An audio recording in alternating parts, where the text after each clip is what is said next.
Arcane Arctic 4. Written by Peter North. Performed by Evan Glasser and Renee Glasser. Chapter 1. Sea Change. Jay blinked awake, his head pounding with the disorientation of yet another abrupt dungeon transfer. But this one had been different. The last message they'd received after entering the damaged portal had been alarming, to say the least. You are now exiting the ice dungeon. If they'd exited the ice dungeon, where the hell were they now? Panic surged in his chest as another question leapt to the front of his mind. Were they all here? Jay's heart raced as he staggered to his feet, his eyes darting wildly across the fractured terrain. The shimmering mist and broken marble of this new dungeon seemed to stretch endlessly in every direction, and for a moment cold dread seized him. What if they had been separated during the transition? Faint groans issued from the swirling mists, and he could see 5 prone forms on the ground around him, making a semicircle at his feet. His gaze swept over the familiar shapes of his companions, and relief washed over him like a tidal wave.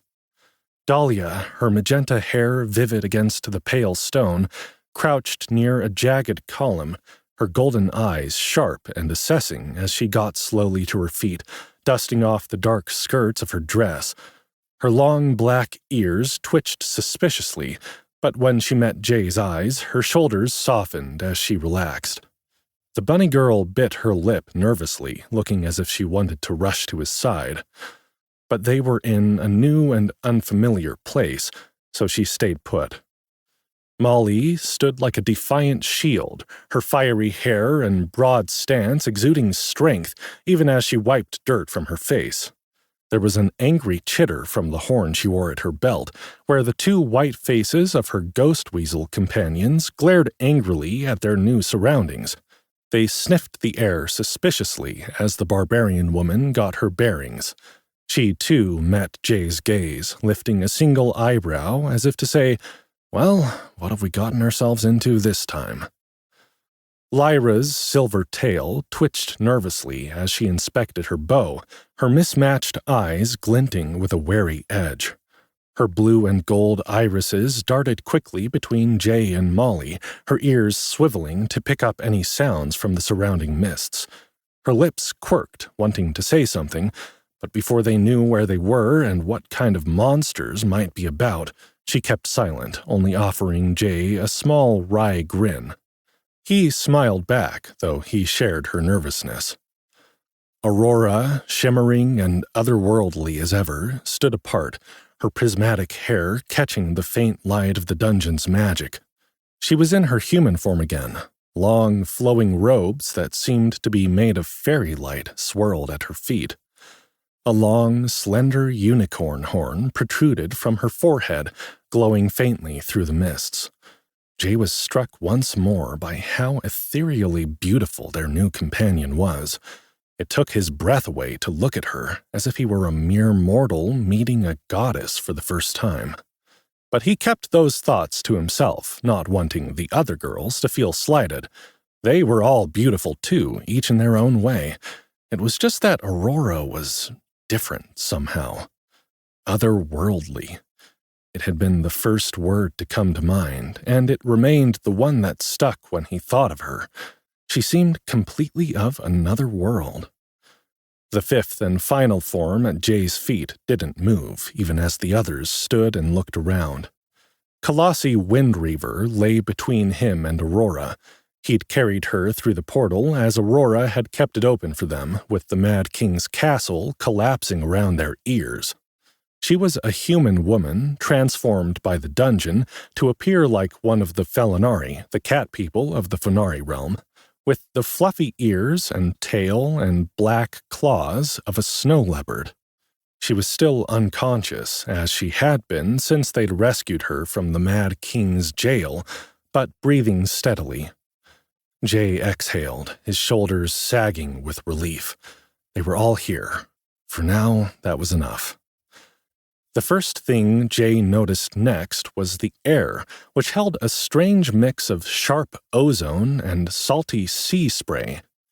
At first, it was difficult to focus, with the swirling white making him feel vaguely like he was in a dream. But when his vision cleared, he found himself on cracked marble ground, overrun with stubborn vines. A few feet away, beyond the ring of his companions, the jagged edge of a floating island dropped away into nothingness. Beyond the edge, more fragmented islands hovered in the air, their surfaces shrouded in mist and connected sometimes by precarious bridges. In other places, they remained separated by the mist. Far below, a sound like ocean waves roared and crashed, but as Jay looked over the edge, he could see nothing but swirling white. The sky above was an endless expanse of storm-gray clouds, pierced by occasional flashes of lightning. As above, so below, Jay thought to himself, intrigued by this dungeon's very different feel.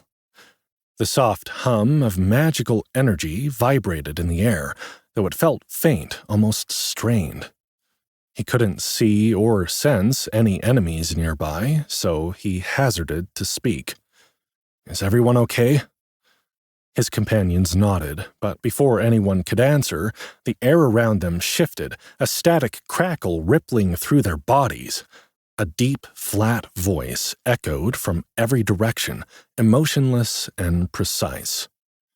"Welcome, Delvers, to the Shattered Seas Dungeon, F5, the Floating Isles. Objective, progress to the Central Isle.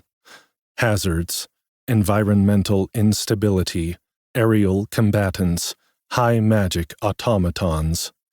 Resources, discover and repurpose relics of the ancient construct civilization to advance. Penalty for failure, total party annihilation."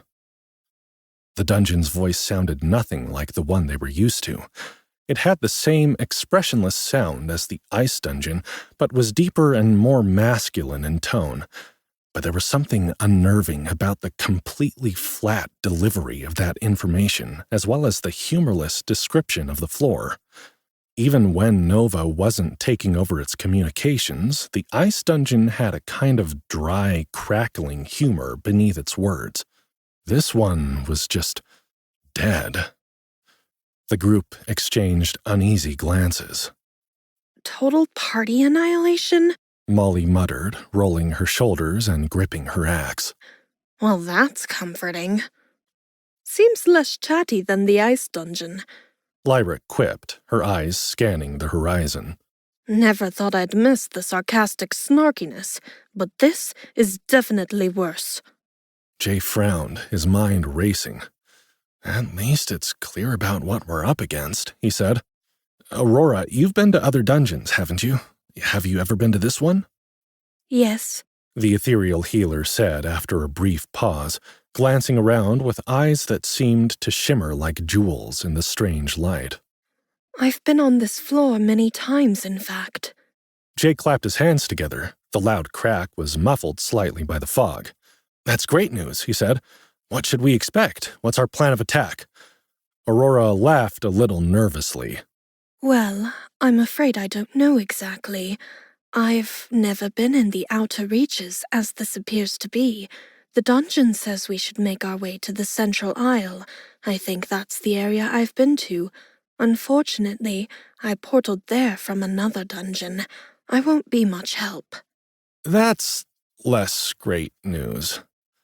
Jay sat on the cracked marble, staring at the distant fragments of the floating islands. The surreal calm of this new dungeon did little to ease the storm raging in his mind. For a moment, he'd allowed himself to hope for an easy way out of this mess. Now, the final moments in the ice dungeon came crashing back like a fever dream, raw, chaotic, and horrifying, washing through his mind. How can we be in another dungeon? How are we going to save Nova now? The twisted scene behind the Mad King's throne still haunted him. Captain Candisham and her mercenary knights, broken and bound in golden nets that drained their magic to empower their captor. He'd had no love for the cruel captain or her henchwomen, but seeing them stuffed like broken dolls behind the throne had turned his stomach all the same.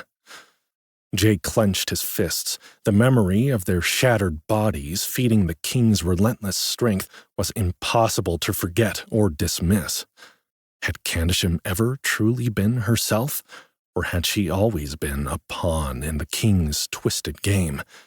That question gnawed at him. The woman he'd learned to despise might not even have been real. And if she wasn't, was anything real? The dungeons made things feel real enough. Delvers could be hurt, maimed, and killed by the creatures and environments created by the dungeons. But Jay had no idea how much of what happened in the dungeon might carry into the real world, the world where Runolf Frostmane was manipulating the people of Winterhaven in order to appease King Wensher, where the rebels of the Black Howl were establishing bases and dungeons across Arcanesia to fight back against the king's injustice. The Mad King had been a vile parody of the real king of Arcanesia, that much Jay knew. Nova, the voice of the dungeon, which sometimes broke from the rules that constrained it to speak to him more personally, had hinted that she'd created the Mad King's castle within the ice dungeon in order to show Jay and the others what King Wensher was really like. And Nova would know, as she hadn't always been an artificial intelligence trapped in the dungeon's interface. She'd been Xenovara, a human woman from another world who had married King Wensher and been killed by him almost immediately afterwards, thanks to a prophecy that foretold she would be the cause of his downfall. Jay believed in Nova against his better judgment, but he did not necessarily believe in Captain Candisham. He was supposed to believe that she was the faithful leader of the king's personal guard, but after what he'd seen behind the Mad King's throne, Jay had to accept that she might just have been a pawn, a symbol, another clue for him to figure out. It was maddening. And before they'd been sucked out of the ice dungeon, Nova had finally spoken to him again after a long, terrifying silence. Her teasing, sarcastic tone cut through the chaos like a dagger of ice that somehow soothed and made him shiver at the same time. She had reappeared in the final moments, delivering a startling notification in the middle of their desperate escape as the Mad King's castle had collapsed around them. Achievement unlocked. King Killer, Phase 1. Congratulations, my stallion.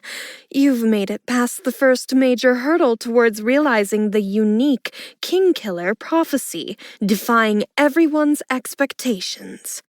Jay shuddered, recalling her sultry voice as it flowed over him, laced with both encouragement and veiled threats. Even when I'm trying to kill you, I'm rooting for you, baby. That same maddening mixture of affection and manipulation had been driving him through the dungeon all along. He believed in her, but he didn't trust her completely. She was using him, that much had been clear from the beginning. But to be fair, he was using her too. They wanted the same thing, to take down King Wensher and free the people of Arcanesia from his corrupt rule. So, if she was a little bit crazy, a little bit obsessed with him, he could put up with that, so long as she kept pushing him and helping him to grow his power. The prophecy had opened the door to something bigger, something he wasn't entirely sure he was ready for. But he knew Nova would do everything in her formidable power to ensure he was as ready as he could be when the time came. Jay glanced at Kalasi, still unconscious, her breathing shallow. She was a part of the puzzle too, but he didn't know how yet. and they'd have to find a way to wake her if they were going to find answers. The cost of their victory against the Mad King had been steep.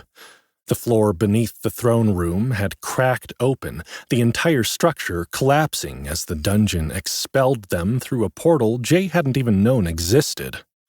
And now they were here, tossed among floating islands in a dungeon they didn't understand, with no idea how to get back to Nova and the ice dungeon.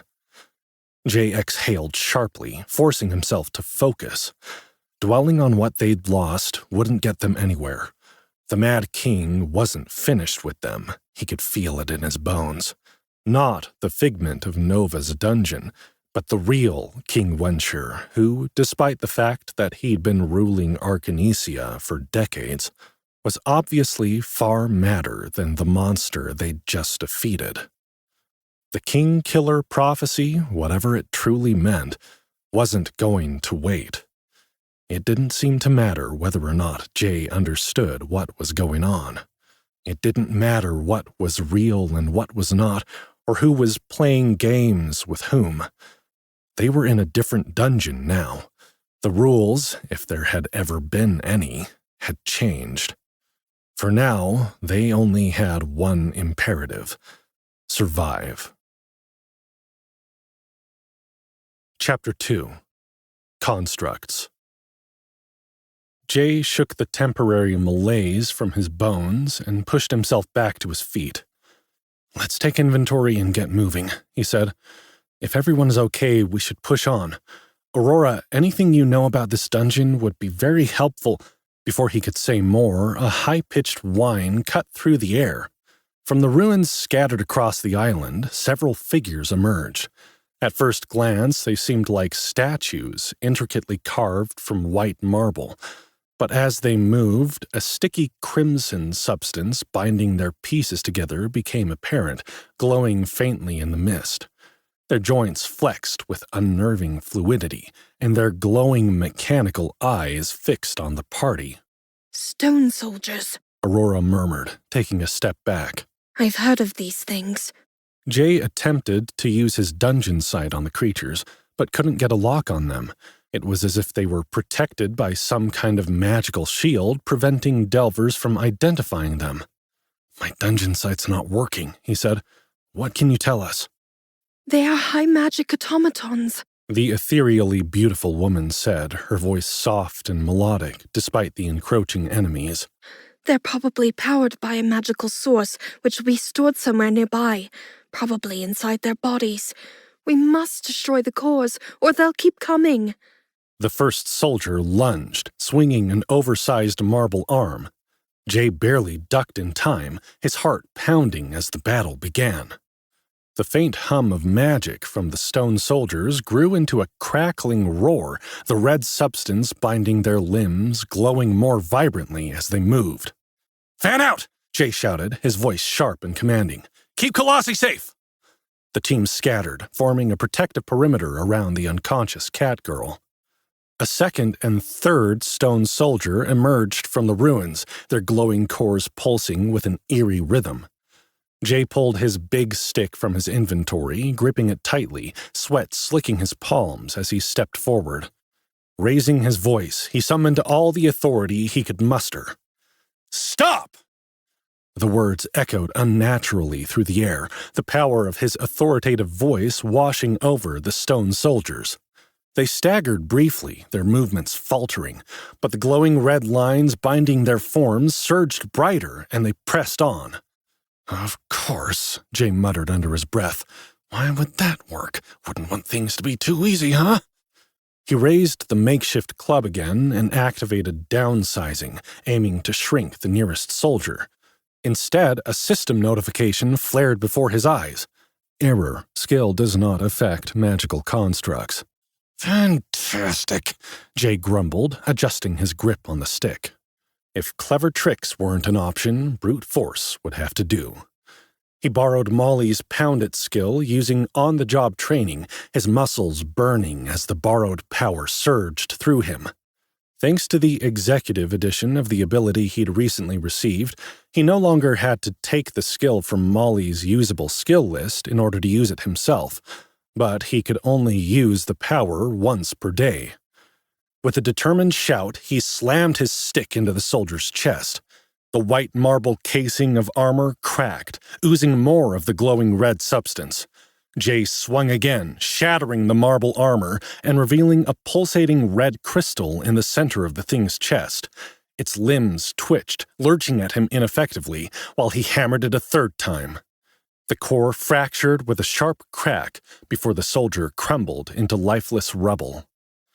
Across the battlefield, Lyra and Molly worked together seamlessly, the teamwork they'd learned on the last floor coming much more naturally now.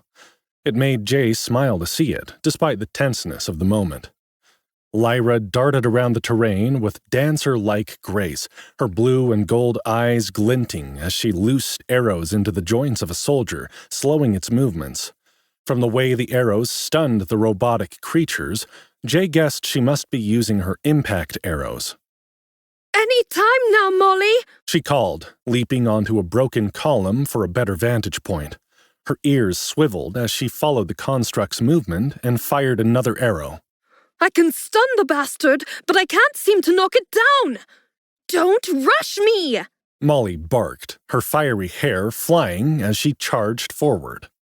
"I'm an artist, Lyra, not a machine." In a flash, she whipped out her mini-maulers and activated Berserker Frenzy with a wild roar. The ghost weasels, Ross and Rachel, leapt from her carrying pouch and scampered ahead, their white forms darting between the stone soldier's legs and biting at the glowing substance holding its limbs together. "The art of breaking stuff?" The fox girl raised a skeptical eyebrow. Molly grinned savagely. "The art of war!" With the creature fixated on Lyra and her irritatingly frequent impact arrows, the red-headed barbarian flew at its back with her arms windmilling furiously. The marble armor disintegrated beneath her ferocious onslaught with an explosive cracking sound, sending a spray of white powder into the air. Lyra's arrow followed, striking the exposed core gem and shattering it into a burst of crimson light. "All right, that was maybe a bit overkill." The fox girl teased, wiping marble dust from the tip of her nose. "I didn't know artists were so bloodthirsty. First, I'm too slow. Molly said. Then I'm too powerful? You just don't know how to be happy, do you?" The barbarian flung a mane of red curls over her shoulder and winked at the arcane archer to show she was joking, her freckled nose wrinkling adorably. Lyra leapt down from her vantage point, her silver tail swishing behind her. "Somebody's got to keep your head from getting too big," she said. "Wouldn't want it to pop. Maybe you should be an artist," Molly said, shoving her shoulder as she approached. "We're tragically misunderstood, you know. You could put some of that complaining to good use, turn it into—" Their banter was cut off by a shout from the rabbitkin shadow worker. Her golden eyes darkened to ominous black pools as she gathered her magic for an attack. "Oops, maybe we should be helping instead of chatting," Molly said, catching Jay's eye. "Hang on a sec," Jay said, holding up a hand. "Let's see how they do on their own first." Dahlia and Aurora circled the third soldier like a pair of hyenas closing in for the kill. Dahlia shrouded her movements with smoke-like shadows, confusing the magical machine as she moved with near-invisible grace, only the tips of her black ears poking above the smoke screen. Opposite her, Aurora glowed in a nimbus of pearlescent white light, looking like Dahlia's opposite in every way. The Lapina's black daggers flashed, emerging from the magical smoke like the fangs of a viper, piercing and slicing through the red lines in the soldier's joints. The construct shuddered, its white marble armor trembling as it focused its attention on the shadow worker. It lunged at her, causing Dahlia to leap back, vanishing completely into the cloud of black smoke. She reappeared a moment later behind the construct and drove her black blades between the stone plates on its back. Red sparks shot between the cracks in the creature's armor, and Dahlia yelped in pain, dropping one of her daggers. "Hope you've got some offensive skills tucked up those pretty sleeves of yours," she called to the unicorn woman. "This thing is tough. I've got you." Aurora's shimmering figure glowed faintly, her prismatic hair catching the faint light. She summoned a small portal above the stone soldier, and a torrent of water cascaded down. As the water poured into its fractured, sparking shell, the magic inside it fizzled, causing the creature to stagger. As the stone soldier struggled to regain its footing, Dahlia darted in, jumping through the air with a spinning kick. She struck the construct in the chest with a blow from her powerful leg, sending it careening toward Aurora with its chest piece nearly broken in two. "Finish it!" she yelled. Aurora raised her hands, her spiraling horn glowing faintly, as she unleashed a concentrated beam of energy. It struck the exposed core, shattering it in a blinding burst. The stone soldier collapsed, its marble remains scattering across the ground like shards of broken pottery.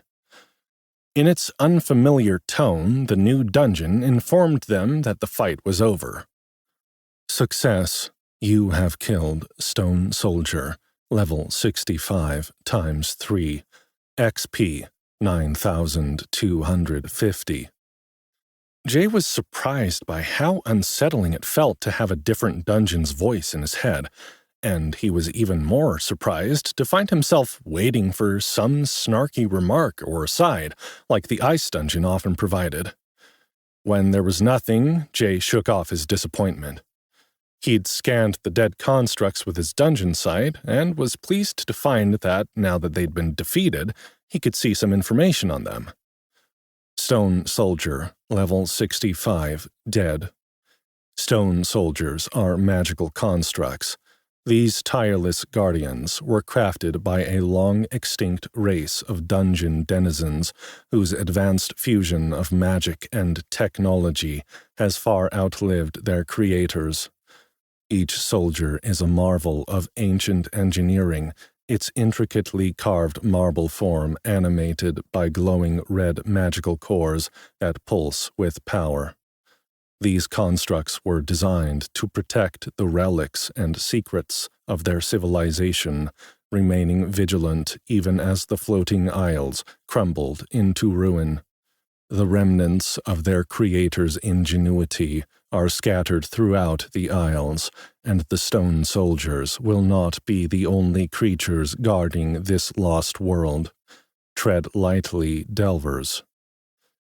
Jay filed that warning away for later as he scanned the surrounding area for any more stone soldiers or other kinds of constructs that might be lurking in the ruins.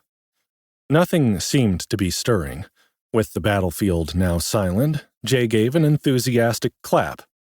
"Nice one, girls," he said with a grin. "I haven't seen you fight like that before, Dahlia." "I started as an assassin class, remember?" the bunny girl said, blushing almost as pink as her hair at Jay's praise. "Hand-to-hand combat is one of my base skills. I just use more magic now because it's usually more powerful. Unfortunately, those constructs seem to be immune to magical attacks." "I noticed that too," Jay said. "Couldn't use my authoritative voice or my downsizing skills on them. But brute force seemed to do the trick." "Lucky for you all," Molly said, swinging her hammers. "That's my specialty." Lyra snorted. "Oh no, here we go. Looks like you did pretty okay too, boss."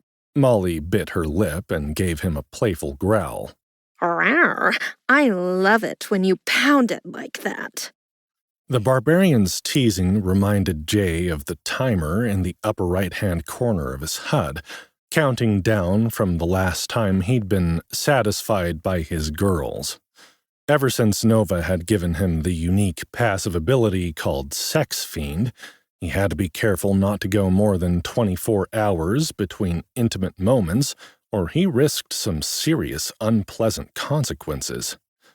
Would Nova's unconventional skill and ability gifts have sway in this new dungeon?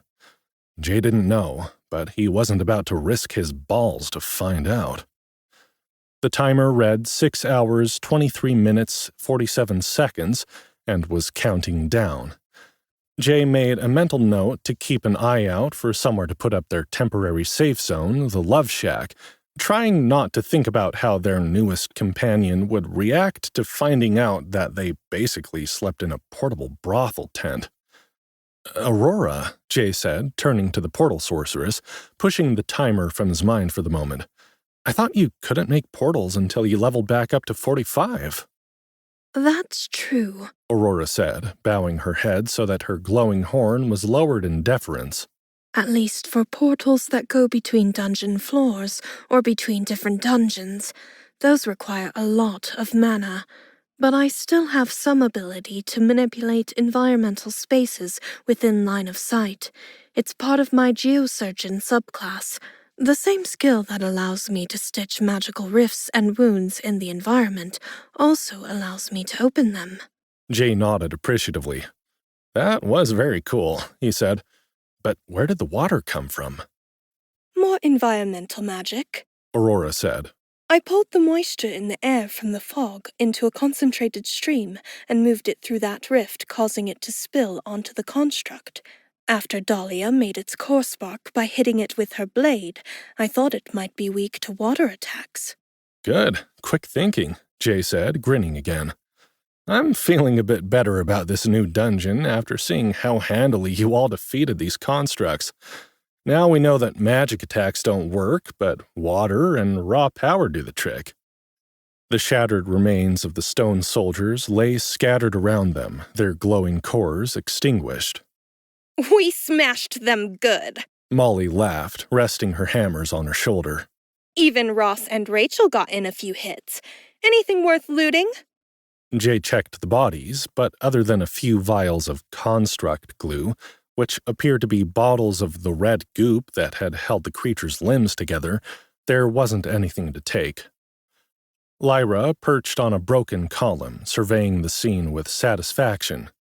Dahlia brushed dust from her lacy sleeves, her expression cool as ever, and Aurora stood tall, her iridescent form radiating quiet strength. The fight went well, the unicorn woman said, her diamond-like eyes scanning their surroundings. The constructs are not our biggest problem, though. Jay followed her gaze and saw immediately what she meant. The platform they stood on was surrounded by the same white mists that Aurora had made her water stream from. It smelled cool and salty like a sea breeze, but he couldn't see where it was coming from.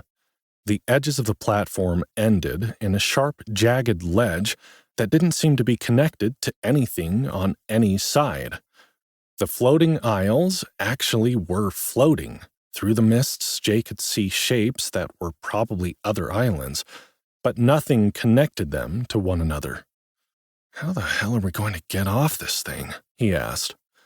Aurora met his gaze, concern written in her eyes. Exactly.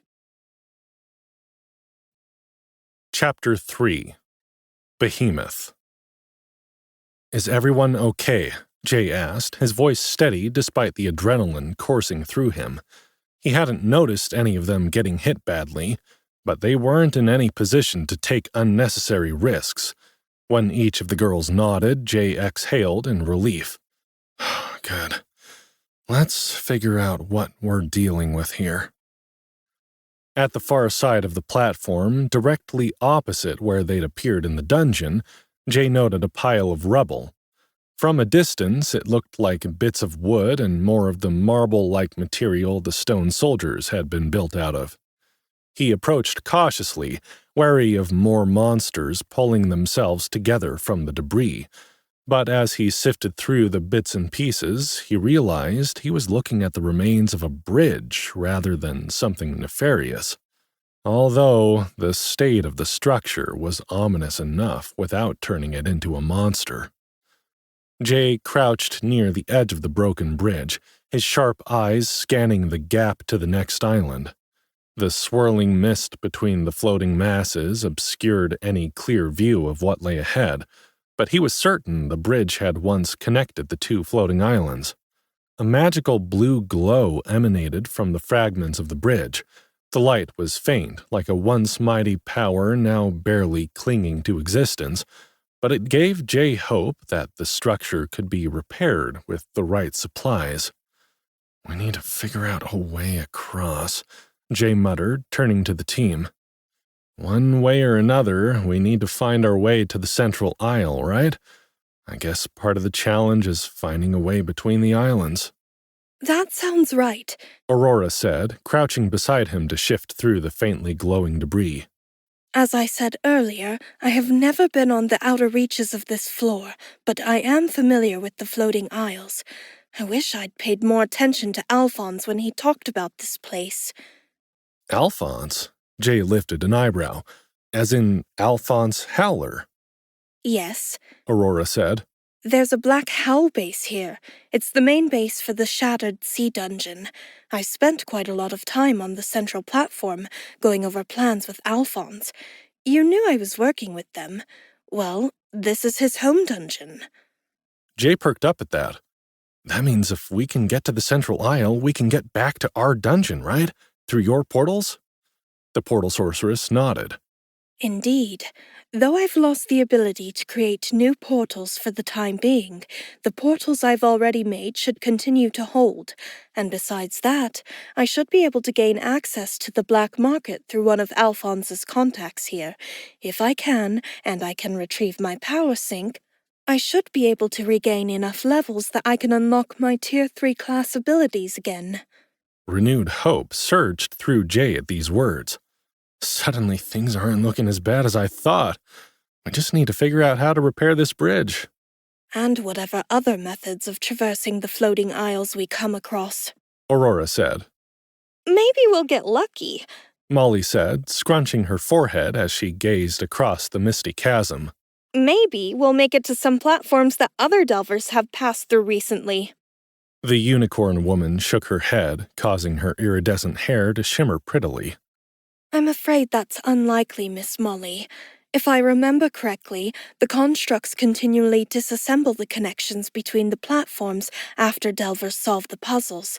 Something in their defense protocols demands the links between the isles be broken, but each platform should contain the materials necessary to reach the next. "Another puzzle floor," Jay said. "Well, we survived the last one, didn't we? I'm sure we can figure this one out too." Way ahead of you, Dahlia said coolly. The bunny girl crouched near a crumbling marble pillar, her golden eyes narrowing as she traced faint symbols carved into its surface. Black gods. These runes are ancient, but I recognize some of them from the dark magic spells I've learned. Something about binding energy, maybe? I think the bridge harnesses the same sort of magic as runs the constructs. This part here looks like it was part of the support structure. Aurora knelt beside her, her shimmering presence stark against the aged stone. The magic here is weakened and strained, She said softly, her voice like a melody breaking the silence. but it's still active. If we can tap into its source, we might stabilize it, at least enough to get across. I don't like the sound of might. Molly grumbled, hefting her hammers onto her shoulders. Can't we just jump, or find something to throw across and use as a rope? Lyra smirked, her silver tail flicking behind her. Sure, Molly. You go first. I'll cheer you on from here. Or I could throw you, The barbarian said, narrowing her eyes and setting her jaw. Think I could tie a rope around your belly and wedge you between those stones over there, snug enough to make a tightrope? Brute. Lyra flattened her silver ears into her hair and stuck out her tongue at Molly. The ghost weasels chittered indignantly from the pouch at the barbarian's waist. That's right. Molly said, patting their little heads. She is a spoil sport. Enough, Jay said sharply, his tone cutting through their bickering. We'll figure it out. Darkness. It's too bad we had to shatter those energy cores. Dahlia said thoughtfully as she squinted at another row of runes. I have a feeling that if we found a big enough core, or if we could string a few of the smaller ones together, it might give us enough power to reactivate the runes that held this bridge together in the first place. Jay paced along the cracked marble path, his big stick resting against his shoulder. The floating island wasn't very large, its jagged edges bordered by the swirling mist that marked the dungeon's boundaries. The remnants of buildings scattered across the terrain offered faint hope, but so far their search had yielded nothing useful. "We're wasting time," Jay muttered under his breath, his frustration growing with each step. He glanced at the others who had spread out to cover more ground. Dahlia crouched near a crumbling wall, her golden eyes sharp as she studied faint runes etched into the marble. Dark magic rippled and sparked around her as she tried to get a reaction from the ancient magical artifacts, but so far all she'd managed was to get a couple of painful shocks when she pushed too far. Kalasi, wrapped in a protective shield thanks to Aurora's magic, lay as if sleeping at the rabbit girl's side. Molly strode confidently through the rubble, her mini maulers spinning at her sides, with Ross and Rachel scampering ahead of her, sniffing out anything unusual. Lyra had climbed atop a pile of broken stone, her silver tail flicking as she scanned the horizon, bow at the ready. Aurora stood near the edge of the island, her prismatic form shimmering faintly as she examined the glowing mist that obscured the view of the next platform. Jay sighed, raking a hand through his hair. "Anything?" he called out. Nothing but broken junk, Molly replied, kicking a fragment of marble that clattered noisily across the ground. There's magic here, but it's too faint to do anything with. Dahlia added, her voice laced with irritation as she wiped dust from her long black skirts. If there's anything useful, it's not here. Jay's fingers tightened around his stick. "Keep looking," he said, though his own hope was beginning to wane. If they couldn't find the materials to repair the bridge, they'd be stuck here, and he doubted the dungeon would let them rest for long. There will be a way to solve this. There has to be. The soft rumble began almost imperceptibly, like distant thunder. Jay froze, his eyes narrowing. Did anyone feel that? Lyra's ears perked up. It's coming from the center, she said, knocking an arrow and leaping down from her perch. All eyes turned to the largest pile of rubble at the center of the island. The tremors grew stronger, loose stones tumbling from the heap as a low, resonant hum filled the air. Jay's stomach twisted as the pile began to shift, pieces of shattered marble rising into the air as if drawn by an unseen force. "Get ready!" Jay shouted, gripping his stick tightly. The team regrouped quickly, forming a defensive circle around Kalasi's prone form without Jay having to ask. His heart pounded against his ribs as he waited to see what this next challenge would be. He clutched the big stick, ready for anything. With a deafening crash, the rubble exploded outward, and a massive figure emerged from the chaos. The golem stood at least 3 times Jay's height, its body a patchwork of jagged marble shards held together by glowing red magic. The construct's head turned slowly, its glowing eyes locking onto the group. Its huge core pulsed ominously in the center of its chest, casting an eerie crimson light across the battlefield. Oh, you've got to be kidding me, Lyra muttered, her blue and gold eyes wide with disbelief. Someone order a big magic core? Molly laughed maniacally as she swung her hammers, her bright blue eyes glinting with feral delight. "Should have been more careful what I wished for, I guess," Jay said, circling the creature at a distance. The golem raised a massive arm, its movements slow but deliberate, as if testing its newfound form. If we can take this thing down, Dahlia said. That core definitely looks big enough to power up the bridge's enchantments. Jay's grip on his weapon tightened. "You heard the lady. Bring down the beast, but keep the core intact." Sure, boss. Molly scoffed. No problem. Except, Destroying the core was the only way we beat these things before. The golem took a lumbering step forward, the ground shaking beneath its weight. The team braced themselves, their weapons drawn and ready. Lyra shouted, jumping back as its huge head swung her way. Yeah, and I don't know if you guys noticed, but this one is way bigger than the stone soldiers. It's a stone behemoth, Aurora said, her horn glowing as she scanned it. I've heard of them, but I've never had to fight one myself. The good news is, they aren't invincible. The bad news is, they're damned close. We're going to have to destroy the marble armor without damaging the core inside.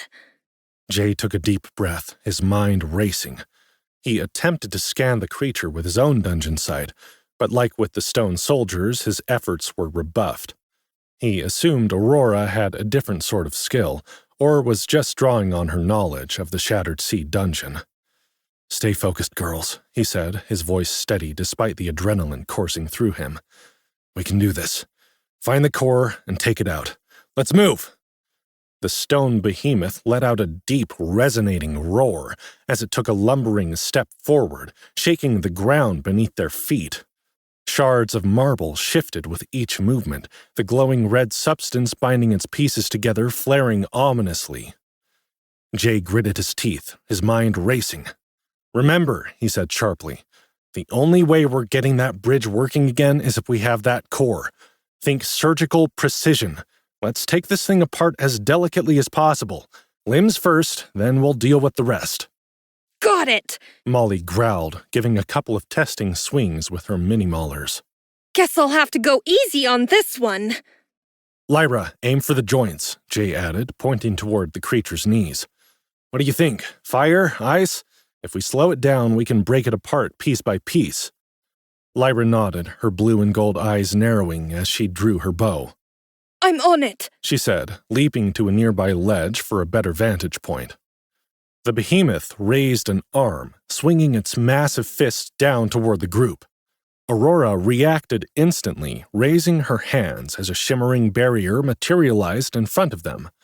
The glowing red fist crashed against the shield, sending ripples of energy through the air, but the team remained unharmed. I can't protect everyone at once, Aurora called out, her voice strained. But I'll try to shield whoever it's targeting. Be careful! She positioned herself directly in front of Kalasi, shielding the unconscious cat girl with her own body, even as she prepared to protect the others with her magic. Jay charged forward, his big stick aiming for the creature's legs. Molly followed close behind, her hammers gleaming with a magical sheen as she activated Berserker Frenzy, a wild grin spreading across her face. Shimmering blue arrows launched from Lyra's bow as she shot at the stone behemoth from her perch atop a broken marble pillar. Her ice arrows flew true, embedding themselves into the sticky red magic at the creature's knees. The magic crackled and sparked, freezing over in patches and making the behemoth's movements sluggish. "That's it!" Jay shouted. "Keep hitting the knees!" Molly roared as she swung her hammer, smashing into the behemoth's frozen joint. Chunks of marble flew in all directions as the red substance splattered onto the ground. The behemoth staggered, its movements jerky as it tried to counter the relentless assault. Jay swung his club with all his might, aiming for the other knee. The impact cracked the marble, sending fissures through the glowing red lines. Lyra followed up with another ice arrow, the frozen magic splintering further under the combined attack. The behemoth let out another roar, raising its arm to strike. Aurora shifted her focus, summoning a shield in front of Molly, just as the massive fist came crashing down. The impact sent a shockwave through the air, but Molly stood her ground, her grin never faltering. Nice save, Sparkles! She shouted. "Focus!" Jay barked, slamming his stick into the creature's weakened joint. With a final, shattering blow from Molly's hammer, the behemoth's leg gave out, sending it crashing to its knees. Chapter 4. Core Extraction. The platform trembled beneath its weight as it leaned forward, exposing its back to the group. "Now's our chance," Jay called. "If we break through the armor on its back, we should be able to get at the core without damaging it." He and Molly circled behind the creature, their weapons raised. Molly swung her hammer in wide arcs, smashing the white armor plates on its back. Jay followed suit, striking with precision to widen the cracks. Chunks of marble fell away, revealing the red substance binding the behemoth together. Dahlia seized the opening, summoning her doom bunnies. Shadowy rabbit-like creatures poured forth, swarming around the behemoth's head and clawing at its exposed joints. The behemoth roared, thrashing its head in an attempt to shake them off. While it was distracted, Dahlia leapt onto its shoulders, her daggers flashing as she jammed them into the cracks between its armor. She pried at the stone with precision, searching for the core hidden within. "Come on, you overgrown statue," she muttered. "Where's your weak spot?" Ross and Rachel, not wanting to be left out, scampered up the behemoth's body, slipping inside through the gaps in its chest. "Hey!" the barbarian woman shouted as she slammed her hammers down again. "Where do you think you're going, you little brats?" The ghost weasels scratched and bit at the glowing red magic, their tiny claws tearing at the sticky substance. Sparks flew as the behemoth convulsed, letting out a deafening roar. "Whatever they're doing in there seems to be working," Jay said, backing up tentatively. "Dahlia, be careful up there. It's going to—" The construct surged upward like it was being struck by lightning, its joints sparking and flaring with damaged magic. Dahlia was thrown off its shoulders, landing gracefully a few feet away, her black ears alert and twitching. "Explode?" she asked with a nervous giggle. "Thanks for the warning, Jay, but damn, I was just starting to get somewhere." The rest of the team scrambled to regain their footing as the behemoth rose to its full height once more. Ross and Rachel remained trapped inside, their faint chittering audible as they continued wreaking havoc within the creature's chest. "I'm not letting those adorable rodents have all the fun," Molly grunted, glowering at the monster as its huge head roved from side to side, looking for its next victim. She swung at its knees again, but staggered when her blow was knocked back by another blast of crackling red energy. "It's not down yet," Jay warned, his knuckles white around his weapon. "But it's not enjoying itself either. Keep the pressure on." The behemoth's movements were slower and more erratic, but it was still dangerous. The team readied themselves for the next phase, watching the monster carefully for any changes in its behavior. The stone behemoth roared, its massive frame shaking as sparks flew from its joints. Its attacks became more erratic, desperation fueling its movements. Each swing of its colossal arms came faster, harder, and with brutal precision, targeting whoever was closest. Aurora's voice trembled with strain as she threw up another shield, the shimmering barrier barely absorbing the force of a blow aimed at Jay. I can't keep this up much longer," she shouted, her prismatic glow dimming slightly. "It's moving too fast. I'm not used to being so weak." "Don't overextend yourself," Jay barked. "We'll try to stay out of its way. Save your energy for when we really need it." Molly growled, her fiery hair streaming, as she darted toward the behemoth with lightning speed, activating Berserker Frenzy. Her mini-maulers struck the creature's limbs, hammering at its legs and arms, but her blows met a crackling red force field that flared to life with each strike. The shield absorbed the impact, leaving the behemoth unharmed. "What the fu—" Molly gasped, pausing mid-swing. The behemoth seized the moment, backhanding her with a massive arm. She flew through the air, crashing into a broken stone pillar with a sickening thud. "Molly!" Jay shouted, his heart lurching. Rage ignited in his chest, and he spun toward Lyra. "Hit it with everything you've got," he commanded. "That shield won't hold forever. As soon as it's down, I'm taking this thing apart." Lyra's blue and gold eyes narrowed, her jaw tightening as she drew her bow. Her ears flattened as she glanced nervously toward Molly's prone form. "You got it!" she said, leaping to higher ground. You hear that, Ugly? You're going down! Nobody picks on the barbarian but me! She unleashed a flurry of arrows, each one glowing faintly with arcane energy. The behemoth's shield flared brighter with every hit, the red magic crackling and sparking under the relentless barrage. Meanwhile, Dahlia summoned her doom bunnies, the shadowy creatures once more swirling around the battlefield. This time, the shadowy figures created a murky barrier of darkness to obscure the team from the behemoth's sight. The construct hesitated, swinging wildly at the empty shadows, momentarily disoriented. It's weakening! Aurora called, her voice a mix of exhaustion and hope as her horn flared with light. The shield is about to crack! Sparks flew from the behemoth's limbs, and its barrier flickered like a dying flame. "Get ready!" Jay shouted, raising the big stick like he was stepping up to bat.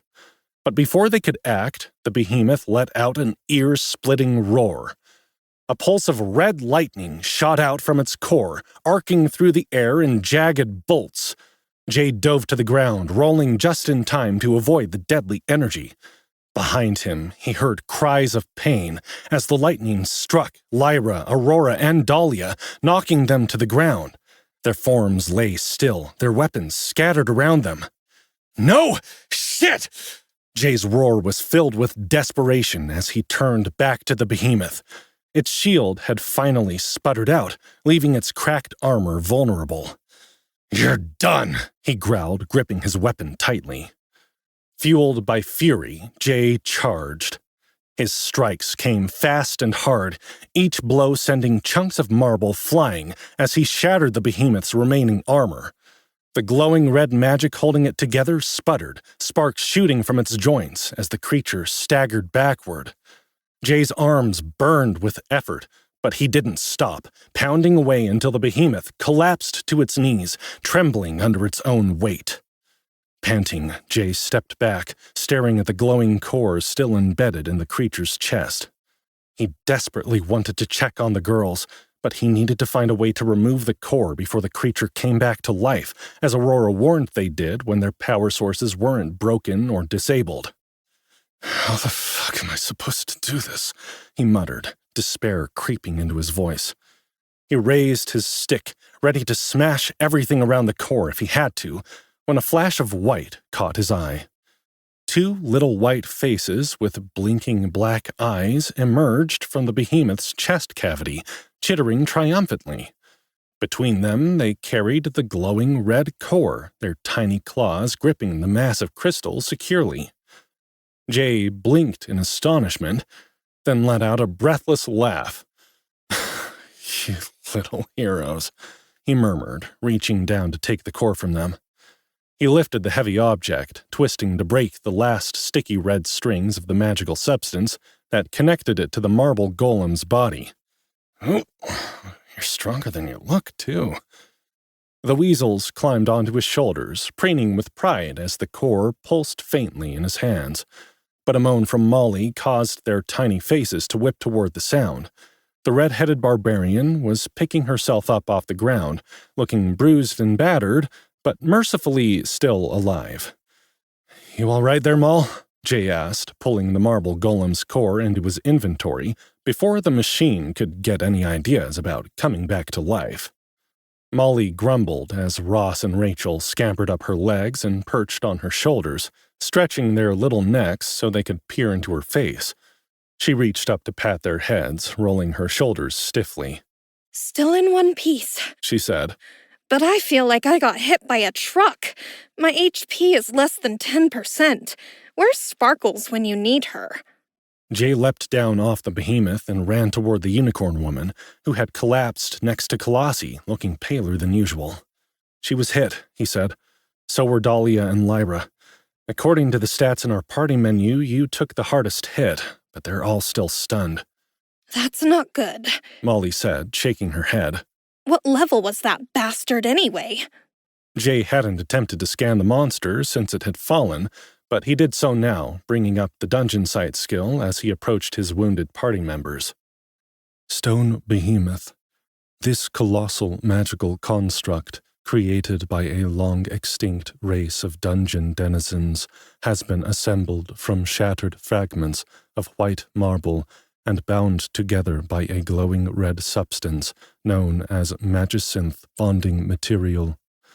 The behemoth's primary purpose is to defend the ancient relics and secrets of its civilization, using overwhelming size and power to crush any who dare approach.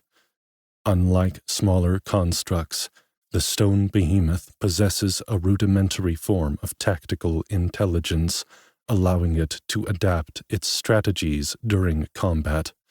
Its core not only powers its movements, but also generates defensive shields to protect against physical and magical attacks. The behemoth's armor is nearly impervious, and it can channel destructive bursts of energy from its core to strike multiple foes at once. Despite its immense power, the stone behemoth is not invulnerable. Its resistance on the magicynth bonds to maintain cohesion makes its joints and core vulnerable to precise and coordinated attacks. Delvers who can outmaneuver its crushing blows and exploit its weaknesses may claim victory, but only the most resourceful teams will live to tell the tale. Success.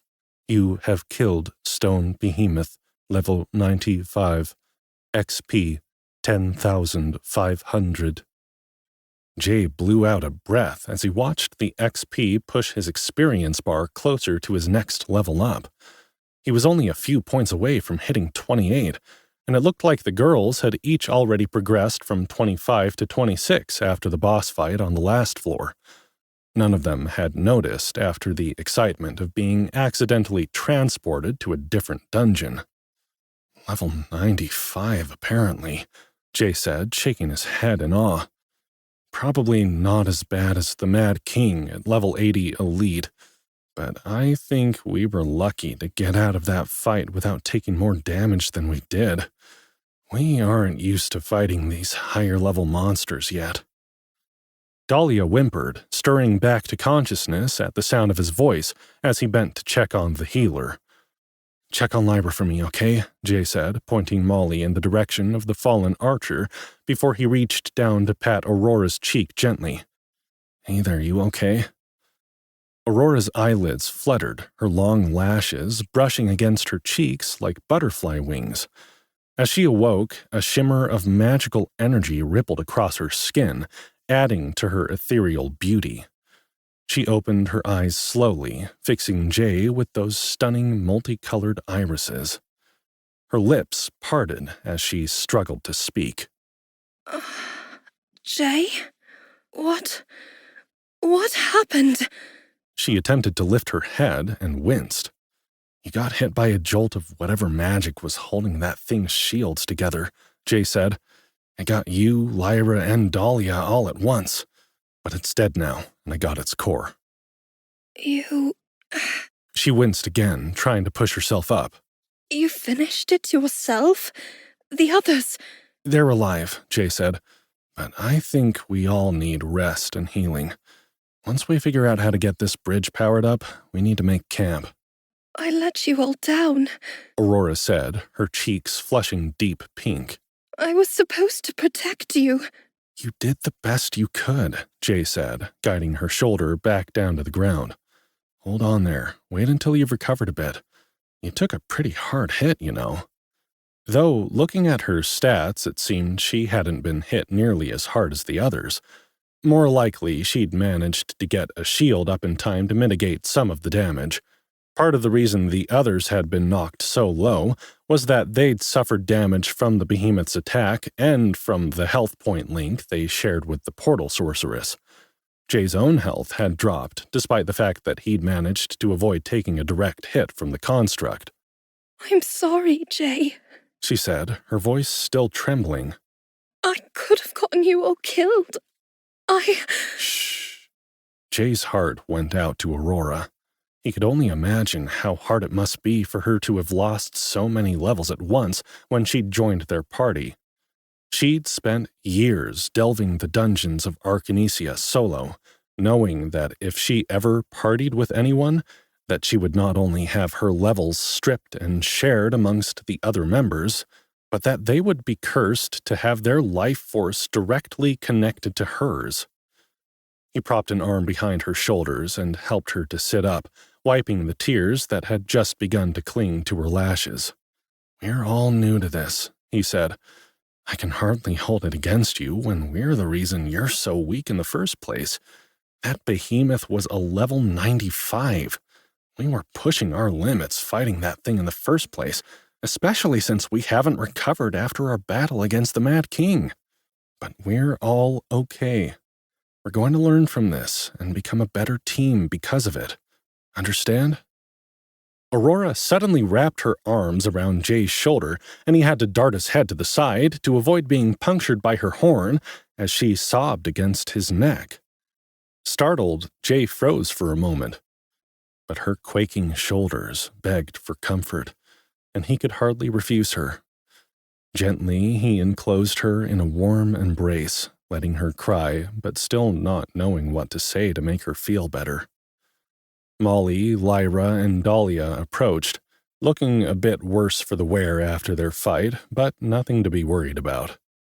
"We each took a health potion," Molly said by way of explanation, casting a worried glance down at Aurora and Jay. "Is she okay? Did something happen?" Jay looked up at them with a helpless expression because he had no idea how to answer. "I don't know." Aurora's body trembled in his arms as she wept, but at his words the sensation took on a different rhythm, and her crying began to sound more like laughter. The gorgeous unicorn woman finally leaned back, squeezing Jay's upper arms with both hands, tears streaming down her cheeks. But now she was smiling. "I'm sorry," she said, wiping at her cheeks as she looked up at her bewildered party members. "It's just that I've made a lot of mistakes over my years as a Delver. I've been hurt, I've been scared, but I've never been responsible for anyone but myself. I just realized all of a sudden what it means to be in a party, to be responsible for all of you. I knew what it would mean to join your group, but I didn't know how it would feel." "It's all right, Aurora," Lyra said, her blue and gold eyes tearing up in sympathy with their healer. "We're all fine, and we're responsible for protecting you too, you know. I realize that too." She pushed herself onto her knees and then rose to embrace Molly, Lyra, and Dahlia as Jay stood beside them. Aurora cast a sad glance down at Kalasi's prone form, as if wishing she could be here for this moment too. "It's a bit overwhelming," she said. "To be hurt, to be scared, and to not be alone anymore." Dahlia broke into a wide grin, her round cheeks lifting and squishing her eyes into happy crescents. "I know exactly what you mean," she said, darting forward to hug the unicorn. It was an uncharacteristic display of affection from the aloof bunny girl, but it made Jay smile because he knew that of their entire party, the shadow worker did know how it felt to spend a lot of time in the dungeon alone. She'd been trapped on her own on the alternate second floor for decades. That thought made Jay shudder. But Lyra was no stranger to being alone either. His eyes darted to the fox girl, and he was unsurprised to see tears streaming freely down her cheeks, her ears flattened into her hair as she clasped her hands into her chest. "Me too!" Lyra shouted, wrapping her arms around Dahlia and Aurora, her silver tail wagging behind her like an excited puppy. "And it's definitely better delving with a team, I promise. None of us ever have to be alone again." "Aww." Molly said, her bright eyes gleaming mischievously. "Group hug!" The barbarian gripped Jay, crushing him against the other women, and lifted the entire group of them off the ground, causing everyone to shout in surprise. When Molly let go, they collapsed in a fit of giggles, the relief at surviving their near-death experience making them all feel a little silly. Okay, Jay said, recovering before the rest. He pulled the glowing red core out of his inventory and held it up for the rest to see. Let's put the love in on pause and get this bridge fixed. We'll set up camp once we get to the other side. Camp? Molly, Lyra, and Dahlia's heads all swiveled toward him at the same time, their eyes wide and their cheeks blazing with excitement. You heard the man, girls. Molly said. Let's get building. Aurora watched them with a confused expression on her face before her bright, colorful eyes landed on Jay. What? She asked. Did I miss something? It was Jay's turn to blush, as he knew exactly why the girls were so excited, and he realized that Aurora had no idea just how close their party was. He scratched the back of his neck and laughed nervously. Have to explain later, he said. For now, let's take a look at that bridge. Chapter 5. Broken Connections. The glowing red core pulsed faintly in Jay's hands as he set it down near the pile of fractured marble. The remnants of the broken bridge lay scattered before them, each piece etched with faint, ancient runes that seemed to whisper of the forgotten magic that had once run through the ruined city. The soft blue glow emanating from the fragments was pale like a dying ember, but when Jay placed the core near them, the light shifted. Look at that, Lyra murmured, her blue and gold eyes narrowing as the cerulean glow deepened into a vibrant purple. The runes on the marble began to shimmer, humming faintly as if responding to the core's presence. That's unexpected, Jay said, stepping back to get a better view. He crossed his arms, furrowing his brow. I thought we'd have to, manually fit the pieces together like some sort of oversized puzzle. Dahlia crouched near the glowing fragments, her magenta hair falling in a soft curtain over her golden eyes. Her nimble fingers traced the runes with a practiced air, a dim spark of dark magic rippling from her touch. Not with rune script parts, she said calmly. It's not really about assembling, it's more about alignment. Magical configurations like these are meant to be arranged in the right formation. Think of it like unlocking a combination lock. And you have the combination tucked away between those cute little bunny ears, do you? Molly raised a quizzical eyebrow at the shadow worker. Well, Dahlia bit her lip as she examined the parts. Not exactly. I'm hoping one of the combinations I do know will translate, though. These runes are much older than the variant I'm used to using in my own spells, but not so old that I don't recognize some of them. A few are completely unchanged. More are different, but similar enough to guess the meaning of, and the rest... She trailed off uncertainly. And the rest you're just going to wing it? The barbarian supplied a grin. I like your style. Lyra crossed her arms and scowled, dragging her gaze from Molly to Dahlia and back again. You might like it less if the bridge breaks while you're strutting across that chasm. Molly scoffed. I don't strut. You definitely strut. You're just cranky because your tail looks like you stuck a fork in a light socket. Molly shot back. Lyra glowered at her. First of all, I don't even know what that means. And second of all, shut up! Girls, Jay warned, holding up a hand to stop their bickering. He knew they only did it when they were nervous, or bored, or tired, or hungry. But given the situation, he was guessing it was nerves. Still, it wasn't helping the situation. He turned to Dahlia and raised a questioning eyebrow. You're sure about this? Dahlia gave him a pointed look. Sure enough, unless someone else has a better idea. Jay lifted his hands and shrugged. I've got nothing. Aurora? I don't see any flaw in her logic, The portal sorceress said. My magic works a little differently, but from what I've heard of this dungeon and this floor, what she says makes sense. It can't hurt to try anyway, can it? Unless we fall. Lyra pointed out. Or it goes wrong and we blow up the energy crystal and are stranded here until we die. It was Jay's turn to cross his arms as he turned to look at the frazzled arcane archer. Are you offering up an alternative plan, Miss Goldeneye, or are you just being pessimistic? Lyra huffed. She pulled her tail to her chest, stroking and flattening the hairs, as if she'd only just noticed that the electrical bolt from the behemoth had singed her fur. I don't like it. She reiterated. But I can't think of anything else to try. Scaredy fox. Molly teased, but before Jay could give her a hard time about continuing the argument, the barbarian reached out and grabbed Lyra, crushing the fox girl against her chainmail-covered chest. Lyra yelped at the sudden bear hug, then leaned into it, allowing herself to be comforted by her frenemy, if only for the moment. We have to try something, or we aren't getting off this island. Dahlia glanced at Aurora, who knelt beside her, her prismatic glow adding an ethereal quality to the scene. What do you think? Aurora tilted her head, her jewel-like eyes scanning the fragments.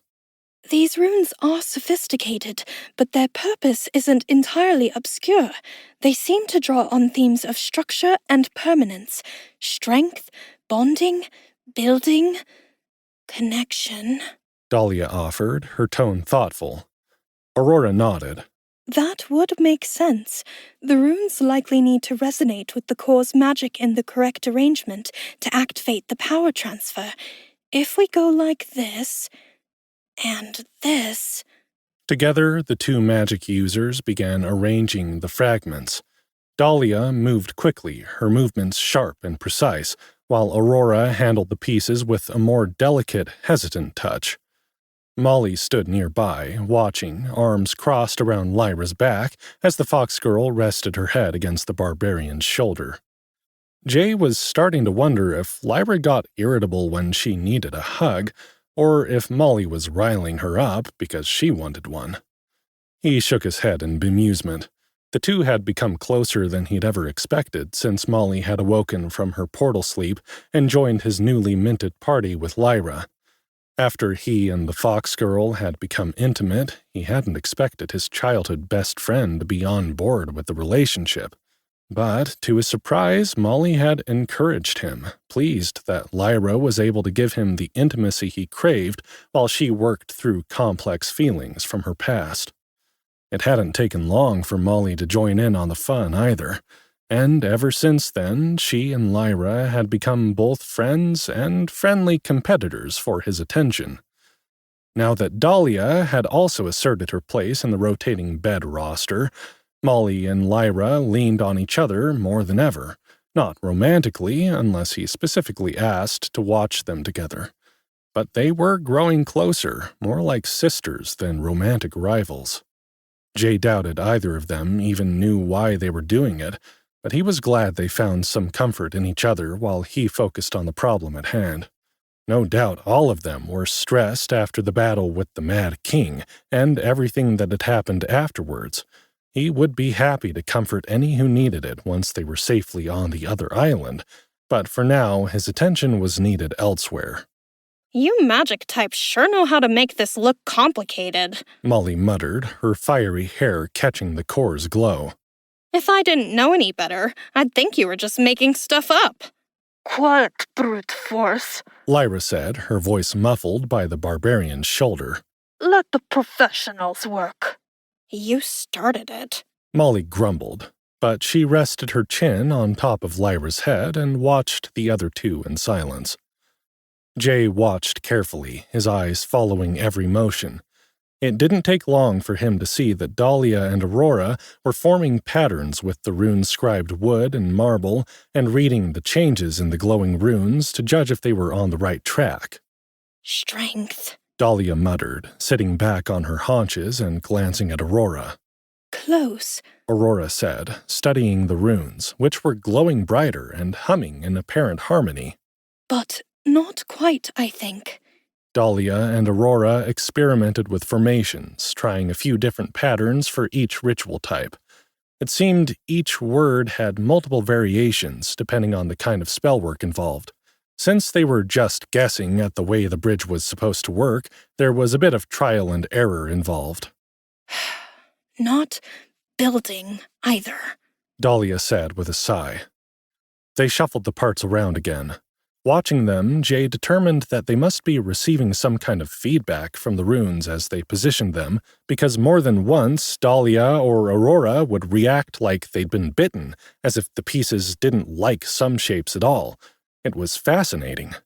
Even more interesting was the fact that Jay could feel the tremors of energy pulsing within the core as he held it next to where the women were working, as if it were responding to their movements as well.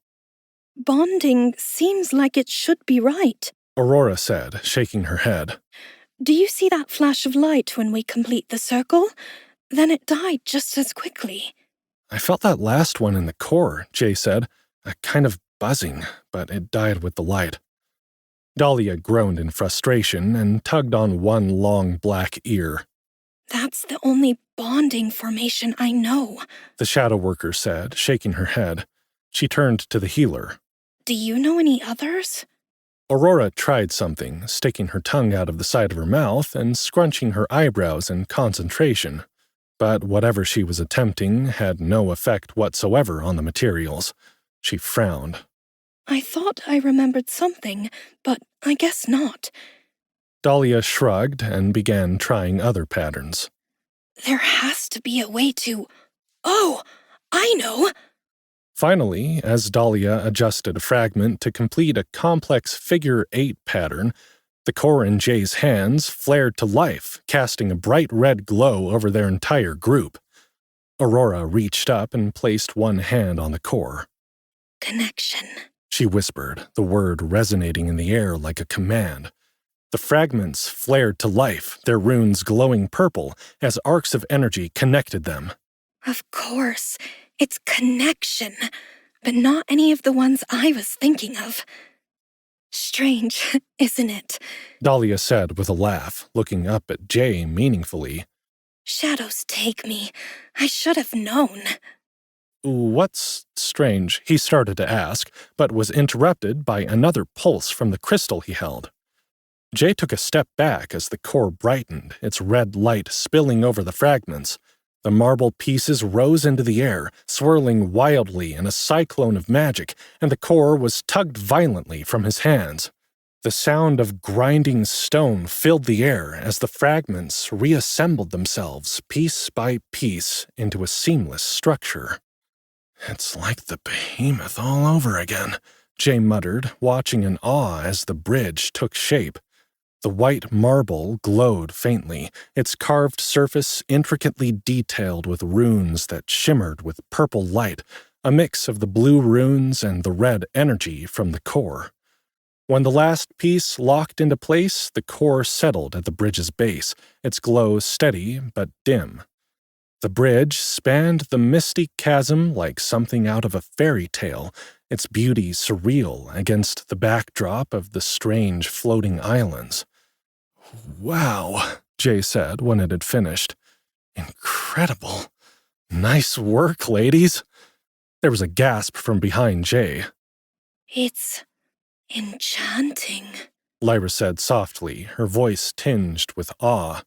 Even Molly, usually unimpressed by magical feats, let out a low whistle. Aurora stood, brushing dust from her robes. "We need to move," she said, her tone urgent. "We don't know how long the core's magic will last." Jay nodded, gripping his big stick. "Let's go. Should I take Kalasi?" "I've got her," Aurora said, lifting the unconscious Catwoman with a spell. "You go ahead and make sure the next island is safe." Jay stepped onto the bridge, clutching his weapon tightly as he moved forward. The lack of railings on either side was immediately unsettling. The marble structure was curved slightly, which added to the creepy feeling, as it made Jay feel as if his feet wanted to slide toward the edges. As he moved across, the feeling of being exposed to the vast expanse of misty nothingness stretching out around him was enough to make his chest tighten with fear.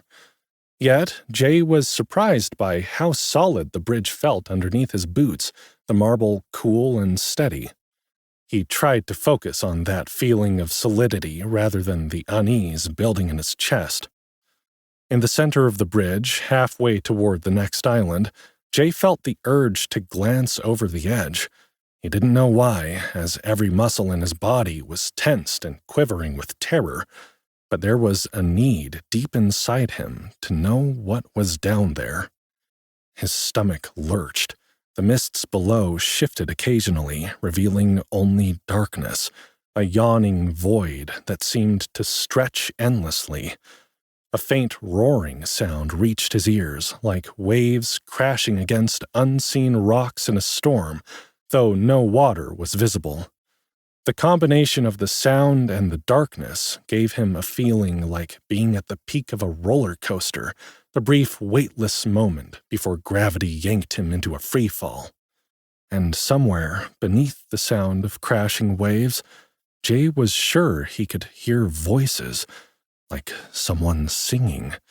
It was the most beautiful thing he'd ever heard. Or he was certain that it would be, if only he could hear better. He took another step closer to the edge. Hey, boss. Molly gently said from behind him. Not sure we have time for sightseeing. Jade startled at the sound of her voice, as if he'd forgotten the others were there. That was strange.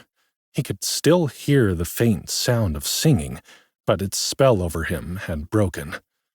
It was like the space between the islands held some kind of power over him, trying to lure him into jumping, or at the very least, making some sort of error in judgment. Right, Jay said, nodding at the barbarian gratefully. He noticed how pale she looked, her freckles standing out starkly against her ivory skin. The tiny chains of her male bikini clinked as she took another step forward, urging him to move.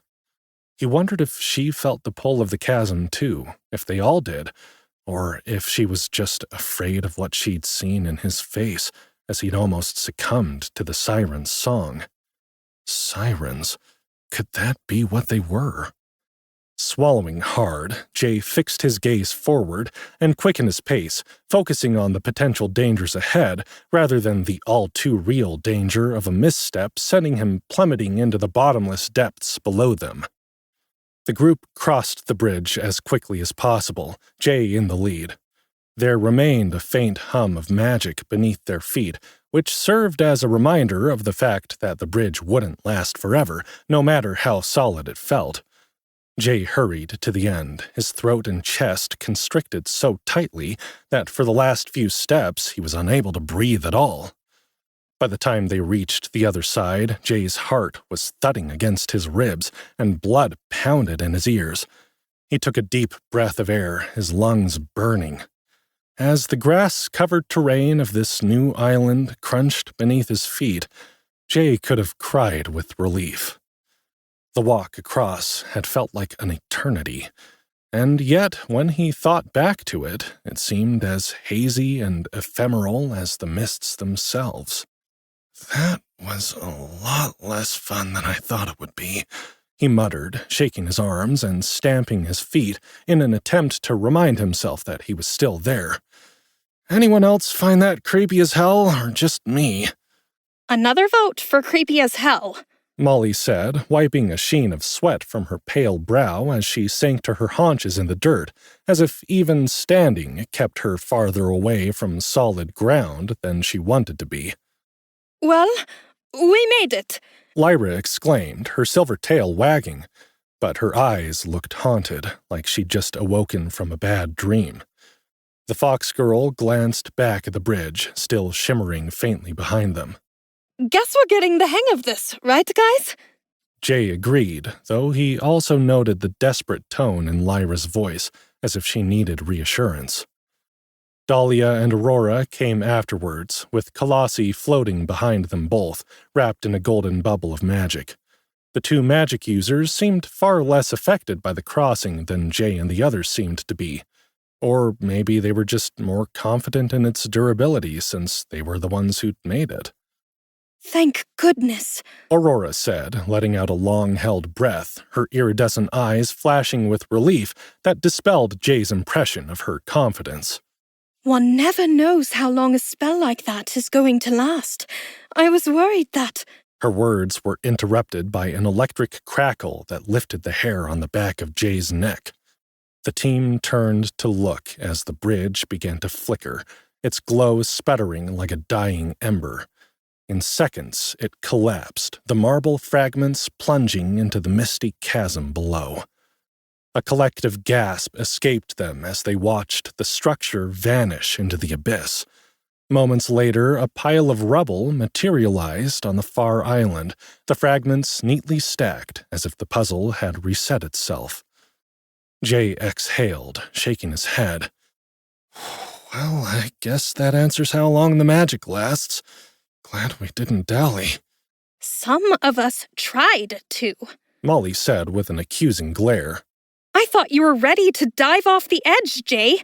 Jesus Christ! I've never been more scared in my life! Yeah, that was weird. It was like I was under some kind of spell. Jay shook his head. I felt it too, Molly admitted. I think the only thing that kept me from stepping up to the edge was that I was too worried about you to focus on the call of whatever was down there. Did you hear it too? Jay asked. The singing. Molly looked at him aghast. Singing? I heard the shrieks of 1,000 raging banshees. I thought they'd driven you mad. It was horrible. Lyra nodded frantically, her tanned skin paling at the thought. Way worse than the haunted forest. I couldn't hear anything, Dahlia said. But I could feel dark magic far below us. We'll have to take this under consideration for our next crossing, Aurora said, reaching up to stroke her horn thoughtfully. Maybe there's something we can do to protect you from the calls of whatever monsters are down there. Sirens, Molly said. We'll have to tie you to the mast of the ship, like in Pirates of the Caribbean. That's what I was thinking too, Jay said. But aren't sirens from the Odyssey? Don't argue with me, Jay. Molly scoffed. Your mind has been addled by fishy harlots, and your judgment is not to be trusted. Lyra snorted. I'm way too tired to deal with whatever it was. Can we set up the tent now, Jay? Please? As soon as we make sure the area is safe, we'll make camp, Jay assured her. Then his gaze traveled back to the island they'd just come from. The dungeon's already reset its puzzle for the next group. The pile of bridge parts is back where it started. Aurora nodded, her jewel-like eyes wide. Fascinating, isn't it? It sure didn't take long. We'll need to keep that in mind as well. However we plan to get to the next island, we need to do it quickly. Speaking of quickly, Jay said, let's do a bit of recon and get the tent set up. I think we could all do with some rest. I don't want to take on any more dungeon monsters until everyone is back to peak health. Aye, aye, Captain, Molly said, giving him a false salute. Just stay away from the ledge, or I'll have to tie you up. Jay snorted at that, relief that they'd survived the crossing suddenly flooding his entire body and awakening needs he'd been putting off for too long. Don't threaten me with a good time. The second island was larger than the first, with a surprisingly open layout. A soft breeze rustled the grass beneath their feet, and the occasional pile of rubble hinted at similar puzzles ahead. The trees were unlike any Jay had ever seen, slender and trembling, their branches like ethereal tendrils swaying in a spectral wind. This place is eerie, Molly muttered, glancing at the trembling trees. Those trees look like seaweed moving underwater. Jay scanned the area, but other than the unusual foliage, he didn't see any monstrous threats. Looks like a good spot to make camp, Jay said, glancing at Aurora. Any objections? Not from me, the portal sorceress said. I definitely need to rest and reset some of my shielding spells before we move on. Jay pulled the party tent from his inventory, the item materializing in his hands with a faint shimmer. The sight of it filled him with relief. This wasn't just any tent. It was a rare and invaluable piece of gear that had been gifted to him by Nova when they were on the alternate second floor of the ice dungeon. The party tent was a small miracle in dungeon exploration, an epic tier item designed to provide a temporary safe zone when none were available. Its protective field extended 12 feet around its perimeter, creating a barrier that monsters couldn't pass through. Even ranged attacks, whether physical or magical, couldn't penetrate the zone. It only had 5 uses, and they were on the last one. But after what they'd been through, Jay was willing to do what it took to get his party back in top form. But he cringed internally, knowing how it was going to look to Aurora. Once deployed, the tent radiated an aura of safety, its soft, warm glow signaling a reprieve from the relentless dangers of the dungeon. Its exterior was quaint, with rich burgundy fabric trimmed in gold, but the interior was where its true purpose became clear. A big, plush, heart-shaped bed, soft lighting, and faint scent of roses gave it the unmistakable vibe of a love motel, much to Jay's embarrassment. In fact, blinking lights on the outside of the tent loudly proclaimed it to be just that.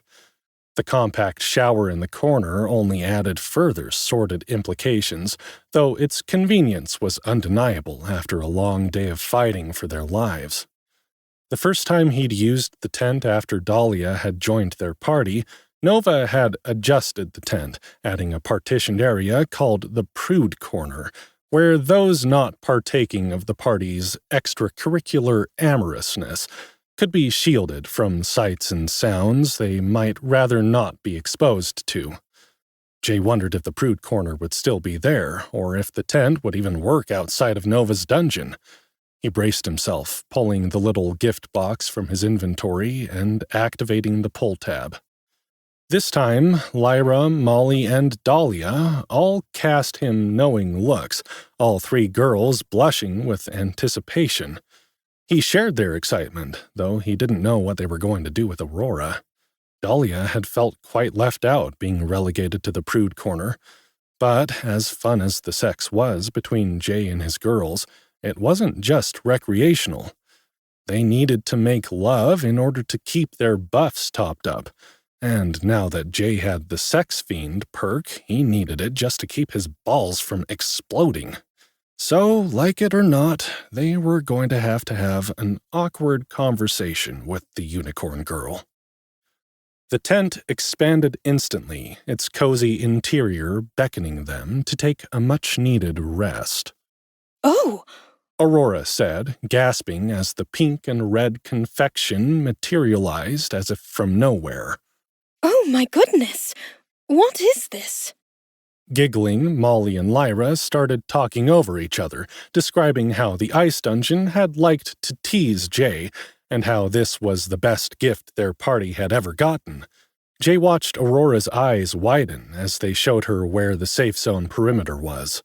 I've never seen such a thing, she mused, jumping back and forth over the line as if testing the boundary for herself. This is incredible. Wait till you see the shower. Lyra yipped, her tail wagging. Then she narrowed her eyes. But I'm using it first. As Molly and Lyra dragged Aurora into the tent, Kalasi bobbed behind them, tugged by a golden string of magic as her unconscious form followed along like a child's forgotten helium balloon. Jay hoped they'd be able to get back to the ice dungeon soon. If anyone could help the snow-leopard woman, it would be Felicity, the unusual Felinari healer who had cured Jay of the debuffing poison that had almost killed him back on the 3rd floor. Kalasi had been imprisoned by Captain Candisham in the jail of the Mad King's castle, bound with strange golden nets that seemed to affect whoever was trapped in them in much the same way as the poison Candisham had laced her blade with before her first attack on Jay. Kalasi was a powerful delver, far more powerful than Jay and the girls, even Aurora, now that she'd been de-leveled in order to join their party, so it was a little ambitious to think they could save her. But it wasn't so much that he had that much faith in himself or his own abilities. It was that Felicity had proven she could combat Candisham's poison before. The fact that they'd been sucked out of the dungeon where the only person he knew of who could save Kalasi resided was either terrible luck or evil genius, depending on who was behind the trap. Jay wished he knew what had happened back in the Mad King's throne room, but he wasn't going to get to the bottom of it until they made it back to Nova and the ice dungeon. If nothing else, he was certain of that. He sighed and glanced up at the burgundy circus tent with its blinking lights and pink and red frills. For all its quirks, Jay had to admit the Love Motel was a sanctuary they couldn't do without. He hoped the enchanted item wouldn't just disappear when they broke camp after their rest. Maybe there would be a way to recharge the item if he could hang on to it.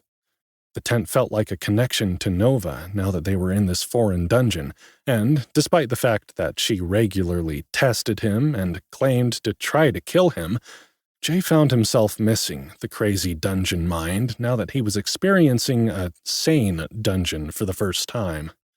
He wasn't about to claim the Shattered Sea dungeon was boring, not after the fight they'd just had with the stone behemoth, but it was lonely, with the connection to Nova severed. As they settled in, Jay's mind was drawn back to something Dahlia had said after they'd solved the bridge puzzle.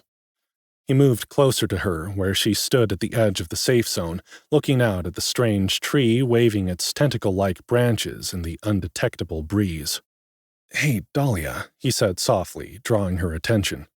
"You said something earlier about the runes being strange. What did you mean?" Dahlia looked up at him, her golden eyes thoughtful. She hesitated for a moment before answering. It wasn't the kind of connection spell I thought it would be. At first, I assumed it needed to be a physical binding, something used in crafting or construction. That's why nothing worked. Jay nodded, encouraging her to continue. But it wasn't. No. Her voice softened, her cheeks flushing faintly. I realized I was thinking about it all wrong. The spell wasn't about objects.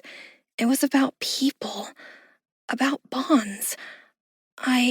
She trailed off, her gaze dropping to the ground. I used a spell for binding hearts. A love spell. Jay blinked, momentarily caught off guard by her words. He searched her face, and what he saw there made his breath catch. "A love spell," he repeated, feeling slightly foolish for not being able to come up with something more clever. I was thinking of you, Jay.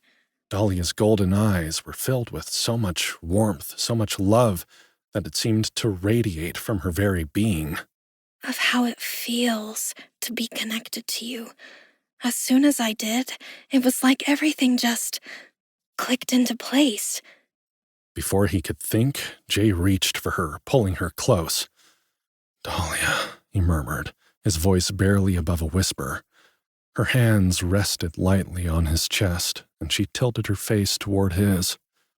Their lips met in a tender, heartfelt kiss, the world around them fading into silence. The warmth of her touch, the softness of her lips, and the quiet strength of her love filled Jay with a sense of peace he hadn't felt in ages. He could feel her heart beating against his ribcage as she parted her lips to take his kiss deeper, licking at his tongue as he explored her warmth. Dahlia's curves were divine beneath his hands, the swell of her breasts pressing out from her sides as she pushed herself closer to him. The flare of her hips begged him to caress her, and his hand roved over her rounded backside. Oh, Jay. She moaned into his mouth as he grabbed 2 handfuls of flesh and squeezed, practically lifting her off the ground in his enthusiasm for her body. I need you so badly. I need you to take me.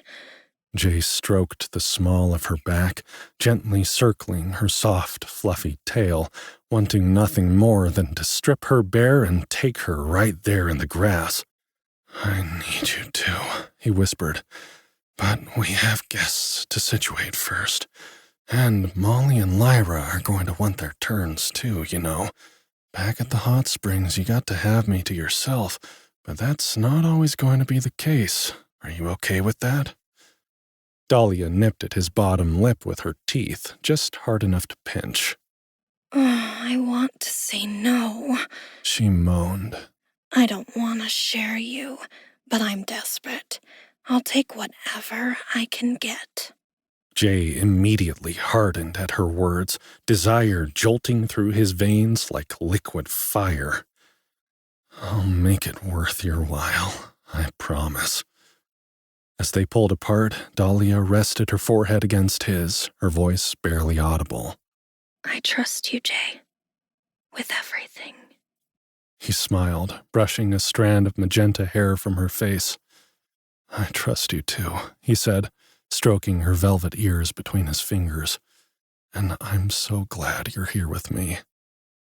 A soft gasp made Jay glance up, and he spotted Aurora standing a few feet away just outside the door of the tent. Her prismatic form shimmered faintly in the twilight. Jay turned to face her, his mouth opening to explain himself, but as her gaze slid to the bulge in his pants, he immediately regretted not turning the other way. Her eyes were wide, her cheeks flushed a deep pink as she stammered. I didn't mean to interrupt. Jay straightened, releasing Dahlia, who turned toward Aurora with a warm smile, stepping protectively in front of him. Oh, darkness. It's all right. Dahlia said softly. You're not interrupting anything. We were just, what were we doing, Jay? Before Jay could say anything, Molly's voice cut through the air. Well, She teased, leaning on her wild call maul with a sly grin. what's this? Dahlia gets a kiss and we don't? Lyra joined in, her silver tail flicking playfully behind her. Yeah, Jay. How come she gets all the attention?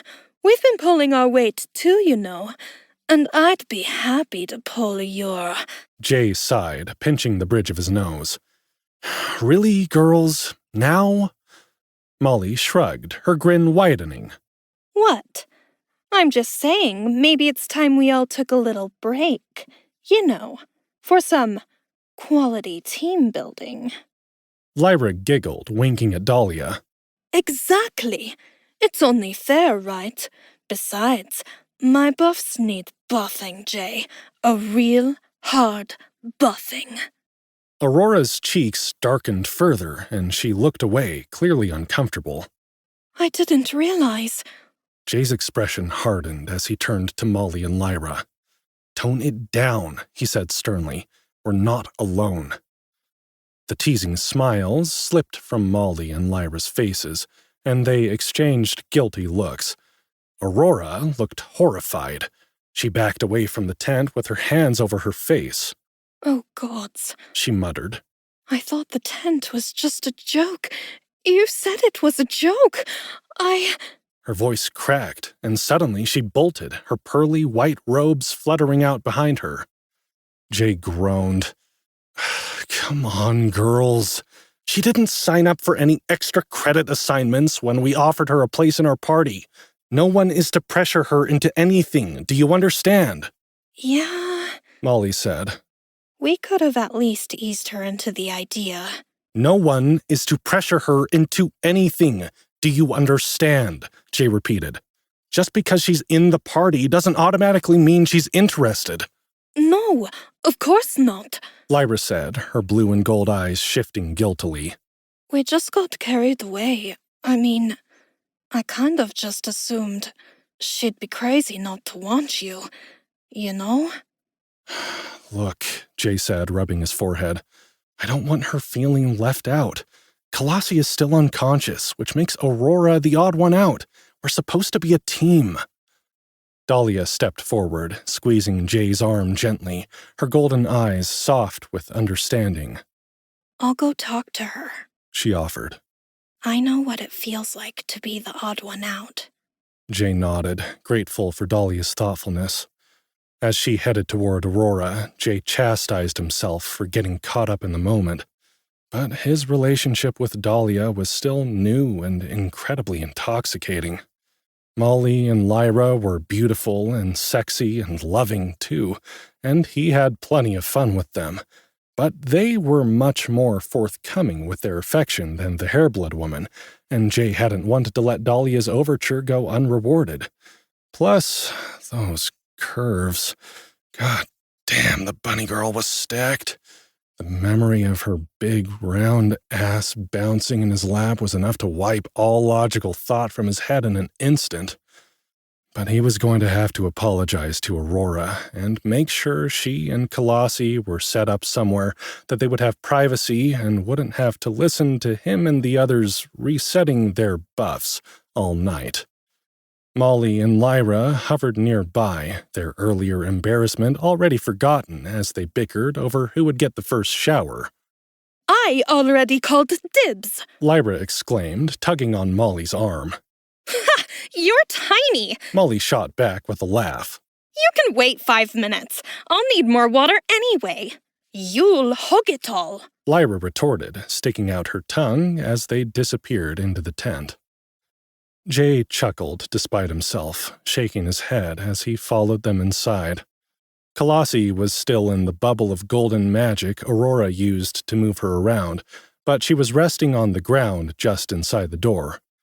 Jay wasn't sure how much the unconscious woman was aware of in her magically induced state, but just to be safe, he figured it would be best to make her a bed in the prude corner, which Jay was relieved to see was still there. Inside the partition, Jay took an extra bedroll from his inventory and laid it on the floor of the secondary room. Then he went back into the main room, picked up the Catwoman, and laid her down on the bedroll. He adjusted her position to make her as comfortable as possible, then stepped back outside. Molly and Lyra were nowhere to be found, but the sounds of bickering could still be heard, issuing from the shower stall in the corner. Apparently not being able to agree on who would go first, they decided to continue their argument in the shower. Jay shook his head and stepped outside the tent. The quiet of the floating island settled over him, broken only by the faint rustle of the eerie willow-like trees. The swirling mists, which had been white earlier, seemed to be sinking into a deeper purple hue. It was getting dark, and Dahlia and Aurora hadn't returned. Jay frowned. "Where are they?" he muttered, scanning the area. He moved toward the edge of the camp, his eyes narrowing as he spotted movement near one of the trembling trees. A sudden scream split the air, sending a jolt of adrenaline through Jay's body. He sprinted toward the sound, his heart pounding. Chapter 6. Laying Down the Law. Racing across the grassy plain, Jay skidded to a halt at the base of a huge tree. Dahlia and Aurora were huddled together, trying to shield themselves from the lashing branches. The limbs of the spectral tree writhed as though caught in a violent storm, though the air around them was still. Jay! Dahlia called out, her voice tinged with panic. What's happening? It just started flailing like this as soon as we tried to leave. Aurora raised her hands, her horn glowing faintly as she attempted to summon a barrier. But she was still weakened, and the tree's movements were erratic, its ghostly branches slashing through the air like whips. The women scrambled to avoid the strikes, their backs pressed against the ground in a desperate attempt to stay out of reach. "Hang on!" Jay shouted, gripping his big stick tightly as he charged toward them. His mind raced, trying to come up with the best strategy for dealing with this new threat. How did you fight a tree? Lyra's fire arrows would probably have worked, but he'd already borrowed Molly's pound-it skill. Unfortunately, the slender whip-like branches looked like they'd just be pushed out of the way if he tried to strike at them with his club. Jay summoned his authoritative voice, not holding out much hope since it hadn't worked on the constructs. "Freeze!" he commanded, the word bursting from his chest with a percussive burst that startled even him. The tree juddered to a stop, its lashing limbs slowing. Dahlia and Aurora didn't hesitate. Clutching one another, they raced out from beneath the tentacle-like strands, running for Jay with panic in their eyes. Behind them, the tree twitched, as if trying to shake off the power of his command. "Come on," he said. "Let's get back to the safe zone." The moment they turned, the spell of Jay's authoritative voice broke, and the tree whipped its branches toward them like a cat o' 9,000 tails.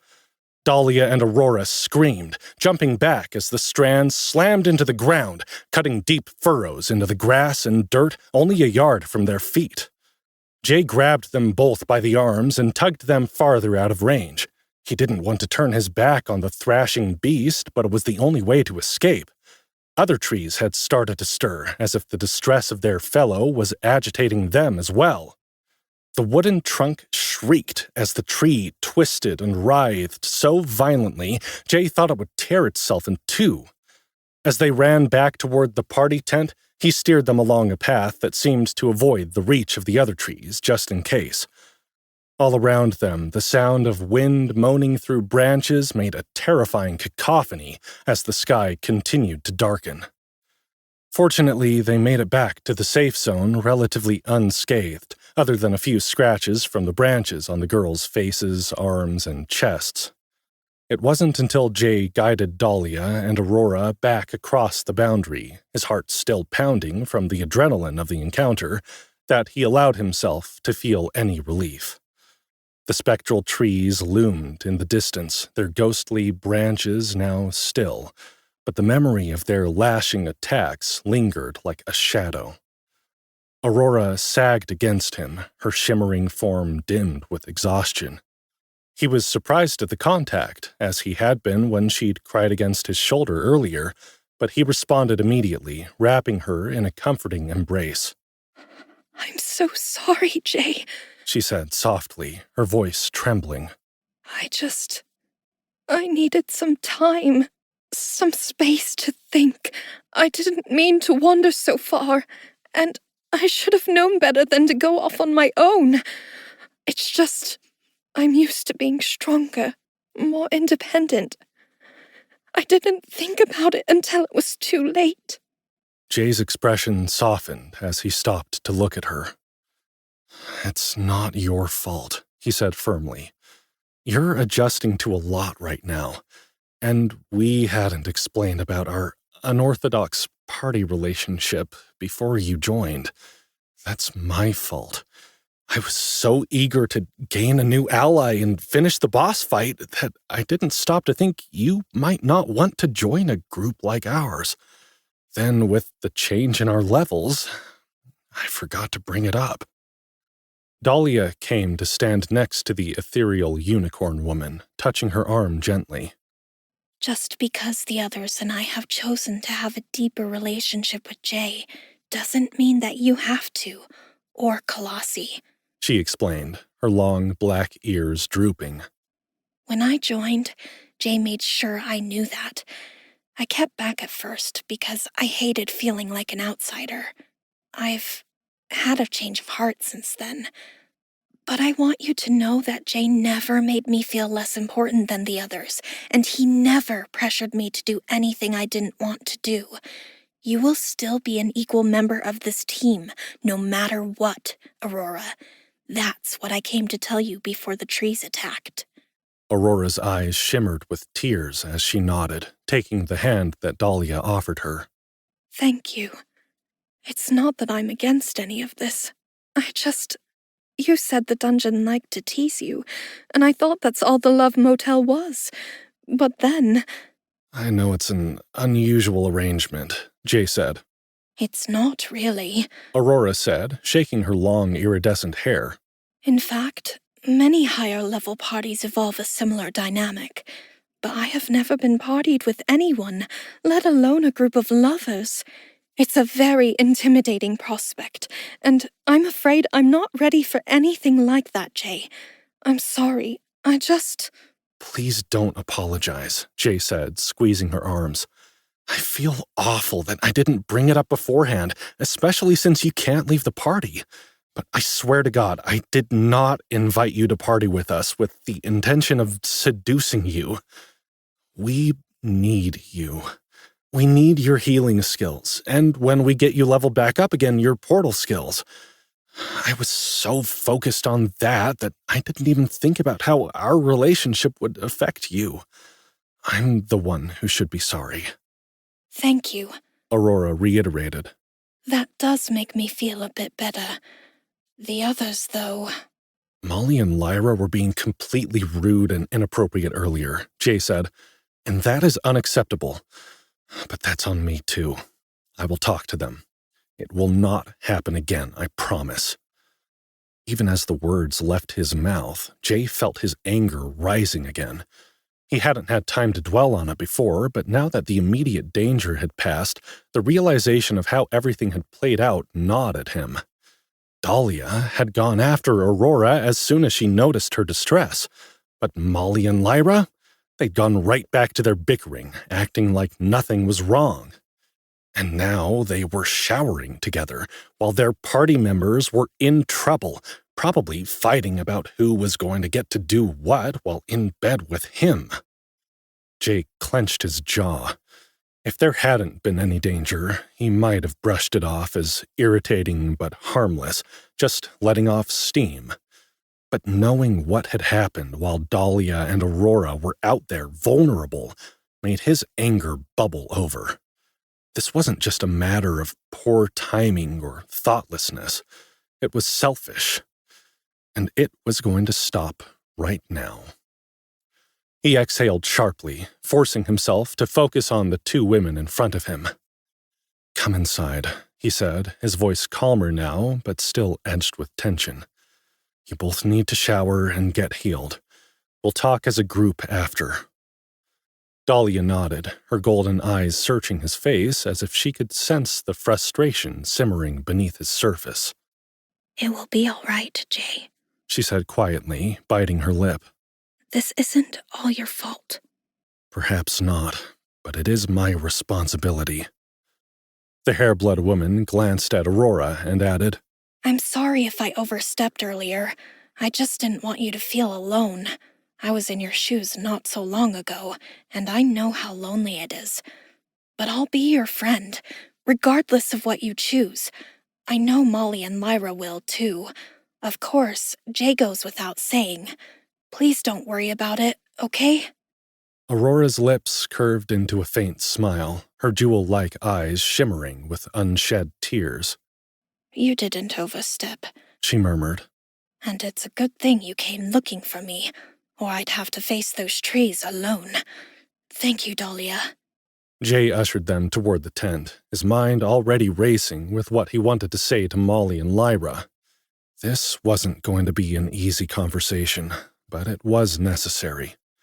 They were a team, and if they didn't start acting like one, someone was going to get hurt, or worse.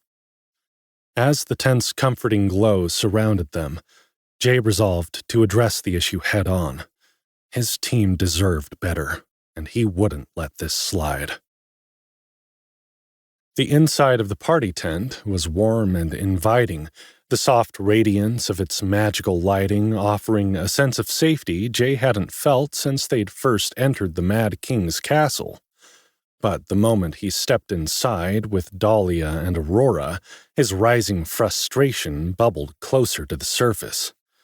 Molly and Lyra stood near the compact shower, wrapped in towels that could generously be described as skimpy. Their cheeks were flushed, whether from the warmth of the shower or their playful bickering, Jay couldn't tell. Lyra flicked a drop of water at Molly, who retaliated by tugging on the fox girl's silver tail. Cut it out, Red! Lyra squeaked, laughing as she swatted Molly's hand away. Make me tiny! Molly shot back with a smirk. The giggling stopped abruptly when they turned and saw Jay, Dahlia, and Aurora standing in the doorway. Dahlia's skirts were tattered and dusty, and Aurora's shimmering robes were streaked with grime. Both were covered in scratches, their exhaustion plain on their faces. What the hell happened to you guys? Molly asked, her bright blue eyes wide with concern. Lyra's blue and gold gaze darted between them, her ears flattened against her hair. The local wildlife isn't particularly friendly, Jay said coolly, stepping further into the tent. But you would know if you'd been watching out for your team instead of acting like overly competitive children vying for their teacher's attention. Lyra opened her mouth, a playful retort already forming, but the hard set of Jay's jaw made her pause. I thought I was the one teaching you. She started, then faltered, her eyes narrowing. Wait, you're serious? Dead serious, Jay replied, his voice sharp. You have taught me a lot about the dungeon, Lyra, but maybe it's time you learned a thing or two about friendships and relationships from me. Molly and Lyra exchanged uneasy glances, their earlier cheer fading quickly. Apparently, you've both forgotten what we're actually here to do, Jay continued, his tone measured but firm. Our goal isn't to see how many lovers I can add to some imaginary list, or to spend every waking moment in bed. It's to help save the people of Arcanesia from King Wensher and his lackeys, Runolf, Captain Canisham, and the rest. Lyra, you're the one who started me on this path. Have you lost sight of those goals already? Or are they suddenly less important now for some reason? He was speaking to the fox girl, but Molly's shoulders slumped, her fiery bravado dimming under the weight of his words. Jay, we were just playing. Lyra's ears drooped, her tail swishing behind her in small nervous flicks. The abashed expressions on their faces tugged at Jay's heart, but he pushed the emotion aside. They needed to hear this. Get dressed, Jay ordered, his tone leaving no room for disagreement. Then sit down. We need to talk. Neither of them protested. They turned silently to the small wardrobe, their earlier laughter replaced by solemn quiet. Jay exhaled, rubbing the back of his neck as he turned his attention to Dahlia and Aurora. Take a moment to rest, he said gently. We'll get everyone on the same page. As the women nodded, Jay steeled himself. This wasn't going to be easy, but it was necessary. If they couldn't act as a team, they wouldn't survive the dungeon, let alone save anyone else. Jay leaned against the table in the center of the tent, his arms crossed as he regarded Molly and Lyra with a measured look. They had returned from changing, sitting across from him with downcast eyes, their earlier laughter replaced by quiet unease. I get it, Jay began, his voice calm but firm. We all need moments of playfulness and humor to unwind after combat. I'm not saying I don't enjoy being close to you. It's one of the things that keeps me going. But this... He gestured between them, then to Aurora and Dahlia, who sat silently on the other side of the tent. This has gone too far.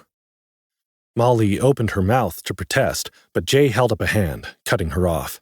Let me finish, he said, his tone brooking no argument.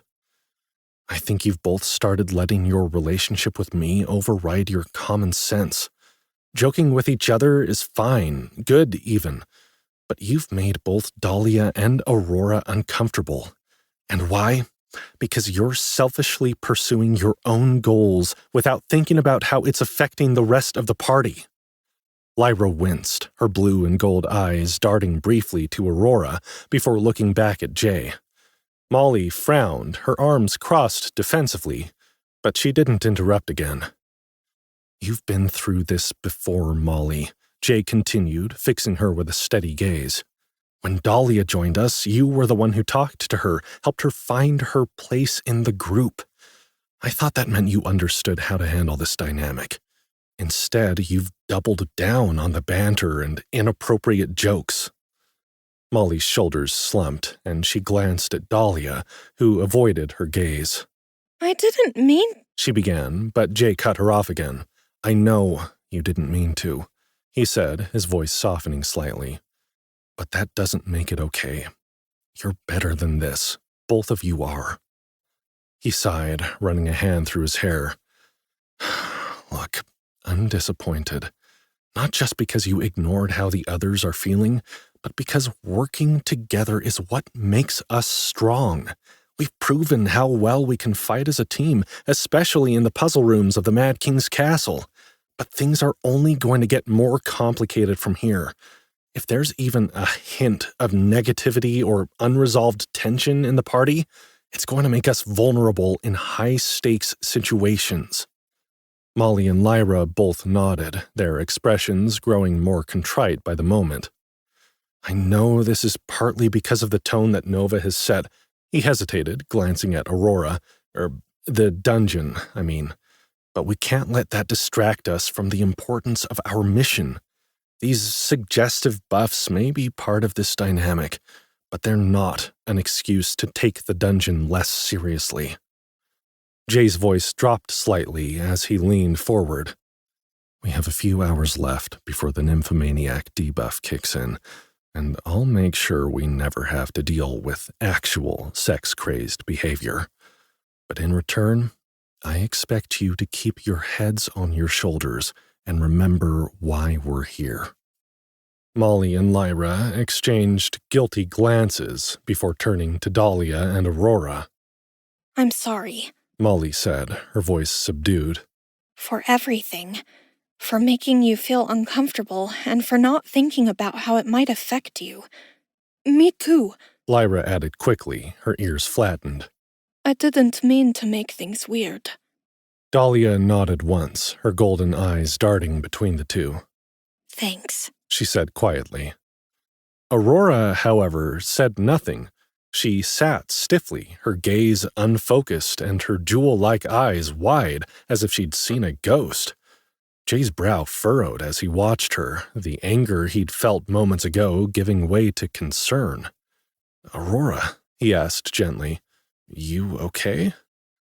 The unicorn woman blinked, her shimmering hair rippling as she seemed to return to the present.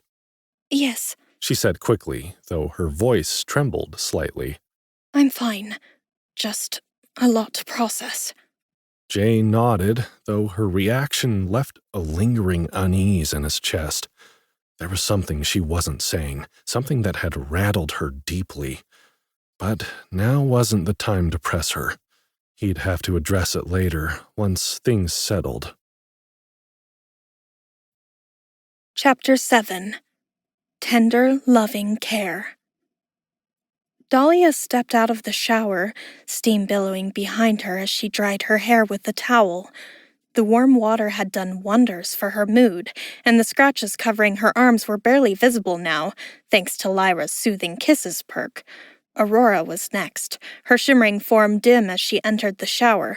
Despite the physical toll of the day, she offered Dahlia a grateful smile. As the beautiful unicorn woman entered the shower, Dahlia cast a glance at Jay. He was still brooding on the far side of the room, giving himself a hard time over the behavior of the other girls. Dahlia wanted to go to him, to make him feel better. It wasn't his fault, and to be honest, she thought he was taking the girls' joke a bit too seriously. Yes, she'd been on the other side, feeling things from Aurora's perspective. There had been a lot of complex feelings surrounding her acclimating in the party, not least of all, jealousy. Because more than anything, Dahlia had wanted what Molly and Lyra had with Jay. She'd just wanted it to herself. And, unless she was very much mistaken, she'd seen the same emotions behind Aurora's eyes as she looked at their party leader. The healer's shock hadn't come from realizing that Jay might want to sleep with her. It was more upset that the others had gotten there first, claiming their places at his side before she was even in the picture. Dahlia didn't hold it against Aurora, not at all, but she had seen the way she leaned toward Jay when he was close, the way she craved his touch when she was frightened or sad. Of course, she couldn't blame anyone for that. Jay was so kind and thoughtful, strong in body, mind, and soul. He made Dahlia believe there could be good in the world, and this feeling drew her to him like an inexorable force that she could only fight for so long. She sensed Aurora would not be able to fight it much longer than she had.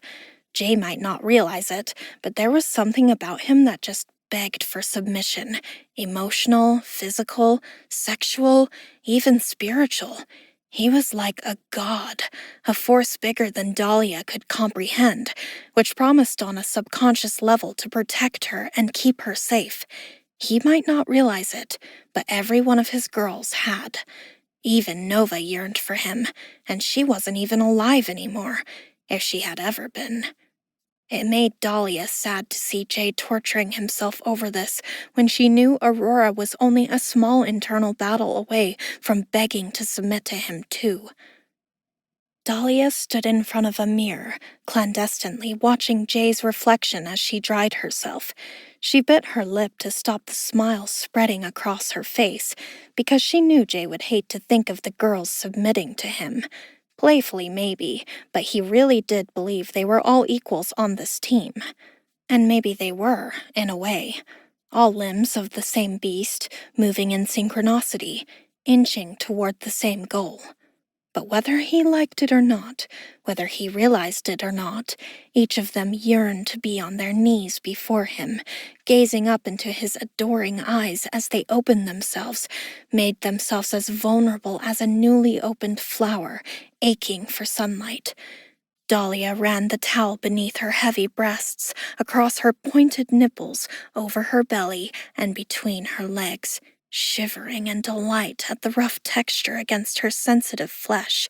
She would have Jay tonight. She would soothe his injured pride, his sore feelings, with the comforts of her body. She would give herself to him in any way he needed.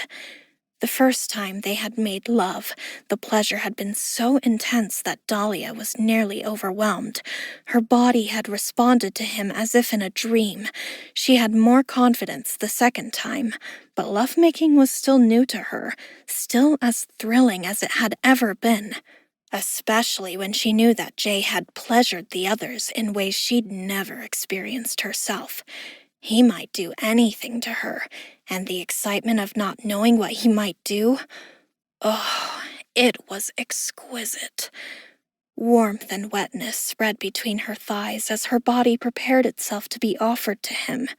Dahlia could see a flush already spreading across her pale skin, like a fever of need flaring deep within. But first, she needed to make sure Aurora was all set up for the night. When Aurora emerged from the shower, Dahlia quickly wrapped the towel back around her chest. Lyra was waiting patiently to apply her soothing kisses, since Aurora needed a long rest before her mana would be restored enough for any of her self-healing spells. She seemed embarrassed by the fox girl's ministrations, clearly not used to being healed by someone else. Aurora met Dahlia's eyes and gave her a shy smile as Lyra lowered her head to kiss a laceration on her chest. Lyra's silver ears twitched as she moved down each arm with gentle, healing pecks of her lips. Aurora blushed faintly. Her horn glowed, pulsing rapidly in a way that made Dahlia think of an excited or nervous heartbeat. "That tickles," Aurora said, her voice trembling. As Lyra stood up, her puffy tail was wagging and she was blushing too. "There," she said with a playful wink. "You're as good as new." Molly approached and grabbed the fox girl by the shoulder. "If you're all done playing nursemaid, I think our beds are upstairs tonight, at least until we're told otherwise." Lyra's ears flattened into her silver hair. Oh, all right. He's really upset, huh?" "Yeah," Molly said, her lips turning downward. "And I don't think he's wrong either. We were being foolish and immature. Sorry, Aurora." "It's fine," the healer said, her blush deepening. "Really, please stop apologizing." "Nuh-uh," Lyra yipped. "Not until I say sorry again, too. We're both sorry." "I know." A gentle smile broke across Aurora's face at the earnestness of the fox girl's plea. "I'm sorry, too. I'm so used to being completely independent and having everything go the way I plan that I probably overreacted. I was just caught off guard and didn't know how to respond. You haven't done anything wrong." Lyra wilted. "Well, tell that to Jay, will you? Because I think he hates us." "He doesn't hate you," Dahlia said, scowling at the fox girl. Black gods, don't be so dramatic. He just sees all of this as some kind of failure of his leadership. He's mad at himself more than anything. But don't worry, I plan to make sure he forgets all about it, and then I'll send him upstairs to make up with you. Promise? Lyra asked, her blue and gold eyes widening. Her tail thumped against the back of her legs eagerly. I'll owe you one, big time. Me too, Molly said, squeezing Dahlia's shoulder. Anything you want, you just name it.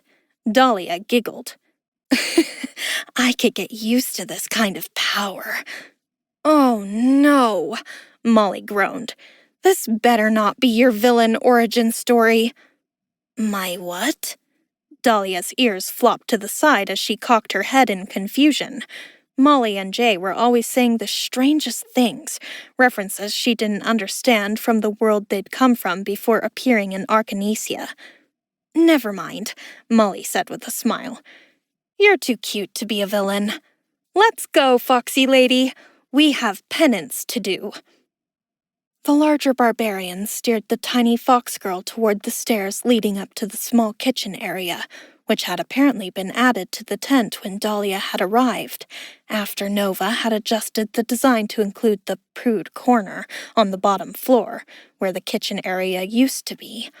The crazed dungeon had also added a spy hole for Dahlia to watch what Jay and the girls were getting up to, probably in an attempt to tempt Dahlia into joining the fun. Well, it hadn't been a completely crazy plan. Watching Jay and Molly and Lyra had made her fall even harder for him. He was so sweet and attentive, and he made them come so hard they cried, which, honestly, what kind of woman doesn't want to experience that kind of pleasure at least once in her life? Who could blame her for being curious? Once Molly and Lyra were gone, Dahlia gestured toward the partitioned room, a space she'd once claimed for privacy. You can stay here, she said, leading Aurora inside. The room was modest but cozy, with a comfortable bed and enough space to move around freely. Kalasi was already resting on a pile of pillows nearby, her breathing steady but shallow. Aurora's jewel-like eyes lit up as she glanced around. This is perfect, she said. Thank you for making room for Kalasi, too. I'm not sure how much she can sense what's going on around her, but I'm sure she would appreciate being cared for so well. Dahlia smiled. Of course. We're going to make the best of this situation no matter what, okay? Aurora nodded, her expression becoming distant again. Yes, she said. We will. I don't want to be rude, but I'm very tired, Dahlia. I think I'll go straight to sleep.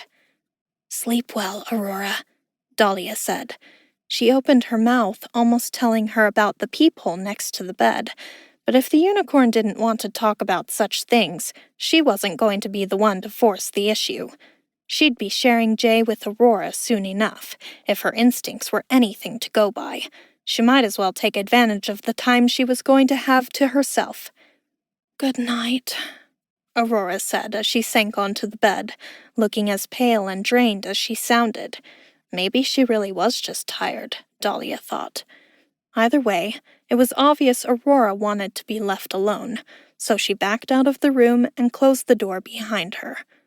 Darkness. Her heart was beating faster now as she turned to face the empty room. Empty of everyone except for Jay. His dark eyes were fixed firmly on her. Hi, she said, surprised to find herself trembling with anticipation. Hi yourself. A slow smile spread across his face as he looked her up and down. Come here. Dahlia shuddered with desire at his words, and her legs obeyed almost before her mind had processed what he'd said. She crossed the room in an instant, melting into his open arms, her heart pounding against her ribs like a rabbit trapped in a snare. This is it, she thought. Now he's mine, and I'm his, for as long as he needs me. Oh, shadows take me. I can't wait. Jay wrapped his arms around Dahlia's waist, pulling her soft curves against his body and dropping his mouth to her bare shoulder. Her skin was still damp from the shower, her long magenta waves leaving droplets against her pale skin. "You're going to get a cold," he said, kissing each droplet of water in a trail as he made his way along her neck, up to her chin, and finally landing on her perfect, plump mouth. You'll keep me warm, won't you? She turned her face up to his, parting her lips invitingly as he probed her gently with his tongue. "Of course," he said, "but let's make sure you're comfortable first." He spun her around by the shoulders and pressed her back against the heart-shaped bed. When the backs of her knees touched the mattress, she sat, gazing up at him with her wide yellow eyes. "I'm comfortable," she insisted. "We should at least dry your hair." He lifted a damp curl, twisting it in his fingers until a stream of water poured onto the floor. "I don't think Lyra's soothing kisses or Aurora's healing magic will cure us of pneumonia." You might be surprised what dungeon magic can do, Dahlia giggled. but I take your point. A hairbrush appeared in her hand, materializing as if it had just been pulled from her inventory. As Dahlia lifted her arms to brush her hair, her towel slipped. Her big, beautiful breasts swayed from side to side with the movements of her arms, but she made no move to cover herself. She kept her gaze locked on Jay's, her face tilted up towards him. His eyes followed the curve of her shoulders over the swell of each breast, lingering on her hard, berry-like nipples. His gaze encompassed the soft mound of her belly to where the towel pooled around her wide hips, just obscuring her pussy. Jay had already seen her like this, but still his pulse leapt to have her naked before him once more. She was soft and curvy in a way Lyra and Molly weren't, and he couldn't help wanting to bury himself in her body, crushing her to his chest and thrusting deep into the heat of her core. "God, you're so gorgeous," he whispered. "You don't even seem real." I want you, Jay. She bit her lip, rolling it between her teeth like she was imagining they were his. Black gods, I've thought of little else since the hot springs. I need you. Jay gently took the brush from Dahlia's hands, running his fingers through the damp, magenta strands. The sight of her, calm and serene and aching for him, sent a wave of lust through Jay that made his head spin. "Here," he said, breaking apart a small tangle in her tresses. "Let me." Dahlia blinked in surprise, her golden eyes softening as he began to work through the silken strands. His movements were slow and deliberate, his touch gentle. She closed her eyes and leaned toward him until her nipples grazed his thighs. Darkness. That feels so nice, she moaned. Jay felt the press of her chest and watched her breasts squishing out to the side, thinking she had no idea how nice it felt. "I was so worried about you today," Jay murmured. "I kept thinking about what could have happened, and I'm just glad you're safe." Dahlia smiled, tilting her head slightly to meet his gaze. You saved me. She said simply. And Aurora. I don't know what we'd do without you. Jay's chest tightened at the sincerity in her voice. He set the brush aside, kneeling in front of her as he took her hands in his. "I mean it, Dahlia. I don't ever want to lose you." Her cheeks flushed faintly, and she leaned forward to kiss him. The kiss was soft at first, but as their emotions swirled, it deepened, their hands tangling as they pressed closer. When they broke apart, Dahlia rested her forehead against his. You've been so tense today, she said softly. Let me help. Jay blinked, caught off guard. You already are helping. Dahlia smiled, her expression turning teasing. A massage. You need to relax, Jay. We all do. We'll think more clearly tomorrow if we're rested. Before he could protest, she slipped out of his grasp and retrieved a small bottle of warming oil from one of the shelves Nova had so thoughtfully stocked for them. Her towel fell the rest of the way to the floor, revealing every inch of her delicious body to his hungry eyes. Lay down, she said, patting the bed. Shirt off. Hey, I thought I was taking care of you, Jay said. Your hair isn't dry yet. Dahlia scooped the towel up with her toes and tossed it into the air, catching it deftly in one hand. She pushed the oil at Jay's chest, and he took it from her. Then she wrapped the towel over her head and vigorously rubbed, making her curves jiggle and bounce in a way that Jay found completely mesmerizing. Happy now? She asked, as her long ears popped back up again, and she ran her hands through her much drier hair. Very, Jay said, staring at her still wiggling breasts. Dahlia scoffed and snatched the oil out of his hands again. On the bed, she demanded. It's my turn to take care of you. Jay chuckled, but did as she asked, pulling his shirt over his head and stretching out on the bed. Dahlia's golden eyes flicked appreciatively over his form. Happy now? He asked, enjoying the feeling of her gaze on him. Very, she said, mimicking him. But I'd be happier if you took those pants off, too. Jay wasn't about to argue with that logic. He wriggled out of his beetle-black scarab armor and tossed it on the floor. Yes, ma'am, he said, his voice muffled by the pillow as he rolled onto his stomach. Chapter 8. Last Stop at the Love Shack. He felt the mattress shift as she climbed onto the bed and over his body, the heat of her skin sending shocks through him every time they touched. As she lowered herself over his hips, pressing her wet sex against the top of his ass, Jay groaned in pleasure. His stiffening cock pressed painfully into the mattress.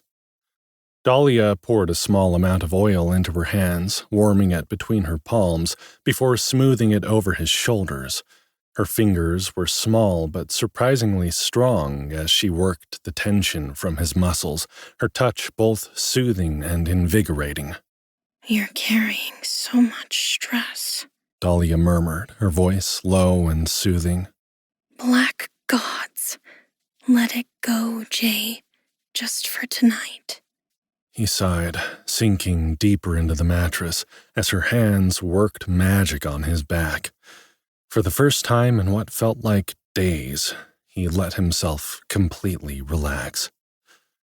Jay stretched out onto the bed, the cool sheets a welcome relief against his skin. His shoulders ached from the day's battles, and he couldn't remember the last time he'd let himself truly relax. He usually didn't have the luxury. His focus was always on the team, on making sure they were safe, strong, and ready for whatever came next. Even in the safe zones, he still felt responsible for the girls and couldn't completely let go of control. But now, with Dahlia kneeling beside him, the bottle of warming oil in her hand, he felt something he hadn't allowed himself to feel in what felt like forever. Cared for. Relax, Jay. Dahlia insisted again, her voice soft but firm, a gentle command that sent a shiver down his spine. Let me help you unwind. He exhaled slowly, letting his cheek rest against the pillow as she poured a small amount of oil into her hands, the faint scent of something warm and spicy filling the air. Her fingers were warm and slick as they pressed against his back, gliding over his skin with strong, delicious pressure. The oil left a comforting heat in its wake, and Jay felt himself melt into the mattress. Oh, God, he grunted as her fingers kneaded at his tired muscles. I didn't know how badly I needed this. Darkness, you're so tense.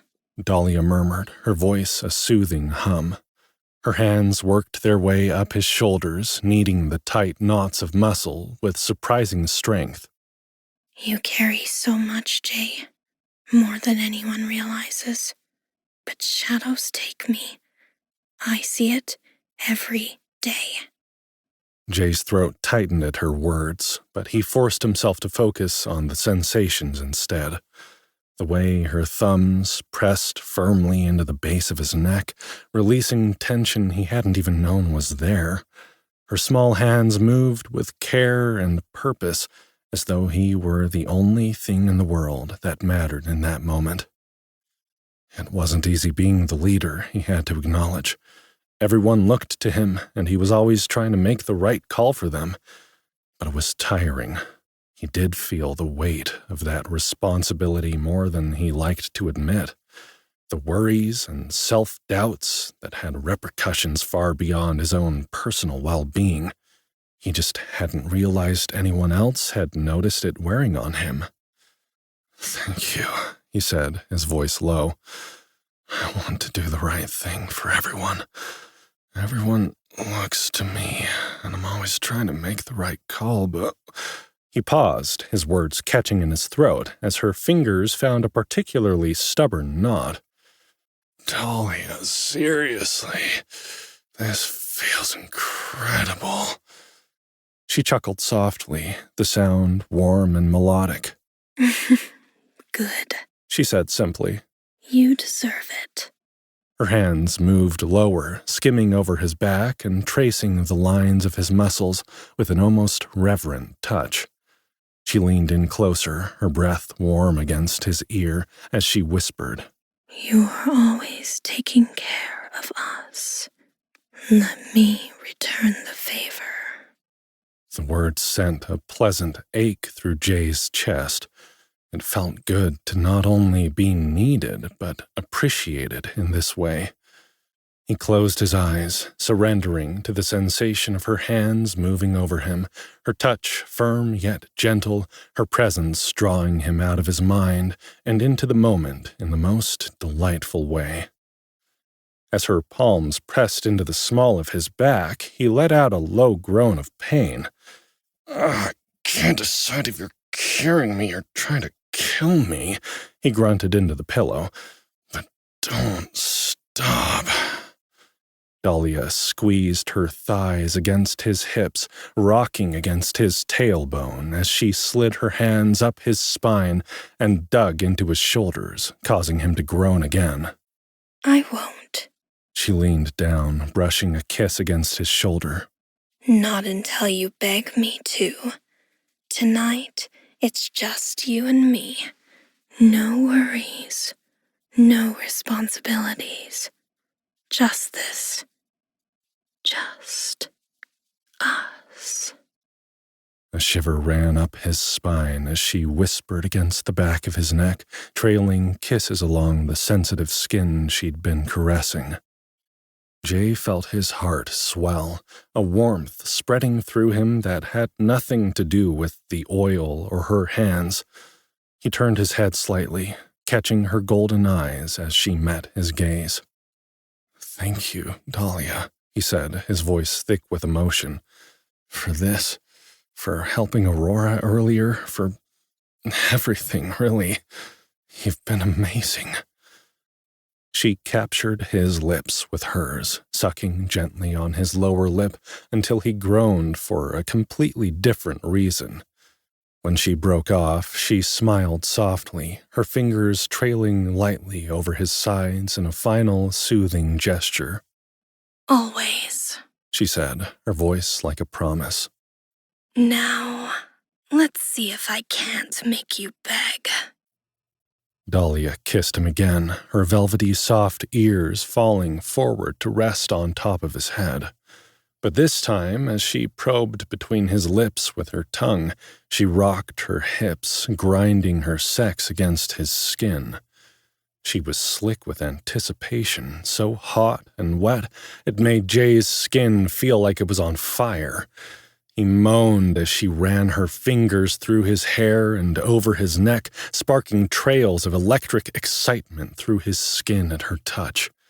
Almost against his will, Jay felt himself turning over. He freed one hand, reaching up to capture her face so he could kiss her more deeply. Jay, she whimpered against his mouth. You're not giving up already, are you? You don't want me to stop, I hope. God, no, he gasped as he rolled the rest of the way onto his back and felt her lower lips spread as she opened her thighs to accommodate his movement. Keep going. Dahlia rocked her hips, sliding her juicy pussy up and down his stomach as he settled into place. Her heavy breasts were shiny with the oil she'd rubbed on his back, her nipples rock hard from being dragged against his skin. Jay slid his hands over her thighs and up her hips to cup the glorious weight of them in his palms.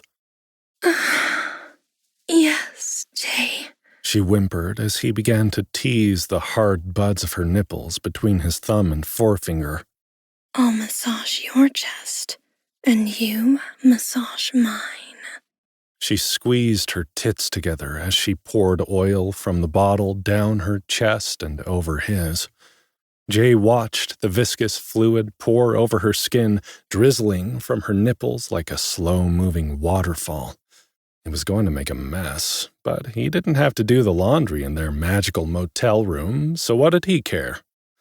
Dahlia leaned forward, letting the oil drip from her breasts onto his chest as she continued to rock against his abs. Her lower lips split open as she dragged herself back and forth, and the pink pearl of her pleasure swelled. Jay kept his head back, content to watch the show while she took command. His length was rigid, pressing insistently against her firm, round backside as she rocked and bounced, making her breasts sway over him pendulously. He yearned to be sheathed inside her heat, but the ache of waiting was just as good, especially as she got into her performance. Dahlia's golden eyes were locked on him, her bottom lip pinched between her teeth, her magenta tresses falling in her face. Her black ears were half-cocked, slumping adorably sideways as she lost herself in her pleasure. Heat blossomed in her cheeks, and a sheen of sweat kissed her forehead. The wet patch she was leaving on his stomach was driving Jay mad with desire. When enough oil had dripped onto his skin, she pressed her palms into the center of his chest, forcing her tits up and out with the sides of her arms. She squeezed his pecs, her fingers digging into his muscles almost enough to hurt. Her breasts bounced as she massaged him, pausing to tweak and tease his nipples. Jay could only stare. She looked so incredible up there, he didn't want to do anything to interrupt. Black gods, Jay. You feel so good. She moaned. Don't you want to feel me? Her shiny, oiled breasts begged to be held, but Jay was enjoying the tease a bit too much. He put his hands on her thighs, sliding them back to cup her ass. Squeezing, he guided her up and forward, causing her tits to sway over his face. He bounced her weight in the palms of his hands, watching them move.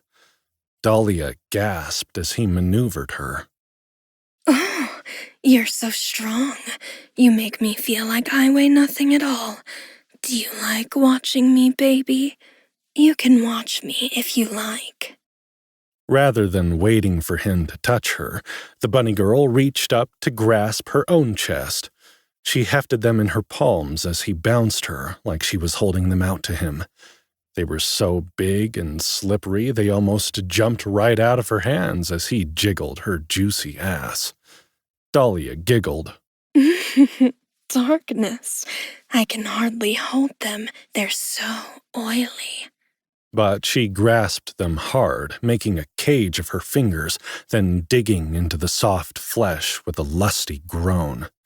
Jay could feel her excitement growing as her wetness spread from her inner thighs, dripping onto his stomach as he supported her weight with his hands. The gorgeous bunny girl pinched and tugged her nipples, lifting her heavy breasts by the hard nubs and letting them fall back down with a slap against her torso. Jay's eyes were locked on their mesmerizing movement as she did it again, gasping as she received a jolt of pain when she pulled as hard as her nipples would stand. Then she cupped them by the sides and pushed them together, causing her oiled skin to make wet, sloshing noises as she smacked and slapped them mercilessly. Oh, what am I going to do with all this oil? She moaned. Maybe I'll have to rub it off on you. Dahlia rose up on her thick thighs, putting her weight on her knees and lifting herself out of Jay's grasp. In a quick, fluid movement Jay was too distracted to follow. She spun around until her ass was facing him. Then she lowered herself until her huge breasts enveloped his shaft. Pleasure jolted through Jay's body like electricity as her warm, oiled skin slid over his most sensitive parts. The bunny girl leaned forward, cupping her breasts and squeezing them against his rigid length as she continued to bounce. Her perfect round ass and plump wet pussy hovered above his face as she wrapped his cock and pumped up and down, sending him into ecstasies he hadn't imagined. When he felt her hot mouth wrap around his tip, Jay groaned loudly. Dahlia pushed herself down his length, sliding his cock over her tongue toward the back of her throat as she made lasciviously wet sounds of pleasure with her mouth. Oh. Oh. She was moaning and whimpering like his manhood was the most delicious thing she'd ever eaten. Fuck, Jay. Oh. You're so yummy. Finally, Jay could take no more. He sat up, reaching his arms under Dahlia's legs and lifting her needy pussy to his mouth. She let out a little yelp of surprise as he licked her rapidly from clit to slit, holding her in a wheelbarrow position by keeping her thighs propped on his shoulders. Fuck yes. Oh, Jay. Oh, more, please. That feels so good. Her fuzzy black tail tickled his forehead as he licked and sucked her swollen lips, flicking the hard bud of her clit with his tongue.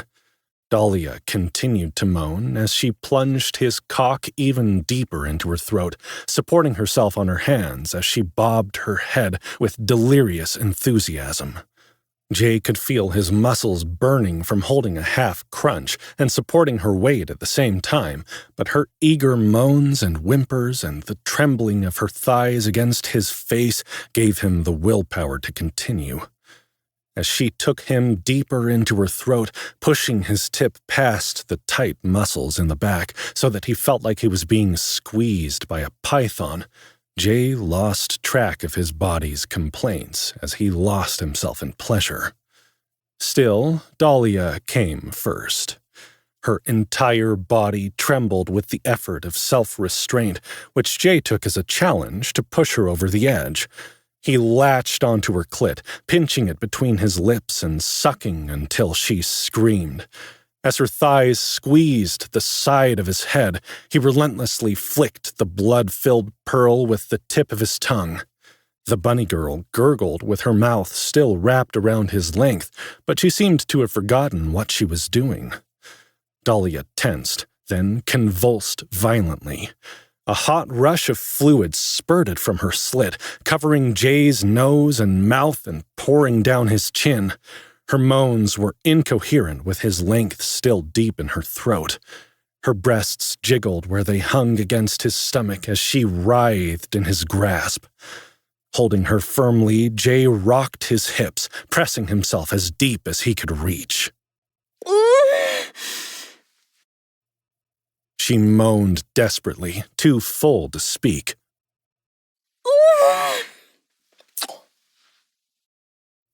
He exploded, causing her to squeak in shock, then swallow rapidly in an attempt to drink his seed as quickly as he released it.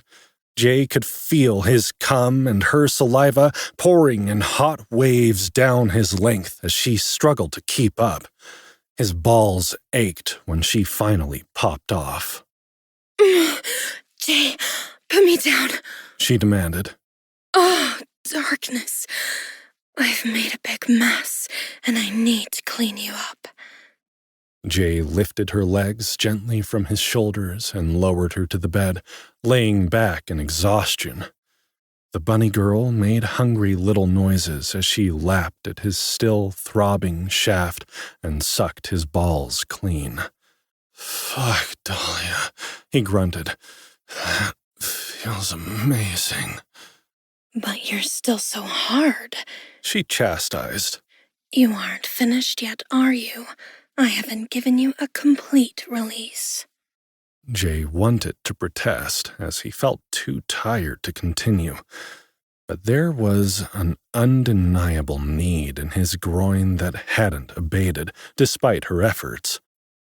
"You don't have to—" I want to, Jay, she said, cutting him off as she grasped him in her hand and squeezed. I'm taking care of you tonight, remember? And I mean in every way. She stroked him a few times, using the last of her saliva to lubricate the massage. Jay groaned again on the edge of another, far more intense climax. She leaned forward, rubbing her breasts against his shaft again, transferring more oil from her skin to his. Then she crawled over him, hovering over his hips. Her pussy lips were pink and swollen from his attention, and she was still dripping with liquid excitement. Jay watched as the bunny girl lowered herself onto his length, her puffy lips splitting around his girth. The heat of her channel was incredible as it enveloped him, and it was all Jay could do to not cry out at the shock of pleasure he received as her muscles clamped around him. The bunny girl's thick thighs flexed as she lowered herself all the way down, then up, then down again, taking him in hard, fast strokes. Oh, fuck! She groaned. Darkness, that feels so good. Jay, you're so big and hard. I could ride you all night. Jay privately hoped it wouldn't take that long before he had release, but after the stress of the day, he was struggling to let go completely. Dahlia was determined to make him relax, however, and she showed him just how hard she was willing to work for her release. The bunny girl bounced on his cock like a piston, rocking her hips to take him as deep as she could with each thrust. Her ass slapped against his thighs as she bounced, and her breasts swung in mesmerizing circles as she pounded his length. Oh, black gods, yes! She screamed, throwing her head back as she lost herself to the sensation. Jay, I still can't believe you're mine. It feels so amazing to have you inside me. I want you to fill me with your seed. Jay's balls felt like they were going to burst, like they'd swelled to twice their size. Dahlia looked like a dream as she bounced on his cock with wild abandon. Her incredible tits had taken on a life of their own as she humped him with a fervor that could only be unleashed by her kind. Pussy juice flooded over his belly as she climaxed again, driven to it by her own frenzied motions. She panted, her magenta hair disheveled and her black ears drooping. A flush crept across her chest, which was now beaded with sweat. Shadows take me, she gasped. I didn't think it was possible to come that hard. But you? Her golden eyes narrowed. You still haven't climaxed, Jay. This won't do. She rocked her hips back and forth, her muscles pulsing and clenching along his length as she continued to ride him. What am I going to do? She wondered aloud, leaning forward to massage his chest and play with his nipples as she slowly bounced her ass up and down, driving his shaft deep into her core.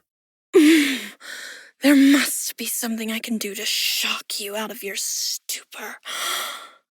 A wicked grin teased the corners of her lips, completely at odds with the innocent bunny girl he'd only just coaxed out of her shell a few days ago. Jay immediately felt his heart rate pick up as she gave him a truly depraved smile. You know, Nova told me about a trick I could use. A naughty way to please you that she wanted to watch. Dahlia leaned farther forward, dragging her nipples over Jay's chest until she captured his lips with hers. Languorously, she slid her tongue into his mouth, moaning as she ground her pussy onto the base of his shaft. Jay could feel the muscles of her channel fluttering as she considered whatever this plan was. Her breasts squished out to the sides of his chest as she pressed him into the mattress. I didn't want her to watch me do something like that. The horny hairblood woman continued, nibbling at his lips between her words. But Nova isn't here now, is she? I can be a bad, bad bunny, and she would never know. Jay's balls ached so badly now that he felt they were going to bruise. He needed release, and she was so fucking hot he couldn't figure out why his body wouldn't let go. When Dahlia sat up, lifting herself off his shaft and exposing his slicked skin to the cool air, he had to fight not to cry out loud and beg her not to stop. He would come, he knew it. It was just going to take a little longer. He was going to come harder than he ever had in his life. Just a little more. His brain froze in shock as Dahlia grasped his length in her small hands and began to slide his tip backwards. She sat a little lower so that the pressure of her weight was pressing down on the head of his cock as she slowly inched him behind her pussy and between the cheeks of her big round ass. Oh, fuck, he groaned despite himself as the gorgeous bunny girl watched his face. Dahlia bit her lip as she guided the head of his cock to her tight little backside. Then she lowered herself a little bit more, allowing her weight to slowly push him inside. She released her lip as her eyes opened wide and her mouth fell open in shock at the unexpected sensation.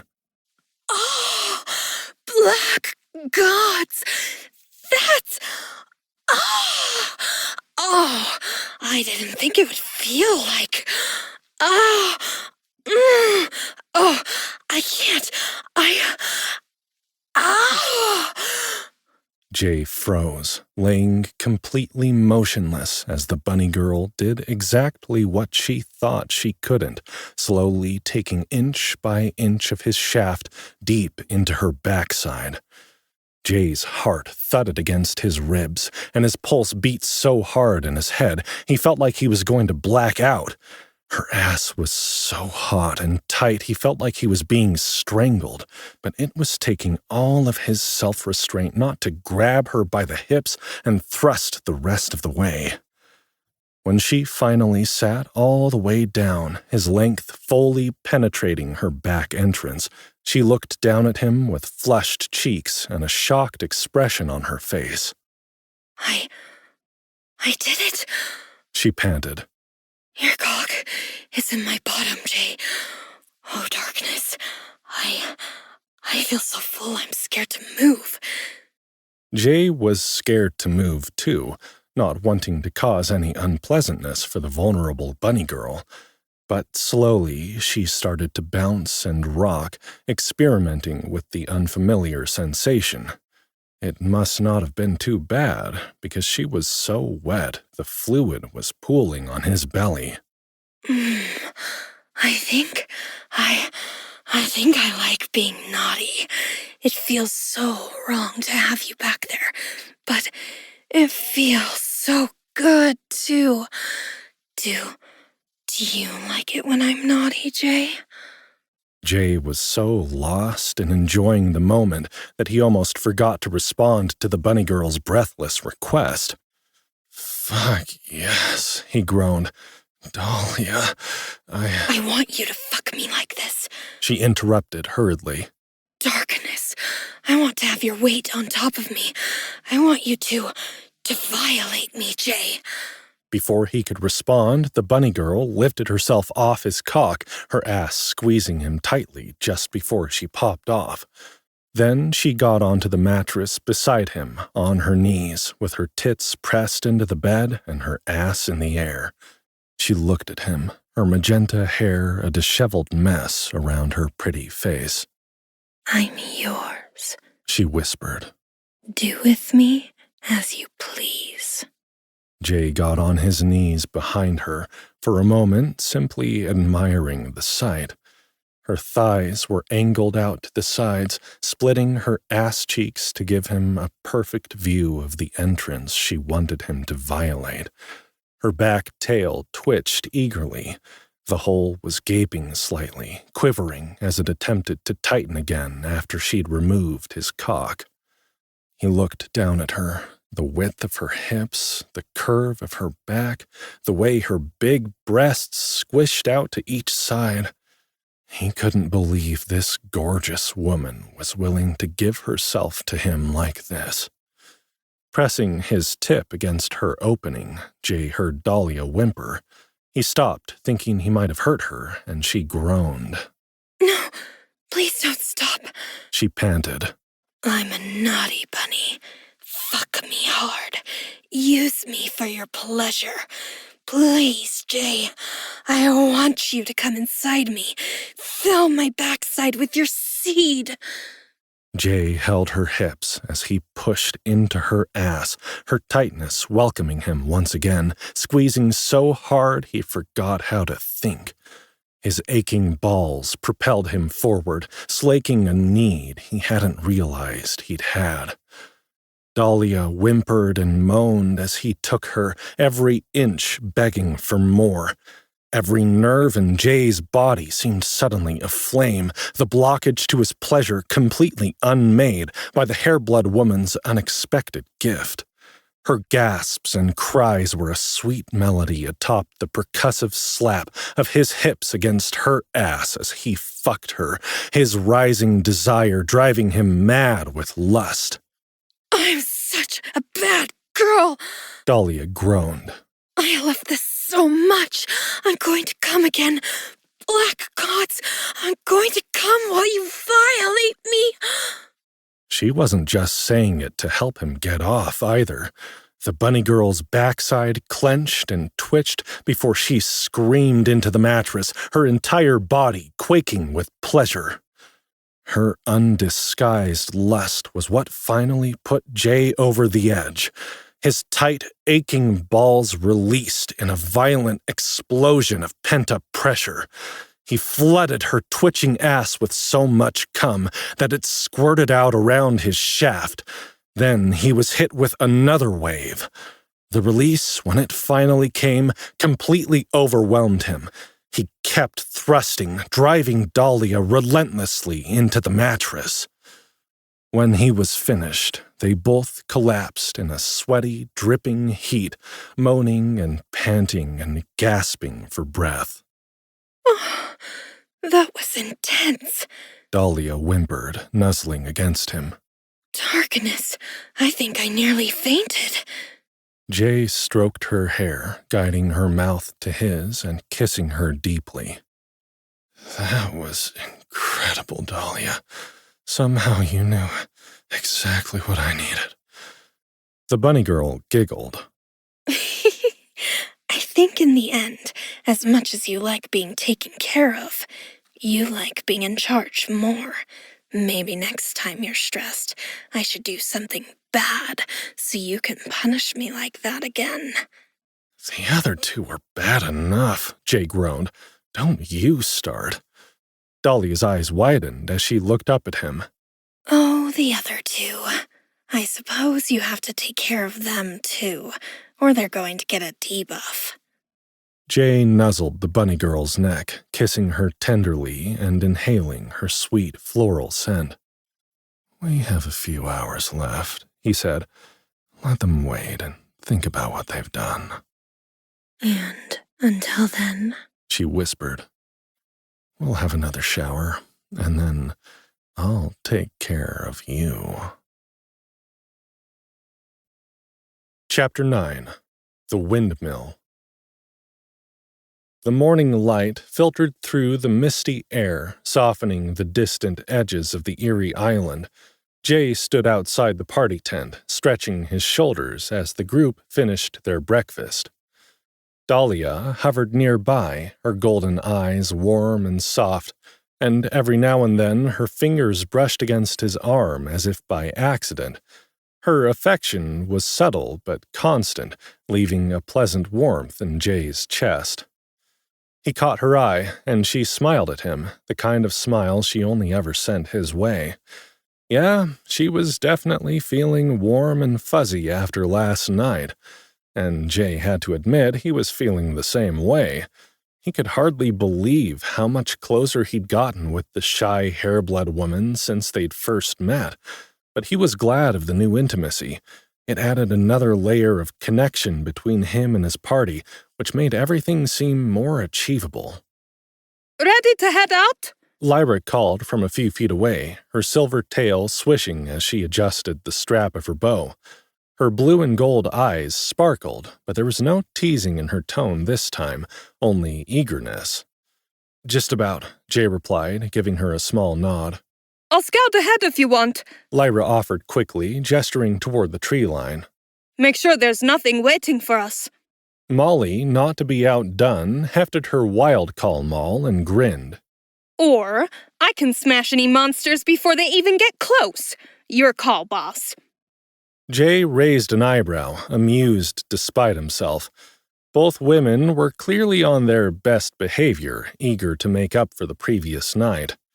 Not that they hadn't already done some making up already. He'd called for them near the end of their countdown, not wanting to push them over the edge of the nymphomaniac debuff Nova had blessed them with, which made them literally go insane with lust if they didn't receive his seed in a 24-hour period. But both Molly and Lyra had insisted on denying their own pleasure completely, as penance for their selfish behavior earlier that day. They'd watched him make love to Dahlia for what had been the third time that night, and then gotten on their knees side by side to clean him up afterwards. While Jay thought they were going a bit overboard in their apology, he had to admit it was pretty sexy. Now they were still trying to show him how sorry they were by offering to do extra work. "Let's stick together for now," he said, smiling supportively at them. "We don't know what else this island has in store." As they packed up the rest of their supplies, Jay focused on the party tent. He collapsed the portable safe zone into its small gift box shape and prepared to return it to his inventory. But as soon as he did so, a system notification flared to life in front of him. "Party tent charges depleted. This item can no longer be used. To restore charges, visit an enchanter. Warning: enchanter services often require rare or dangerous to obtain ingredients and reagents." Jay frowned as he glanced down at the box. The once pristine white exterior with its cheerful red ribbon had turned a dull, lifeless gray. "Damn," he muttered under his breath. "Guess that answers that question." "What's wrong?" Dahlia said, stepping closer. Her black ears twitched and her golden eyes gleamed with concern. "The tent's out of charges," Jay said, holding up the box for her to see. "We can't use it again until we find an enchanter to recharge it." Dahlia's lips pressed into a thin line, and she nodded. "So, no safe zone until then." "Sadly, yeah," Jay replied. "We'll need to be more careful. If we can't find one of the official dungeon safe zones, we'll be out in the open every time we need to rest." "Nothing we haven't done before," the hairblood said, giving him a reassuring smile. Her black ears stood straight up on high alert after her and Aurora's encounter with the strange trees. She glanced around at the mysterious island as if to confirm something to herself. It will be all right, Jay. Don't worry. I'm sure it will, Jay said with a sigh, but I don't like not having it as a backup. As they continued packing, Molly and Lyra hovered around Jay like eager assistants. Lyra darted ahead to scout a few feet into the tree line, reporting back that it was clear. Molly checked their gear, ensuring everyone's weapons were secure. Their helpfulness was a bit over the top, but Jay couldn't help but smirk at their efforts.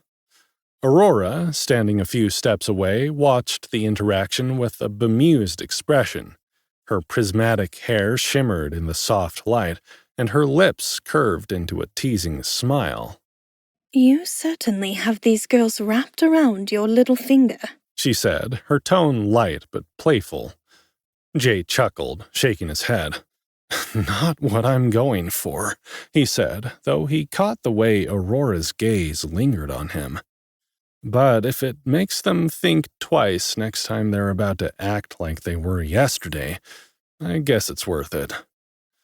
Aurora's jewel-like eyes were curious as she watched him work, and every now and then her smile lingered a little too long, making Jay's blood pump harder. He felt a flicker of excitement at her sidelong glances, but he brushed it aside. She was still finding her place in the group, and the last thing he wanted was to push her. She was absolutely stunning, and he wasn't going to turn her away if she was interested in him. But he didn't want to risk attempting to encourage her in case she took it the wrong way. Instead, he pretended not to notice her interest, focusing on securing his own gear. Before long, they were ready to set off to explore the rest of the island. This one was bigger than the last, and they couldn't see the far edge.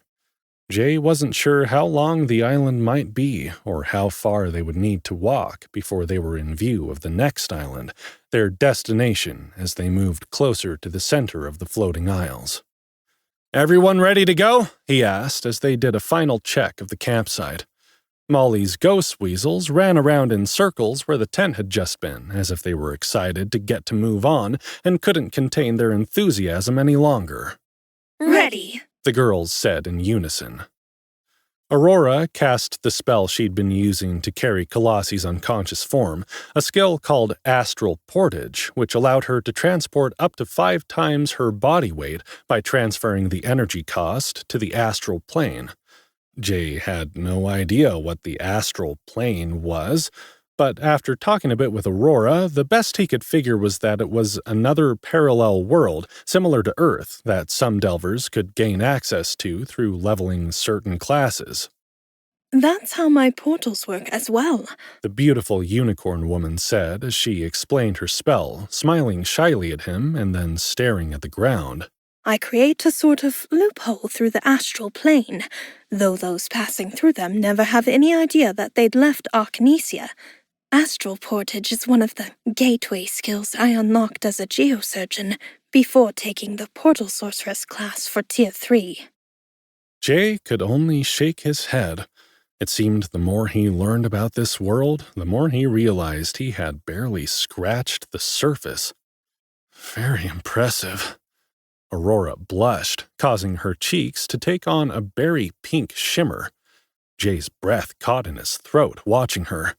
She definitely seemed different today. He found it difficult to believe that a woman who had been delving for over 200 years could be so easily embarrassed. But he reminded himself that Aurora had purposefully delved alone, limiting her experience with other delvers. Jay realized she may have limited a lot of other experiences besides delving. She was as sweet and shy as a young schoolgirl, despite the fact that she could probably level an entire room full of top-tier monsters when she was at full strength. Jay found the disparity undeniably charming. As they began their trek across the island, Dahlia sidled up to him, her steps light and graceful. She leaned close, her breath warm against his ear. Maybe Aurora found that peephole Nova put in the prude corner. She whispered, her voice laced with mischief. You know, the one where I first watched you with Lyra and Molly. Maybe she watched you take control of your naughty bunny last night, and now she's imagining being ridden like the pretty pony she is. Jay's cheeks flushed with heat, and he glanced at her with wide eyes. "Dahlia," he hissed, his voice low enough to avoid the others hearing. "Don't you start sexualizing everything, too. We finally got the other two behaving themselves." She grinned, her golden eyes sparkling with amusement. What? I've seen how she looks at you is all. It's just a thought. Jay groaned, shaking his head, but as he caught Aurora stealing another glance at him, he couldn't help but wonder if Dahlia might be onto something. "Fine," he said. "You've expressed your thought. Now keep any future thoughts along those lines to yourself. I will not stand for anyone making Aurora feel left out or uncomfortable." I know, she said, squeezing his arm and rising onto her tippy toes to peck him on the cheek. That's why I mentioned it to you and not her. Don't worry, Jay. I'll be good. I don't ever want to miss out on a night like we had last night for something so silly and juvenile. She walked away from him, swaying her curvy hips as if to emphasize the point, and Jay's mind immediately went to the warm, soft sensation of pushing up against her backside the night before. He didn't want to miss out on any nights like that either. As the group set out across the island, the misty morning light cast long shadows through the strange willow-like trees. Jay led the way, his big stick in hand, as he glanced warily at the ghostly branches swaying gently in the spectral breeze. They seemed still now, like any normal tree, but he wasn't about to let his guard down. "Stay alert," he said, his voice steady but firm. "We'll cut a path through the trees where we can, to avoid getting too close. I don't trust them to stay lifeless." The team nodded, spreading out into a loose formation as they made their way through the eerie landscape. Molly took the lead, swinging her big hammer in controlled arcs to clear a safe path. Lyra followed close behind, her bow at the ready. Jay moved in the middle, where he could be of help whether they were attacked from in front or behind. Dahlia and Aurora brought up the rear, their eyes darting to the trembling branches. Kalasi, sleeping peacefully in the golden embrace of Aurora's astral portage spell, floated along behind. Despite their vigilance, the trees remained still, their spectral branches merely shifting with the wind. Jay frowned, his unease growing with every step. It felt like they were being watched, and the stillness only exacerbated his nerves. After a while, the ruins of an ancient structure came into view, a windmill, its fabric-covered blades sagging and torn. The building itself was crumbling, its stone walls leaning precariously, but a faint hum of energy emanated from it, filling the air with an electric tension. "This looks like the place," Jay said, stopping a few feet away. A windmill? Molly scrunched her forehead incredulously. What the hell did they need a windmill for? There's no sign of any town or settlement around here. If there's one thing I've learned delving dungeons, Aurora stated from behind, it's that they don't have to make sense. If this is a puzzle level, the windmill is here because it's useful for something. Dahlia frowned, narrowing her eyes at the crumbling structure. Does that mean that there was no ancient civilization of dungeon denizens who built those stone soldiers? Is it all just made up? Yes and no. The older, wiser unicorn woman said with a gentle smile. There may very well have been an ancient civilization that lived on this floor. I've come across such communities in my travels, but once they abandoned it, the dungeon would have repurposed whatever they left behind, the same way it absorbs monsters and dead delvers. So whatever we find, we can assume the dungeon chose for it to be here. Whether that's because we can use it, or the dungeon is using it to trick us, is another matter. Jay could still feel the hum of power coming from the structure, which made him feel like there must be something to it. He felt a similar sensation when the stone behemoth attacked. "Be careful," he said. "It doesn't look stable, but I agree there's something about it. It feels important somehow."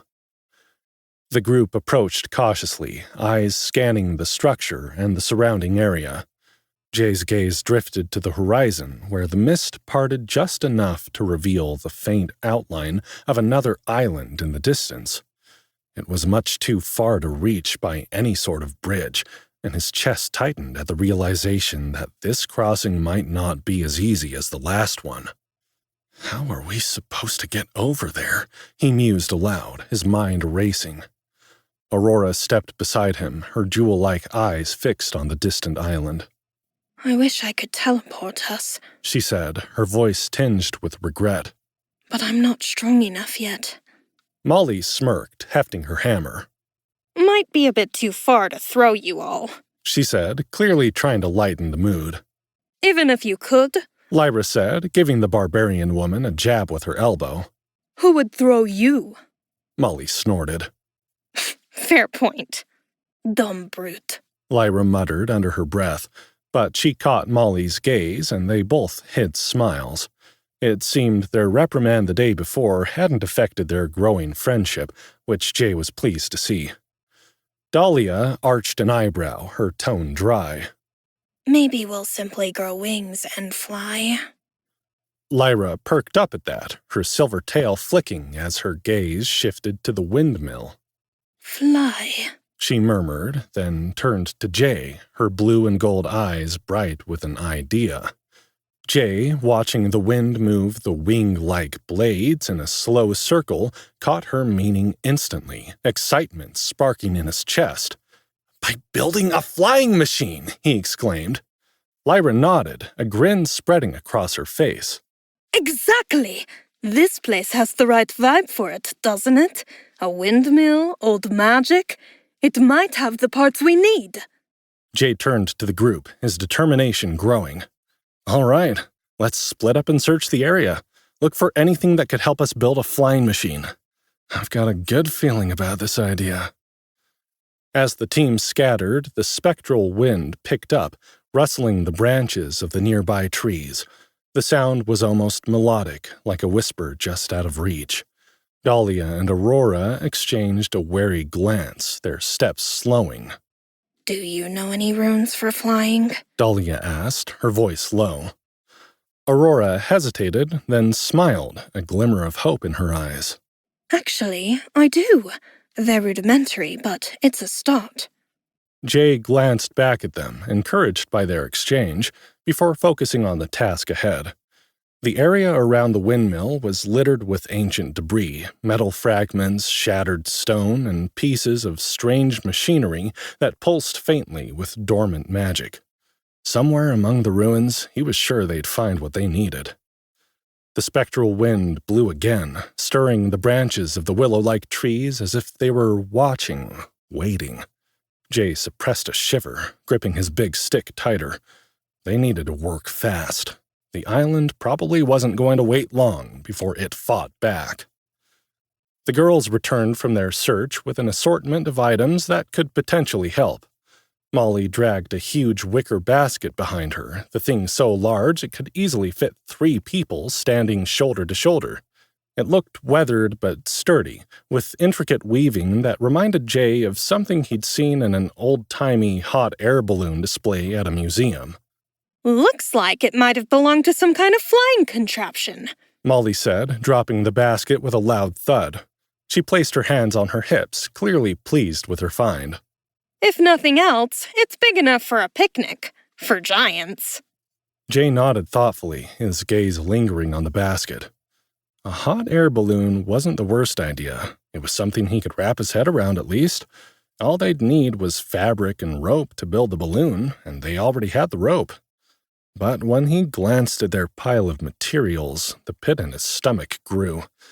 Unless the old windmill had moonlighted as a textiles factory back in its day, there was no way they'd find enough fabric for a balloon, let alone one large enough to carry all 6 of them across the void. "It's a start," Jay said aloud, trying to mask his frustration. His gaze drifted to the windmill, its fabric-covered blades sagging in the still air. If a hot air balloon was out of the question, the only other idea that came to mind was something with propellers. The blades of the windmill might be the key, but what the hell was he going to do with them? He wasn't an engineer. He didn't have the faintest idea how to design an airplane or helicopter. Unlike the bridge, there wasn't a conveniently broken flying machine lying around for them to reassemble. They were going to have to come up with an entirely original idea. The thought made his head ache. Jay sighed, running a hand through his hair as he eyed the windmill. The structure was crumbling, its doorway dark and uninviting, like the yawning maw of some slumbering beast. Something about it set his nerves on edge, but his curiosity warred with his caution. Should he go inside to see what might be hidden there, or would it be better to keep everyone as far away from it as possible? Jay? Dahlia's voice broke through his thoughts. She stepped closer, her golden eyes scanning his face. You're staring at that thing like it's about to eat you. Jay chuckled weakly, shaking his head. I'm just thinking. Those blades might be useful, but I don't know how to design a flying machine from scratch. Still... He trailed off, his gaze fixed on the towering structure. Maybe if I can climb it, I can unhook the blades and figure it out from there. The words felt hollow even as he said them, but Dahlia didn't question him. She nodded, stepping back to give him space as he approached the windmill.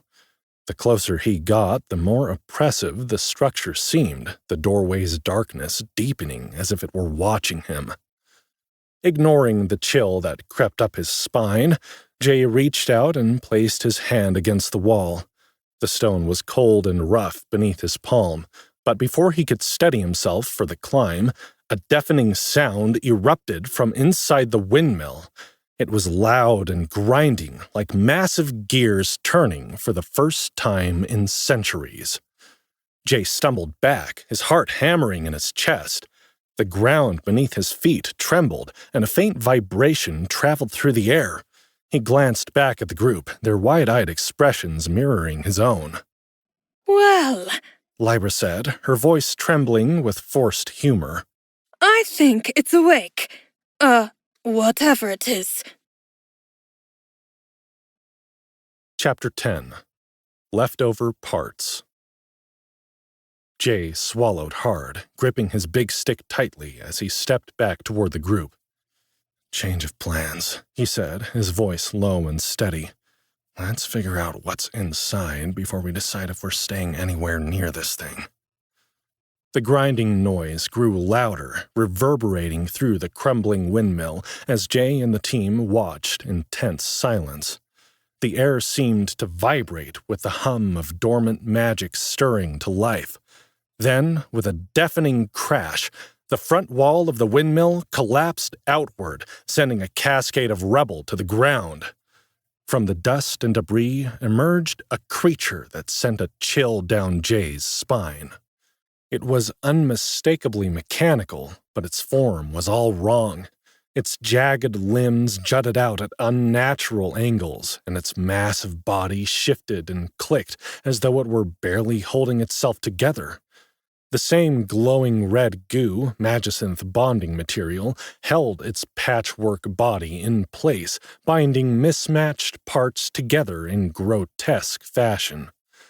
The legs were made from the arms of stone soldiers, their jagged fingers serving as twisted feet.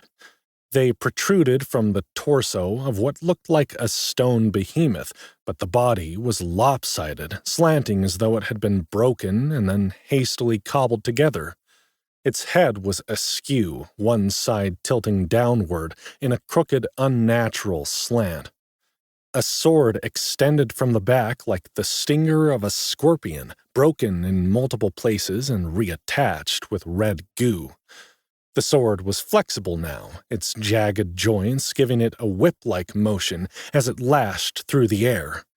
And at the end of the sword was something glowing, a red light that pulsed with the same malevolent energy as the cores of the previous constructs.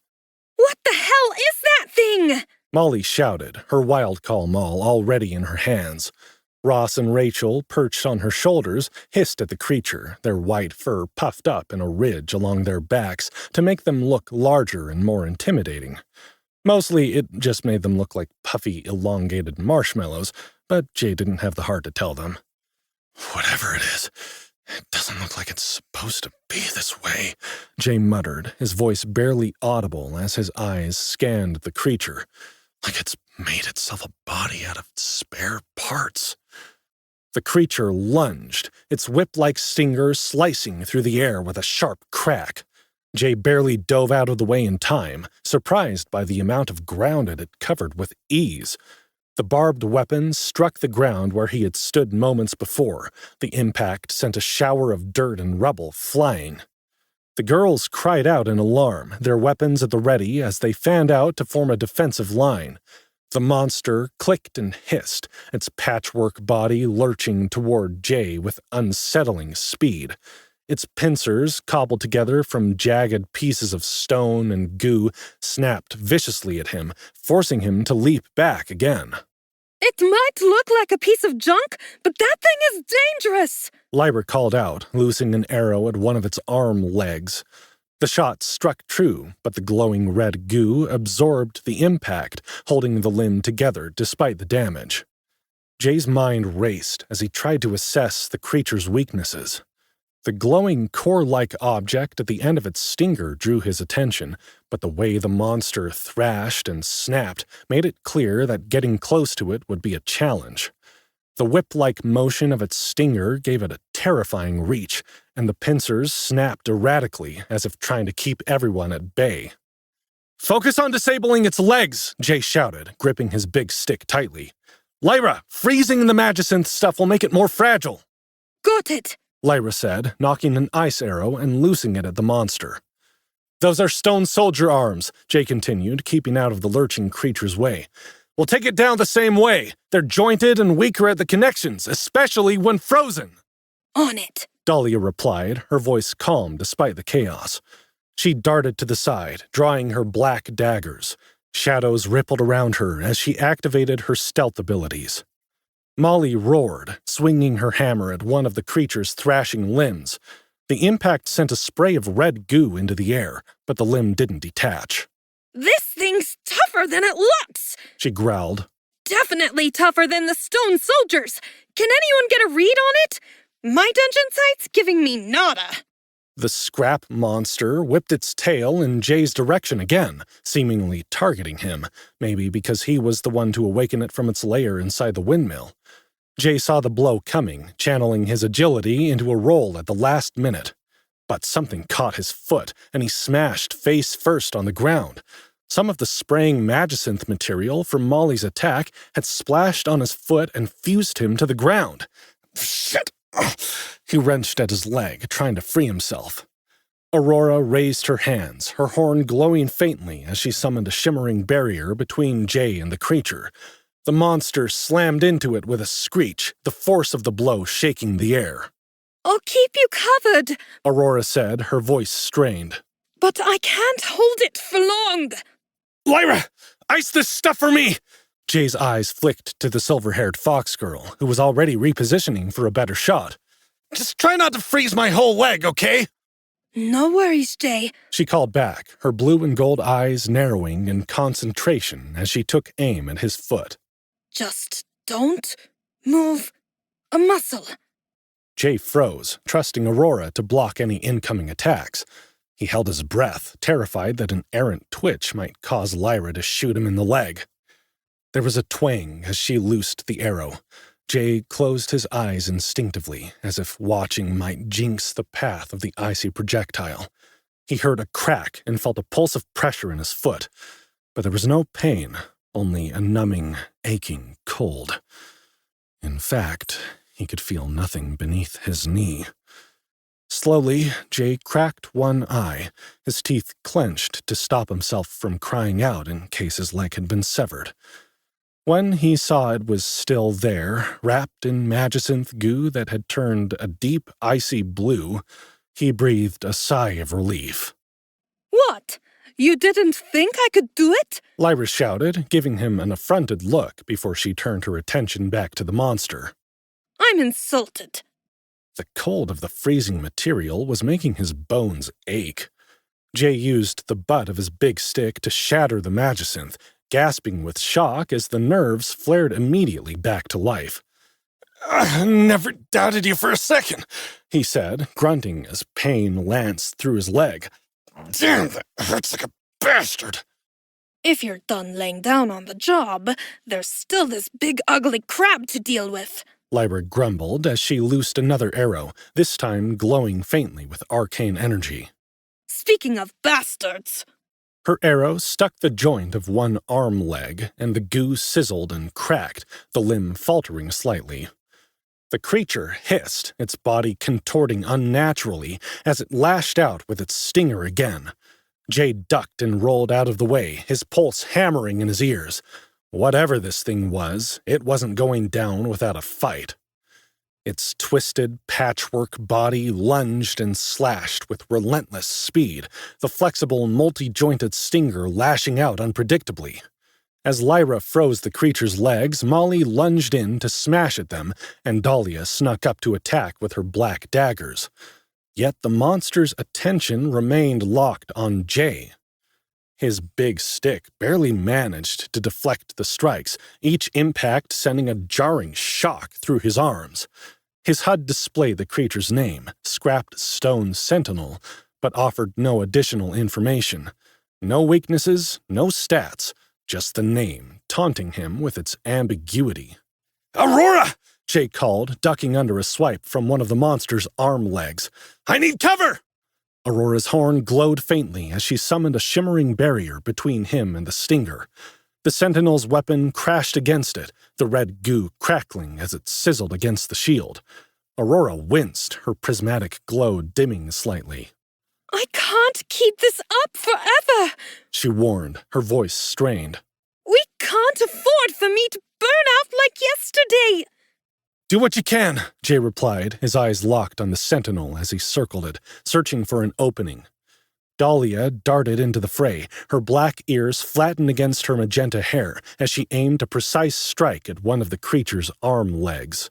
Her daggers flashed as they cut into the goo, the limb faltering briefly. Focus on the joints, Dahlia shouted, her voice sharp as she panted. Even when they aren't frozen, it's the weakest part. Your blades seem to be working better than my hammer, Molly said. I just keep splattering that goo everywhere, and the stone armor isn't cracking this time. Ugh! A backhanded strike from one of the arm legs sent the barbarian woman tumbling ass over tea kettle. Lyra fired off another volley of ice arrows, then hurried to Molly's side. "You okay, Moll?" Jay watched from the corner of his eye, worried. Fine. She gasped, dragging a hand through her wild curls. Just a little winded. I've got you covered, Lyra promised, standing in front of her while she caught her breath. Suddenly, the willow-like trees surrounding them began to tremble, their whip-like branches swaying as though stirred by an unseen wind. The eerie sound of the spectral breeze grew louder, the branches lashing out at anything that came too close. Oh, fuck. Molly cursed, looking over her shoulder. What now? While Jay and Dahlia pressed the attack, Lyra and Molly kept their distance, their attention divided. Molly's ghost weasels chirped and growled, darting around strangely as she tentatively skirted the trees, their usual mischievous energy replaced by something more frantic. Instead of staying clear of the danger, they scampered toward the nearest tree, darting up its trunk with alarming speed. Damn it! What are they doing? Molly growled, gripping her wild call maul. She tried to ignore them, focusing on the sentinel instead. They'll be fine, Lyra said, trying to reassure her. They always are. But then came the sound, a shrieking, high-pitched wail that sent a shiver down Jay's spine. Molly's head snapped toward the tree, her blue eyes wide with alarm. The long, snow-white animals were at the top of the trembling tree, their tiny forms writhing as they screamed, their cries filled with pure terror. Ross! Rachel! Molly shouted, torn between running to their aid and helping Jay and Dahlia finish the sentinel. Lyra's voice cut through her hesitation. I've got this! Go after them! The fox girl had a fire arrow nocked and ready, her blue and gold eyes locked on the trembling branches. Molly hesitated for only a moment before sprinting toward the tree, ducking under the lashing branches with a determined growl. Ross and Rachel darted back down the trunk, shrieking as though something was chasing them, their white forms blurred with panic. The branches whipped at Molly, forcing her to raise her hammer defensively as she reached the base of the tree. I'll clear it! Lyra shouted. She loosed her fire arrow, the projectile streaking through the air and embedding itself in the tree's trunk. Flames erupted, climbing the trembling branches as the spectral wind fanned the blaze. Suddenly, the tree began to shake violently, a low humming sound emanating from within. Molly barely had time to react before the trunk split apart with a deafening crack. From the center of the blazing tree burst a swarm of mechanical creatures, constructs the size of large birds like a hawk or raven that resembled long-legged spiders with translucent insect-like wings. Jay cursed. "I did not have flying spiders on my dungeon bingo card," he muttered. "I fucking hate spiders." The swarm shot into the air, their wings humming as they moved with eerie precision. Each creature gleamed faintly in the firelight, their long, spindly legs tipped with sharp points that glinted like knives. Red lights flickered in their cores, the same malevolent glow as the sentinel. More of them? Molly shouted, swinging her hammer wildly as the swarm descended toward her. Oh, you've got to be kidding me! Lyra's arrows flew in rapid succession, each one igniting with flames as it struck a construct. Several exploded mid-air, but the swarm was too large to take down easily. We've got to regroup! Lyra yelled, her voice rising over the mechanical hum. Jay's heart sank as he saw the swarm spread out, some of the constructs diving toward Molly, while others veered toward the group still fighting the sentinel. "We've got trouble!" he shouted, slamming his big stick against the sentinel's stinger to push it back. "Keep your focus! If we don't let them overwhelm us, we'll be fine!" No sooner had those words left his mouth than the other surrounding trees began to tremble and crack. A grating mechanical hum filled the air, making Jay's teeth buzz inside his skull and his eardrums ache. When the black swarms of flying spiders burst into the misty sky, he stared in horror, the scrapped stone sentinel momentarily forgotten. Jay's jaw dropped. Oh, shit. Chapter 11. Scrapyard Finds. "To me, girls, to me!" Jay shouted. "We have to hide! Hurry!" Jay barely had time to react before more trees around them began to tremble. The humming sound grew louder, resonating through the air like a swarm of angry wasps. One by one, the spectral trees burst open with violent cracks, their trunks splitting apart as hundreds, no thousands, of mechanical spider-like creatures erupted into the sky. Their translucent wings buzzed with an unnatural hum, the red lights of their cores pulsing in unison. "Get out of there!" Jay shouted over the cacophony, his voice raw with urgency. "Run! There are too many of them!" Molly swung her wild call maul in wide arcs above her head, smashing the creatures out of the air as they descended toward her. Each impact sent mechanical limbs and shards of glowing red goo flying, but for every one she destroyed, 10 more seemed to take its place. Ugh, these little bastards just keep coming! She growled, her voice strained with effort. Lyra sprinted away from the chaos, her silver tail streaming behind her as she turned to fire a volley of fire arrows into the heart of the swarm. Each arrow exploded on impact, setting off chain reactions that sent fiery shrapnel raining down. Several constructs disintegrated mid-air, but it wasn't enough. The swarm was relentless. "Hide!" Jay bellowed, deflecting another blow from the scrapped stone sentinel's stinger with his big stick, which had unfortunately not forgotten about him just because there was another emergency to deal with. The sentinel hissed, its red core glowing brighter as it lunged at him again, its movements jerky but precise. Dahlia darted to the side, her daggers flashing as she slashed at the goo holding its legs together. Where the hell are we supposed to hide? Molly shouted back, her hammer swinging in wide, desperate arcs. The swarm was closing in, their sharp, spindly legs slashing at her from all sides. There's nowhere to go! Jay's gaze darted to the windmill, the crumbling structure looming in the distance. The dark, ominous doorway yawned like the mouth of a predator, but it was the only option. "The windmill!" he yelled. "Get inside, now! We're coming too!" Molly hesitated for a fraction of a second before nodding, smashing another wave of constructs as she made a break for the windmill. Come on, Lyra! She called, her voice sharp with urgency. Lyra fired another arrow, its flaming tip exploding in the midst of the swarm, before turning to follow Molly. She ran like a demonic dancer, her steps light and quick as she fired more arrows over her shoulder.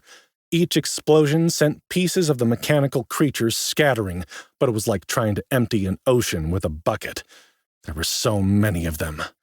The swarm's buzzing grew deafening as it surged toward the fleeing women. Jay gritted his teeth, his muscles screaming with effort as he parried another strike from the sentinel. "Dahlia, go with them!" he shouted, deflecting the stinger once more. "I'll hold this thing off!" No way! Dahlia snapped, her golden eyes blazing with determination. She slashed at the sentinel's jointed legs, her strikes quick and calculated. You're not doing this alone! Jay opened his mouth to argue, but stopped himself. Dahlia was fast and precise, her movements a blur as she targeted the goo holding the sentinel's patchwork body together. Her defiance gave him just enough time to regain his footing and press the attack. Molly and Lyra reached the windmill, the doorway looming over them. Molly turned, her hammer raised as she smashed another wave of constructs that had followed them. Lyra stood beside her, her bow drawn and ready. We'll cover you, she shouted, loosing another arrow. But you three need to hurry! Jay's heart pounded as he locked eyes with Dahlia and Aurora. The swarm was closing in, the sentinel still focused entirely on him. They were running out of time. The scrapped stone sentinel stalked Jay with relentless exactness, its twisted body lurching forward as its glowing red stinger lashed through the air. Every time he dodged, it seemed to adjust its strikes, faster and more calculated than before. The monster loomed between him and the windmill, and Jay couldn't see any way to get past it. His grip on the big stick tightened, his mind racing. "Go!" he shouted to Dahlia, barely dodging another strike. "Get to the windmill!" No chance, Dahlia replied, her voice sharp with defiance as she slashed at one of the sentinel's leg joints. I'm not leaving you. Don't waste your breath. Neither am I, Aurora said, her prismatic hair shimmering faintly despite her exhausted expression. We're going to end this, right now. Jay turned his head just long enough to glare at her. "Aurora, you're—" I have an idea. Aurora interrupted, her tone tentative but resolute. It's going to sound crazy, but we can't keep fighting it like this. I want us all to go under the sentinel. Jay froze mid-strike, disbelief flashing through him. "Underneath it? That thing is trying to kill me and you want me to get closer to it?" Dahlia's golden eyes darted to Aurora, then back to the sentinel, her mind working quickly. She's right, Dahlia said, nodding slowly. If we're underneath it, we can use its stinger on Jay, and it's big enough for us to fight through the legs. Flying spider constructs dove at Jay's head, their spindly legs brushing against him as she swatted them away in a panic. The mechanical hum of their wings was deafening, and his heart raced as his deepest fear took form. Spiders, his one undeniable phobia, and now they flew. His brain screamed at him to run, his survival instincts urging him to flee in any direction. Still, the thought of getting closer to the sentinel felt like stepping into a nightmare. It wasn't much different from a spider itself, probably why he had such a visceral sense of wrongness about it. Fortunately, Jay's body moved before his mind could catch up. Jay darted forward, using his advanced agility to weave between the sentinel's legs. He rolled to avoid a jagged leg slamming down inches from him, narrowly dodged the stinger as it whipped past his face, and scrambled to his feet, gasping for air. He made it. Somehow, he was underneath the sentinel, the air heavy with the hum of the swarm above him. Dahlia followed in an instant, her form dissolving into black smoke as she used her stealth abilities to slip between the creature's legs. She reappeared at Jay's side, her daggers ready. Told you I wasn't leaving, she said, her voice calm despite the chaos. Aurora shimmered with golden light, her form fading from view. Kalasi, who had been floating in her protective bubble behind the unicorn woman, disappeared with her. When Aurora reappeared beneath the sentinel, she was alone. Jay's eyes widened, panic bubbling to the surface. "Kalasi!" he shouted. She's safe. Aurora said quickly, her voice steady. I left her in the astral plane. It will be fine for now, but we need to end this fight. Fast! Jay's jaw tightened as the sentinel lashed its stinger at the incoming spider flies as it tried to figure out how to target Jay in this new inconvenient position. "End this fight?" Jay almost laughed, incredulous. "We don't even know how we're going to survive the next 60 seconds!" Aurora's expression shifted, her usual ethereal calm giving way to something palely menacing. Her lips curved into a faint smile. Trust me. Above them, the swarm of flying spiders turned their focus from the group to the sentinel. As if guided by some shared instinct, the mechanical constructs began diving at the larger creature, their sharp legs tearing at its patchwork body. The sentinel reeled, swiping at the spiders with its jagged legs and whipping its stinger in all directions, but the swarm only grew thicker. The buzzing intensified, the sound almost unbearable as the spiders pressed their attack. Aurora closed her eyes, her hands glowing faintly as she concentrated. Get ready, she said, her voice low and steady. Jay barely had time to brace himself before Aurora's shield spell erupted into existence. A golden dome expanded rapidly, first forming a protective barrier around the three of them beneath the sentinel. The sentinel screeched as the shield pressed against its legs, and then, with explosive force, the dome expanded outward. The sentinel was launched into the air, its body shattering into hundreds of pieces that launched away from them and scattered like debris across the island. The shield didn't stop there. It surged outward like an atomic shockwave, racing across the battlefield. The flying spiders were caught in its path, their mechanical bodies snapping and breaking as they were thrown in every direction. The mechanical buzzing cut off abruptly, leaving only silence in its wake. Jay blinked, his ears ringing from the sudden stillness. The island was eerily quiet, and the shattered trees now still as death. For a moment, he wondered if he'd gone deaf, until he heard Molly and Lyra cheering from the safety of the windmill. Dahlia turned to him, her golden eyes soft with relief. I'm never, ever leaving you, she said simply, her voice cutting through the lingering tension like a promise. We work better as a team, Aurora said. Aren't you the one who always says that? Jay stared at them both, his heart still racing. Thanks, he said, his voice hoarse. You're right. I'm sorry. There's just something about spiders that kind of breaks my brain. Flying spiders, Dahlia corrected, her adorable nose wrinkling. Jay shuddered. Please, don't remind me. Aurora broke into a grin, her tinkling laughter feeling like the first real sound since the shields had come down. It was the most beautiful thing Jay had ever heard. The battlefield was eerily silent now, the only movement coming from the occasional shifting of debris in the spectral wind.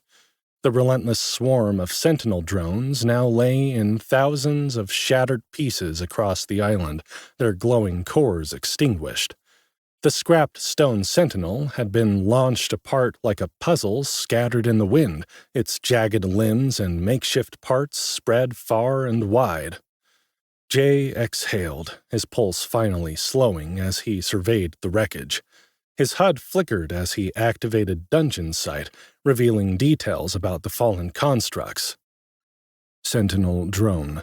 These small aerial constructs were designed for swarm tactics, capable of rapid flight, pinpoint targeting, chemical attacks, and self-repair when linked to a primary core.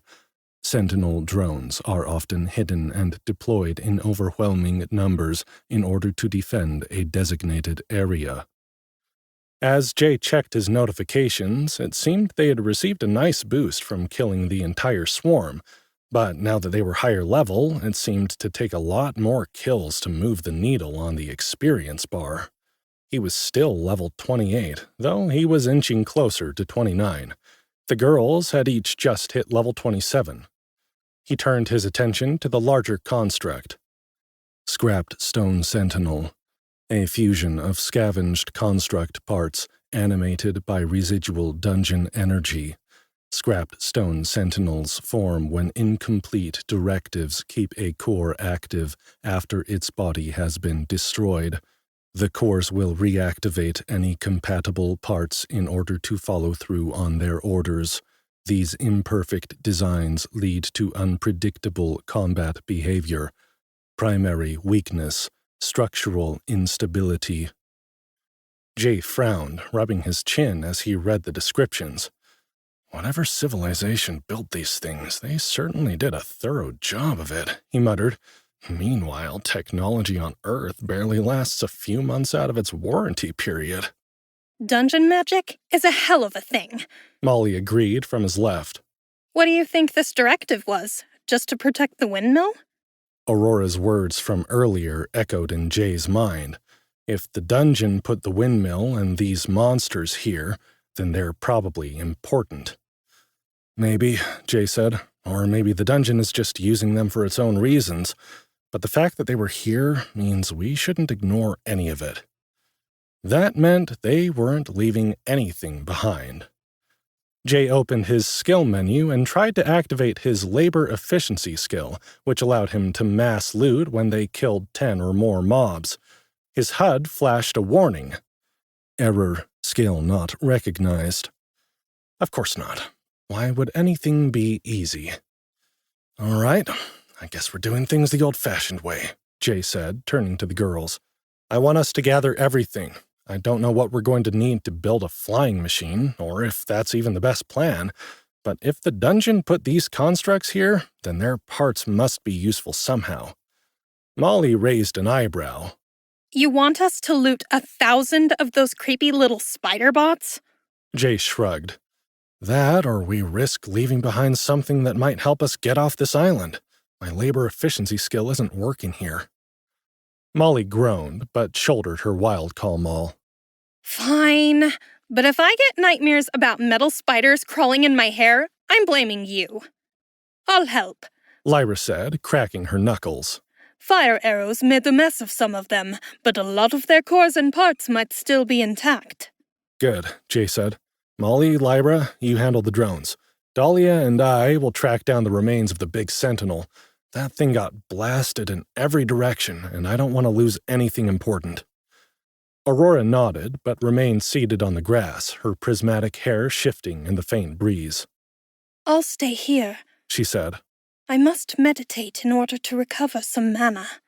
She closed her eyes and placed her hands on her lap, her horn faintly glowing as she began a meditation spell, her body shimmering with golden energy. I didn't know you could do that, Jay said, raising an eyebrow. I don't use it often because it requires a long period of concentration, she murmured, her eyes still closed. But next to a complete rest, it's the best way for me to stay on top of my base stats. Jay gave her a small nod, watching as her shimmering form became still, almost blending into the strange atmosphere of the island. After a moment, she opened her eyes briefly and reached out, her fingertips gliding through the air like tracing a seam. There was a faint ripple in space, and then Kalasi materialized beside her, safe and sound. Almost forgot, She said with a small quirk to her lips. It wouldn't do to leave her in the astral plane for too long. She might suffer unintended consequences when she wakes up. Should I be worried about that? Jay asked, furrowing his brow. Probably not. Aurora said, not at all reassuringly, before slipping deeper into her trance. Jay shook his head. He couldn't worry about it now anyway. That was a problem they could deal with if and when they managed to wake the unconscious snow-leopard woman at all. With everyone settled into their tasks, Jay turned to Dahlia. Let's go find what's left of that thing. Dahlia smirked, adjusting the daggers on her belt. Scavenger hunt for giant murder parts? Shadows take it. Sounds like my kind of adventure. Jay ran a hand through his hair with a chuckle, but as he gazed out at the vast stretch of scattered sentinel remains, he knew this was going to be a long process. Still, if it got them off this island, it would be worth it. Chapter 12. Puzzling. Jay wiped sweat from his brow as he bent down to pick up another sentinel drone core, its faint red glow flickering weakly. He tossed it onto the growing pile near the shattered remains of the scrapped stone sentinel, where dozens, no hundreds, of similar cores had already been gathered. As he straightened, he noticed something odd. The tiny red cores, which had been dim and lifeless when they'd started gathering them, were beginning to react as more of them were placed near the sentinel's larger core. Faint sparks of blue magic flickered across their surfaces, a pulsing energy growing brighter with every additional core they collected. Anyone else seeing this? Jay asked, stepping back to get a better view. Dahlia tilted her head, golden eyes narrowing as she crouched next to the pile. Looks familiar, doesn't it? Yeah, Jay muttered, recalling the way the shattered bridge pieces had reacted to the red core back on the first island. Same effect as the bridge. That means it's doing something. We must be on the right track. Molly dropped another armful of drone parts onto the heap, watching as the blue glow pulsed a little stronger. Well, if we keep dumping them here, maybe we'll get another magic Hail Mary. She joked, but there was a glint of curiosity in her bright blue eyes. Lyra gave her a sidelong glance. Or maybe we'll just blow ourselves up. There's a lot of energy humming around that pile. Jay frowned, considering the implications. There were thousands of these drone cores scattered across the battlefield, and the more they gathered, the brighter the energy seemed to become. Lyra wasn't wrong. If this was another puzzle, they were still figuring out the rules, and self-detonation wasn't completely off the table of possibilities. Still, they didn't have another plan, so they had no choice but to continue on the path they'd started on. The looting process took time, with Molly and Lyra sweeping the area to collect every last construct piece, while Jay and Dahlia focused on gathering the Sentinel's shattered remains. They didn't know which parts would be useful, so they just picked up everything they found. The glow around the large Sentinel's core continued to build, flickering in that familiar purple hue that now felt distinctly tied to this level's puzzle system. As they searched, Jay's HUD pinged with an unfamiliar label. He glanced down, frowning at what he'd picked up. There were 2 new items amongst the wrecked drones that he hadn't seen yet. A fluorescent green test tube, which was labeled Chemical Vial, Confusion, and something that looked like the little balloon thingy that used to come on the back of old-fashioned perfume bottles, which was a Chemical Mister, Confusion. He turned the tiny glass container over in his hand. The liquid inside shimmered faintly, shifting between shades of green and yellow. The mister must have been a device designed to disperse the potion into the air, causing the desired effect, namely confusion. What the hell is this? Jay muttered. This must be the chemical attack mentioned in the Sentinel drone description. Dahlia stepped closer, glancing at the vial. That might explain why Ross and Rachel were acting weird before the attack. Jay nodded, his frown deepening. Yeah, but why weren't we affected? Aurora would probably know, since she'd been to this dungeon before, not to mention many others, and had been exposed to many more types of monsters and attacks. But she was still in meditation, her body glowing faintly as she replenished her mana pool. Jay decided to hold on to the vial for now and focus on the task at hand. By the time the last drone core was placed in the pile a few hours later, the glow was unmistakable. The dull red had completely shifted to a rich, vibrant purple, much like the bridge back on the first island. As if sensing that the menial labor was complete, Aurora finally stirred, stretching as she slowly opened her eyes. What did I miss? She asked, her voice still laced with the after-effects of deep magic use. Jay walked over, holding out the vial of confusion. Any idea what this is? Aurora took the vial, tilting it in the light as her iridescent eyes studied the liquid. I've seen something like this before, she said slowly. It's a mist-based alchemical attack. Not physically harmful, but extremely dangerous in battle. They can cause confusion, nausea, fear, or any number of various effects that make it difficult to fight effectively. That tracks, Jay said. You think your shields kept us from being affected? Molly's ghost weasels were behaving strangely when she got close to those trees, but none of us suffered any effects. Aurora nodded thoughtfully. My shields probably helped a bit, but it's more likely a matter of scale. We're much larger than the ghost weasels, so it takes a higher concentration of the compound to elicit a reaction. On top of that, you all have high mental resistance just from leveling, but Ross and Rachel are just animals. They aren't just animals! Molly scoffed, patting the little weasels on top of their fluffy white heads where they poked up out of her horn-shaped carrier. They're my little fur babies! Aren't you my fluffy widow sweetie pies? Lyra rolled her eyes. Sure, when you aren't cursing at them for being poorly behaved brats. They were affected first, Aurora said, ignoring the other two. But if we hadn't dealt with the swarm quickly, the mist's effects would have compounded and likely would have become a bigger problem for all of us. Jay shuddered, rubbing the back of his neck. We could have been killed by a horde of mechanical spiders because we were too confused to fight back. Aurora's expression turned serious. Exactly. That's why this kind of attack is so dangerous. It doesn't weaken your body, it weakens your mind. And you've all gotten used to dealing with physical threats, not magical ones like this.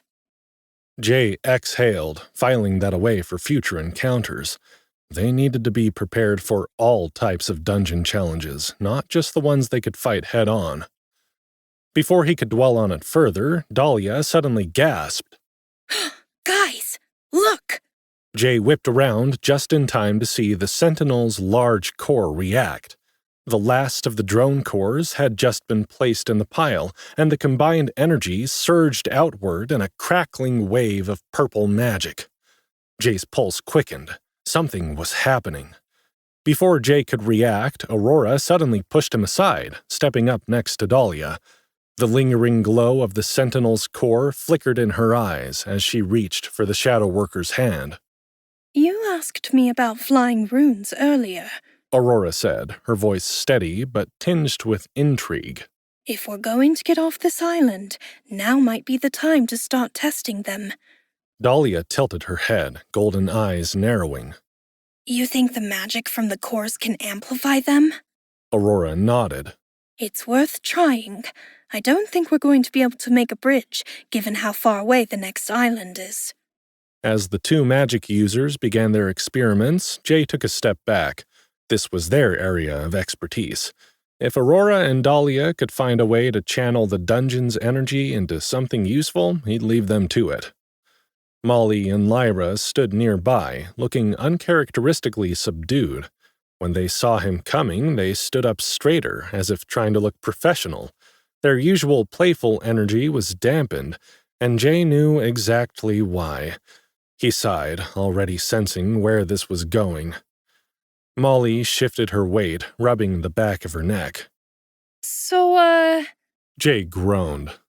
No. Lyra's ears flattened. No. I'm not doing this again, Jay said, crossing his arms. We already talked about it last night. I don't want to hear another word about it. Molly scowled. But… Nope, Jay interrupted, pointing a finger at her. We're moving forward. No more apologizing, no more guilt. We put it behind us and focus on what's ahead. Molly hesitated, then sighed. Fine. Lyra's tail flicked behind her. Guess that means we should find something to break before we start getting too introspective again. Jay smirked, glancing up at the windmill. That tingling, high-energy feeling still buzzed at the back of his mind when he looked at it, like a charge running through the air. It had to mean something. How do you feel about helping me bring those blades down?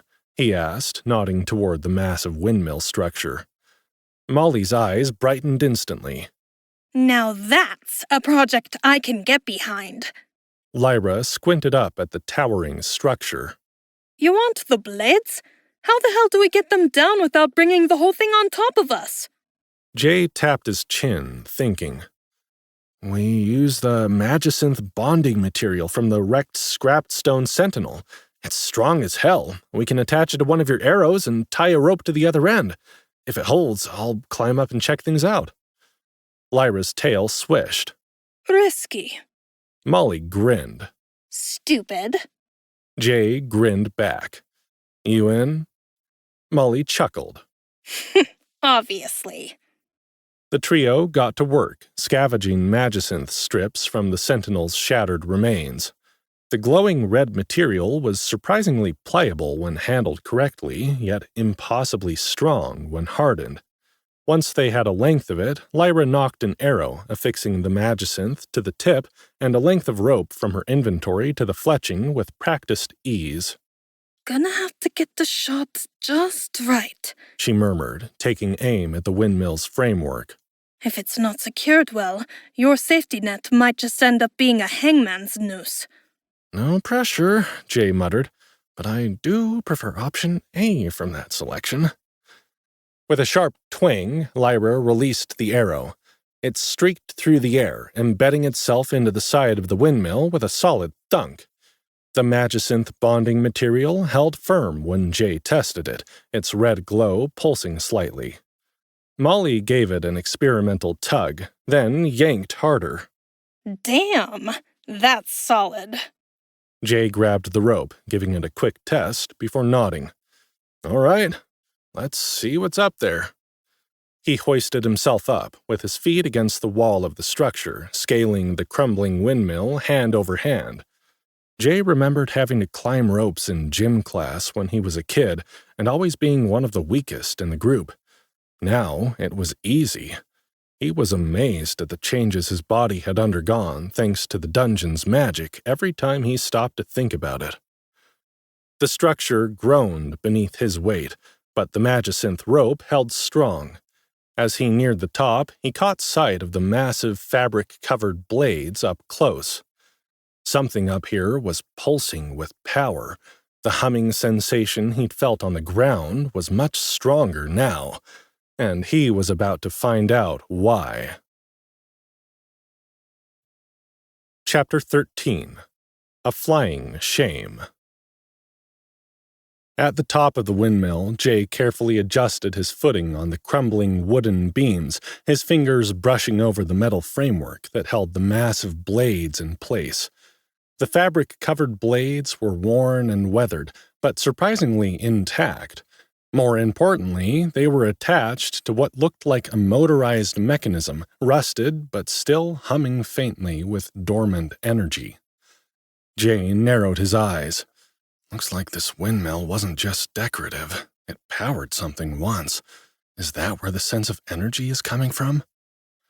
It took some careful maneuvering, but after a few minutes of working the bolts loose, Jay managed to detach one of the massive blades.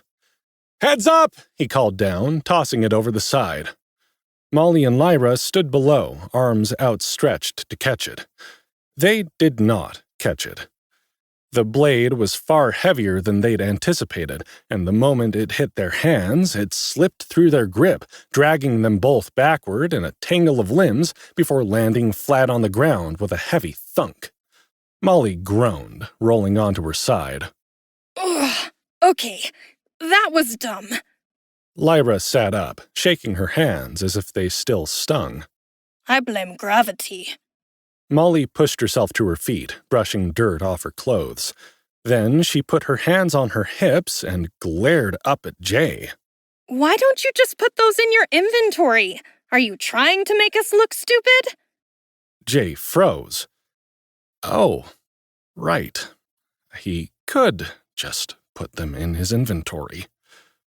Heat crept up the back of his neck as he stared at the remaining blades, feeling like an idiot. How long had he been in the dungeon now, and he still wasn't used to using the inventory system instinctively? He cleared his throat. Yeah, that would have made more sense. Lyra, still on the ground, let out a groan. Ugh, you just realized that, didn't you?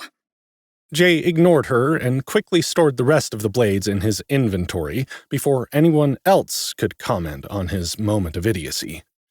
With that out of the way, he turned his attention back to the motorized component beneath the blades. It was old but intact.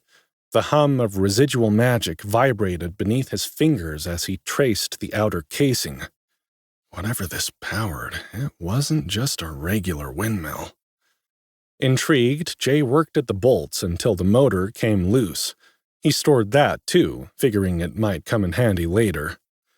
As he shifted position to start his descent, something caught his eye. A small slip of paper tucked beneath where the motor had been attached. Jay frowned, reaching for it. The paper was embossed with gold lettering, the edges still crisp despite being exposed to the elements. Air pass. That was all it said. Jay stared at it, turning it over in his hands. No additional instructions, no further clues, just those two words in elegant, shining script. What the hell is an air pass? He muttered to himself. With no immediate answers, he stuffed it into his inventory alongside the blades and motor. Then, grabbing hold of the rope, he carefully lowered himself back to the ground. When his boots finally hit solid earth, Molly and Lyra stood waiting, arms crossed. Molly raised an eyebrow. Figure out the whole inventory thing yet? Jay sighed. Not a word. Lyra smirked. Too late. Shaking his head, Jay dusted himself off. Let's go see if Aurora and Dahlia have figured anything out, because I think we just found more pieces of this puzzle. Back on the ground, Jay found Dahlia and Aurora standing near the pile of glowing Sentinel drone cores, frustration etched across their faces. Dahlia's golden eyes flickered with irritation as she traced another rune into the dirt with the tip of her dagger, only for the symbols to fizzle into nothing. Aurora sat cross-legged beside her, her prismatic glow dimming with every failed attempt. Still nothing? Jay asked, crouching next to them. Aurora let out a breath, pushing her hair from her face. Nothing, she admitted. None of the runes we know are doing anything. I've even tried going the love spell route again, Dahlia muttered, scowling at the empty air where her last attempt had just fizzled out. Soul lighter than air, winged heart, nothing. I think the dungeon's laughing at me. I don't know, Jay said. This dungeon doesn't seem to have a sense of humor like the ice dungeon does. Dahlia sighed. Is it weird that I miss those sarcastic notifications? Darkness. This place feels so sterile or something, and I just end up supplying the mocking voice myself. and it turns out I'm way meaner to me than the ice dungeon ever is. Jay crouched beside them, frowning as he examined their failed spell work. But as soon as he pulled the motor and windmill blades out of his inventory, something encouraging happened. The components began to glow with the same purple energy as the cores. "That's a good sign," Jay said, standing back up. "It means these parts are necessary for whatever we're supposed to build." Yeah, Dahlia muttered, standing with him. but knowing we need them and knowing how to use them are two different things. Jay sighed, rubbing the back of his neck. "Well, we—" Boss! Molly's excited voice interrupted him. He turned just in time to see her jogging over, a massive, jagged piece of metal in her hands, the tail of the scrapped stone sentinel. Check this out, She said, flipping it in her grip before holding it out to him. I thought we were missing part of that big ugly bastard, but after we found the core, I stopped looking for the tail. Here it is! And it's badass! Jay hesitated before taking it, the weight solid and heavy in his hands. But as soon as his fingers wrapped around the hilt, something changed. The jagged tail transformed before his eyes. The patchwork weapon, with its visible seams and glowing magicynth goo, morphed into a sleek obsidian-colored sword. The magicynth was no longer visible. Instead, the blade looked smooth, polished, and deadly sharp. His HUD flashed with a notification. "New weapon acquired. Scorpion blade. This weapon has been reforged from the remains of the scrapped stone sentinel's tail, enhanced through residual dungeon magic. At rest, it takes the form of a sleek, long sword, its obsidian-like metal reinforced with magicynth bonding material, rendering it unbreakable under normal conditions. However, with a flick of the wrist, the blade segments part, revealing its true nature, an extendable whip blade capable of stretching up to 5 times its normal length. When activated, this weapon lashes out like a scorpion's tail, striking enemies from a distance with razor-sharp precision. This dual functionality allows for both close-quarters combat and mid-range strikes, making it an exceptionally versatile weapon for those who can master its unique properties." Jay turned the weapon in his grip, testing its weight. It felt perfectly balanced, almost natural, like it had always been meant for him. Curious, he flicked his wrist, and to his shock, the blade suddenly broke apart, the individual segments separating in midair, held together by some invisible force.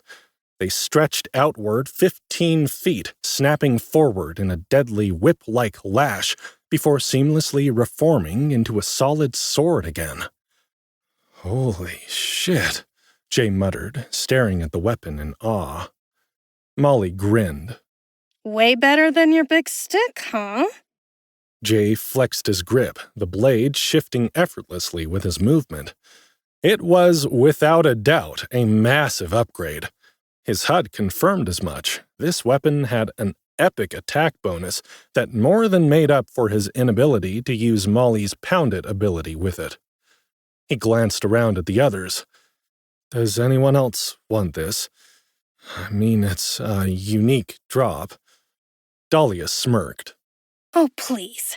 You saw how that thing obsessed with killing you. I think it's only fair you keep its tail. No complaints here. Lyra said, leaning against her bow. Not my style. Nor mine. Aurora said, giving him a dreamy look.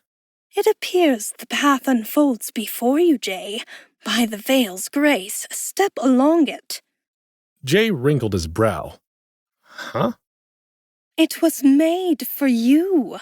Aurora clarified with a bright smile. Obviously. Looks like it's yours, boss. Molly said with a grin. Jay exhaled, gripping the scorpion blade tightly. It was strange.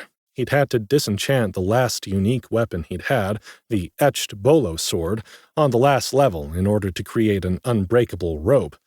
The big stick had just been a makeshift weapon until he found something better. But it had worked so well when borrowing Molly's barbarian skills that Jay had kind of stopped thinking about finding something new. But this was an insane upgrade, even from the etched bolo sword. It would give him melee and ranged attacks, which was super versatile. Plus, Molly was right. It was badass, the glittering black blade perfectly matching his beetle black scarab armor, and making him look even more like some kind of corporate hitman than he had before. "All right then," he said. "Let's see how this thing works." With a flick of his wrist, the whip blade lashed out again, the segmented edges snapping through the air with deadly precision. Yeah, this was fucking cool. Nova is going to be jealous when she sees what a sweet drop I got from a different dungeon, he thought with amusement. Maybe she'll have to up her game. A little competition might work out in my favor. If we ever get back to our dungeon, that is. Jay turned the scorpion blade over in his hands one last time before a thought struck him.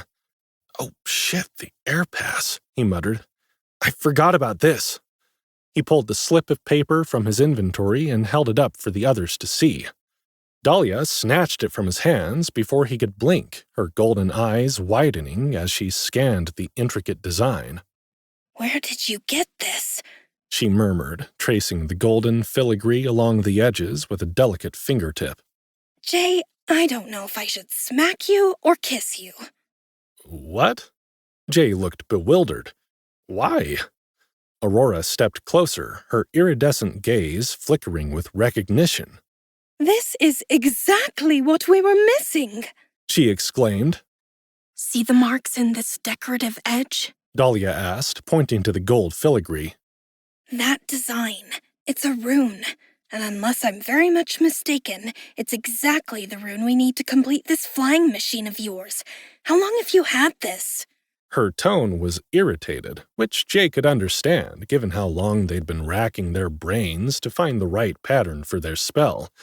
But he breathed a sigh of relief, realizing why she was mad.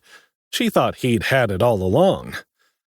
"I literally just found it on top of the windmill," Jay said. "I haven't been holding out on you, I promise." The bunny girl managed a half-hearted scowl with her golden eyes, her long black ears flattening into her magenta hair. But suddenly she grinned. She was too excited to try the rune to stay mad. The moment Dahlia and Aurora began working the spell, the pile of gathered parts reacted. Just like with the bridge, the dungeon seemed to take over as soon as all the necessary components had been assembled. Purple magic swirled around them, a vortex of energy lifting the materials into the air. Pieces snapped into place as if guided by unseen hands, reshaping and fusing together in a spectacle of raw dungeon magic. Jay shielded his eyes as the magic settled, revealing a strange steampunk flying machine.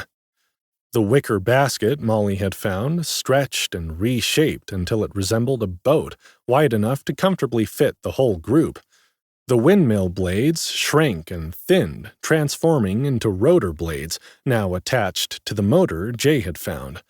The stone and metal from the shattered monsters had fused together, forming a sturdy pilot's seat positioned at the front of the machine. Jay's eyes trailed down to the most concerning part of the contraption. A pair of pedals. His stomach dropped. No way. The dungeon did not expect him to pedal a flying machine all the way across the gap, did it? As the realization hit him, the others noticed at the exact same time. "Not it!" Molly shouted immediately. Dahlia and Lyra were quick to follow. "Yeah." The fox girl yipped. "What she said." "Definitely not," Dahlia said. Aurora's eyes widened as she looked at the contraption, the pedals, and then at Jay. "Well, I most certainly am not it either if it implies a willingness to pedal this machine across the gap." Jay turned to glare at them, crossing his arms. Oh, you've got to be kidding me. Molly coughed into her fist. Look, boss, no offense, but you were the one who wanted a flying machine. I assumed it was gonna, fly itself. Jay pinched the bridge of his nose. All right, let's be logical about this. We're not just assigning this to me because I'm the party leader.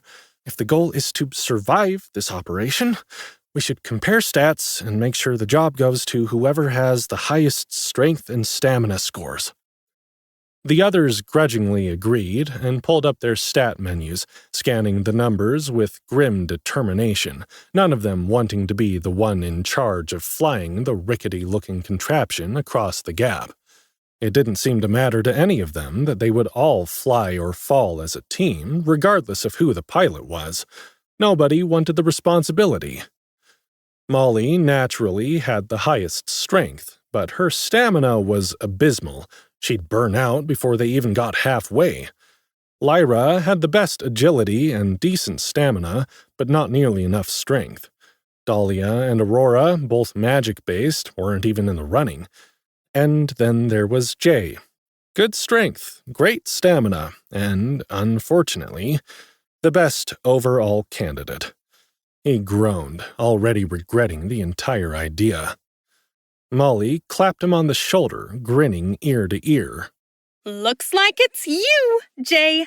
You're the boss for a reason, right? Lyra smirked. Try not to let us plummet to our doom, yeah?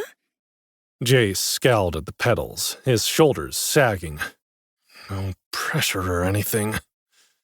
With a sigh, he climbed into the pilot's seat. I guess there's nothing else for us to do but try, he said. There's no other way off this island.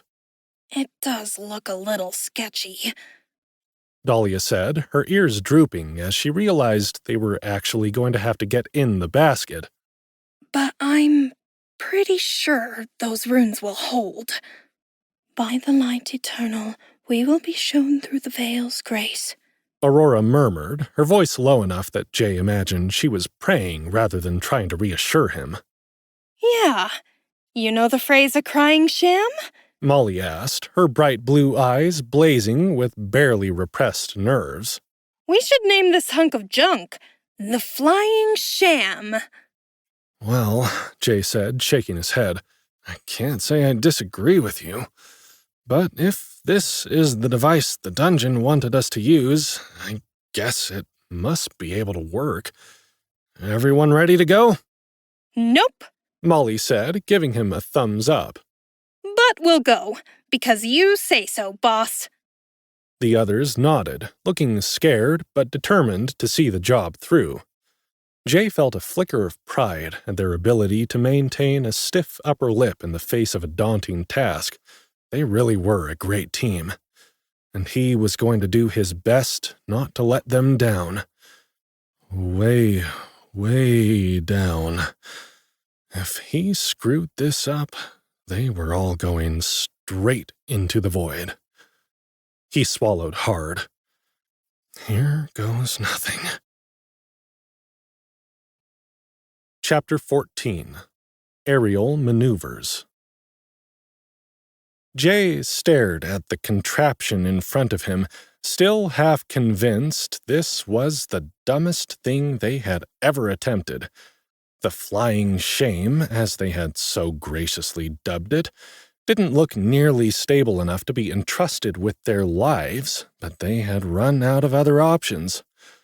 Everyone climbed in, settling into the stretched wicker basket that now resembled a boat-shaped cockpit with the windmill rotor blades mounted above them.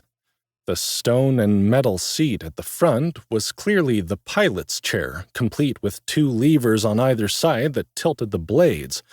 Jay frowned as he studied them, gripping the handles experimentally. He wasn't exactly an aerodynamics expert, but this didn't look like any aircraft he'd ever seen on Earth. The dungeon's fantasy physics didn't seem too concerned with things like logic or natural laws, though, so he had no choice but to roll with it. Unfortunately, there was no practice field to test his piloting skills. There was only the endless void below and the next island ahead. "No time like the present," Jay muttered. "Band-aid approach. Just do it before you can talk yourself out of it." He pressed the pedals experimentally, giving them a few tentative cranks.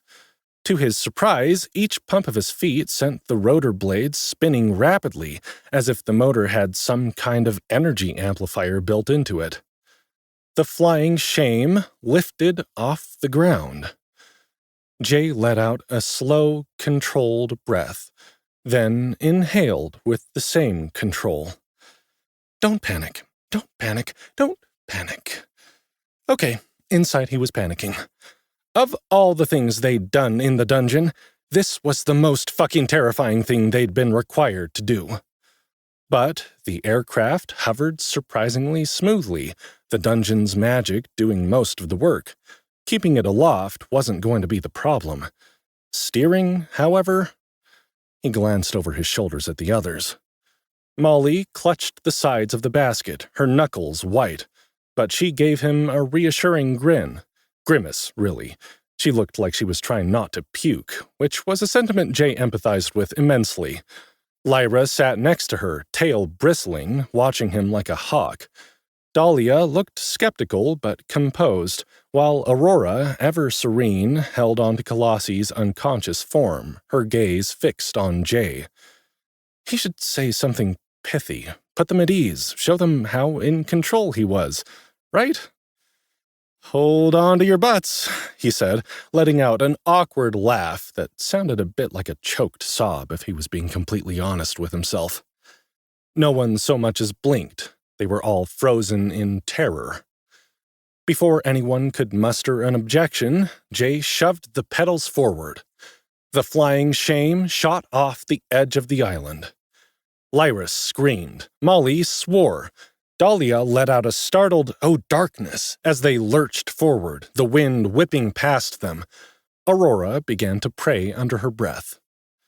Jay gritted his teeth, gripping the levers hard as he fought to steady their trajectory. They were airborne. No turning back now. "We're doing it!" he exclaimed excitedly.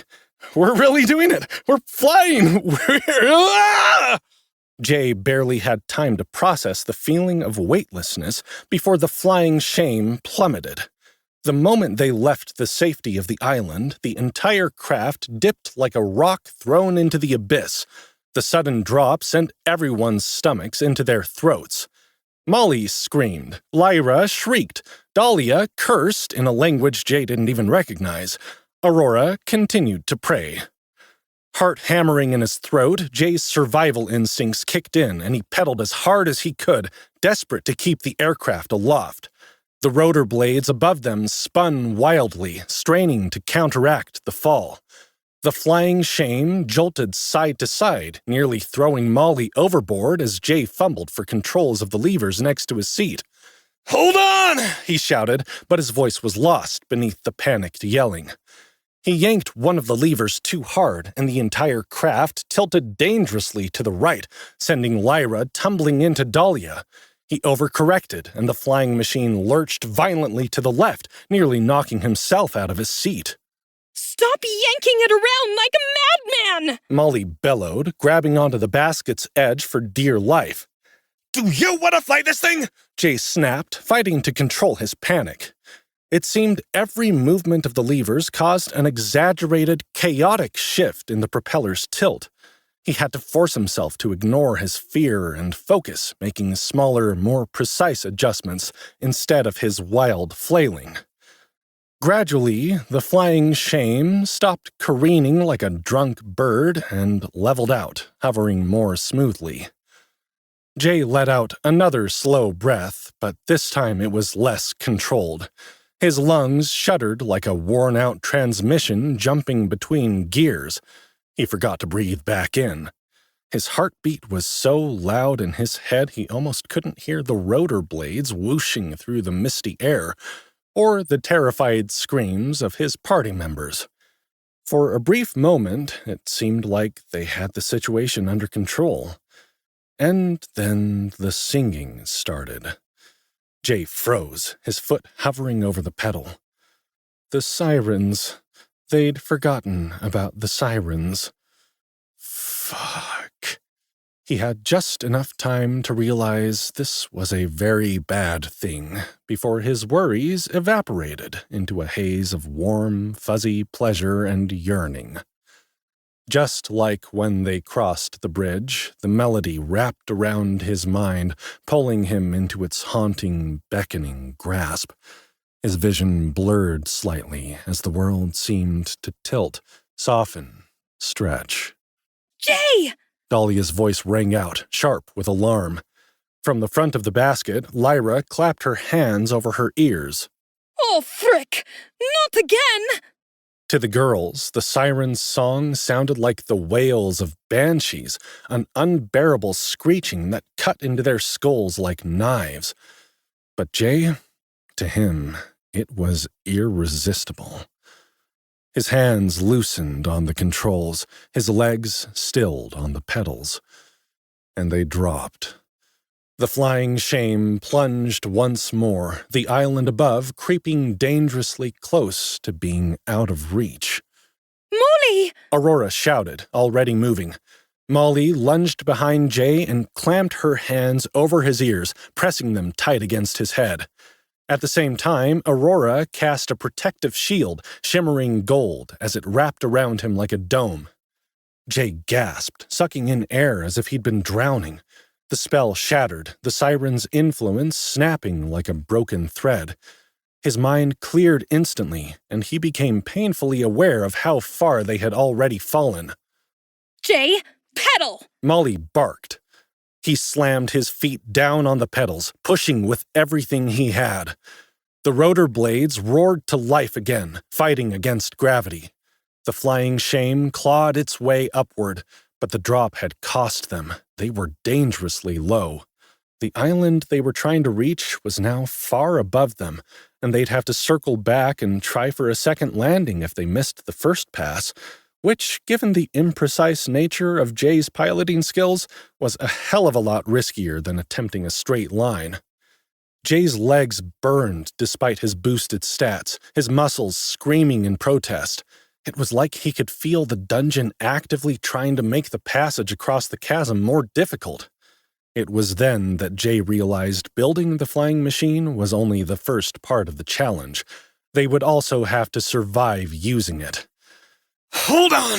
he gritted out, forcing himself to push harder, faster. The flying shame lurched upward, straining toward the next island. If they missed, they might not get a second chance. Almost there! Lyra called, her blue and gold eyes locked on their destination. Come on, Jay! Just a little more! He clenched his teeth, summoning every ounce of strength and stamina he had left. But just as Jay's mind began to settle, with Molly's hands still clamped on his ears to muffle the siren's calls, and Aurora casting her protective spell, the monsters changed tactics. The mist around them thickened, obscuring the island. It swirled with unnatural motion before coalescing into forms. Beautiful mermaid-like women, their bodies shimmering with an almost liquid grace. They swam effortlessly through the air around the flying shame, their long, glistening tails trailing mist behind them as they wove an elegant, mesmerizing dance. Jay couldn't look away. The way they moved, the way they smiled at him, was utterly hypnotic. Their bare shoulders gleamed like pearls in the dim dungeon light, and their delicate fingers beckoned him closer, their voices wrapping around his senses like silk.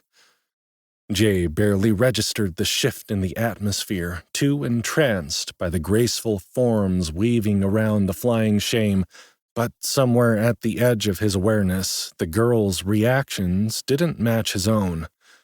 Molly's grip tightened on the side of the basket, her knuckles turning white as her mouth twisted in disgust.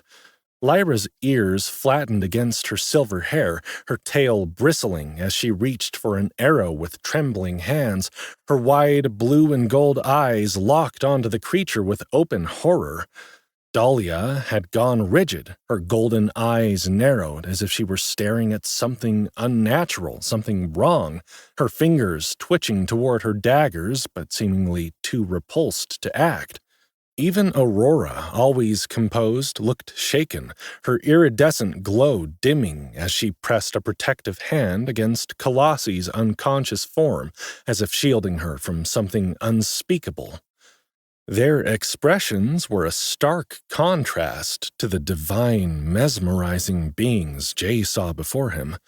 Where he saw beauty, awe, and desire, they seemed to see something else entirely, something grotesque, something that made their skin crawl, something that should not be. Somewhere deep in his mind, a faint warning flashed. Sirens. They're monsters. This is a trick. Don't look at them. Don't listen. But that voice was easily drowned out by another, much louder thought. The girls are just jealous. They don't want you to admire these beautiful creatures because they can't compare. Jay tried to ignore the horrified expressions on the others' faces.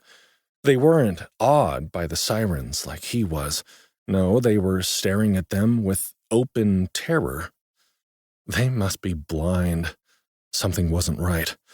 They're jealous, little green-eyed monsters rearing their ugly heads. They've always been jealous of you, haven't they? Jay didn't know where this voice was coming from, but it sounded almost like his own thoughts. He could almost believe it. His hands slackened on the controls, and his legs stilled once more. The flying shame stuttered mid-air, hovering unsteadily for a second, then, without warning, it dropped. The sudden weightlessness hit Jay like a punch to the gut, yanking him out of the trance. Panic surged through him as he saw the empty void swimming around them like a monstrous whirlpool, rushing up toward them. He hadn't been steering. He hadn't been pedaling. They were plummeting again.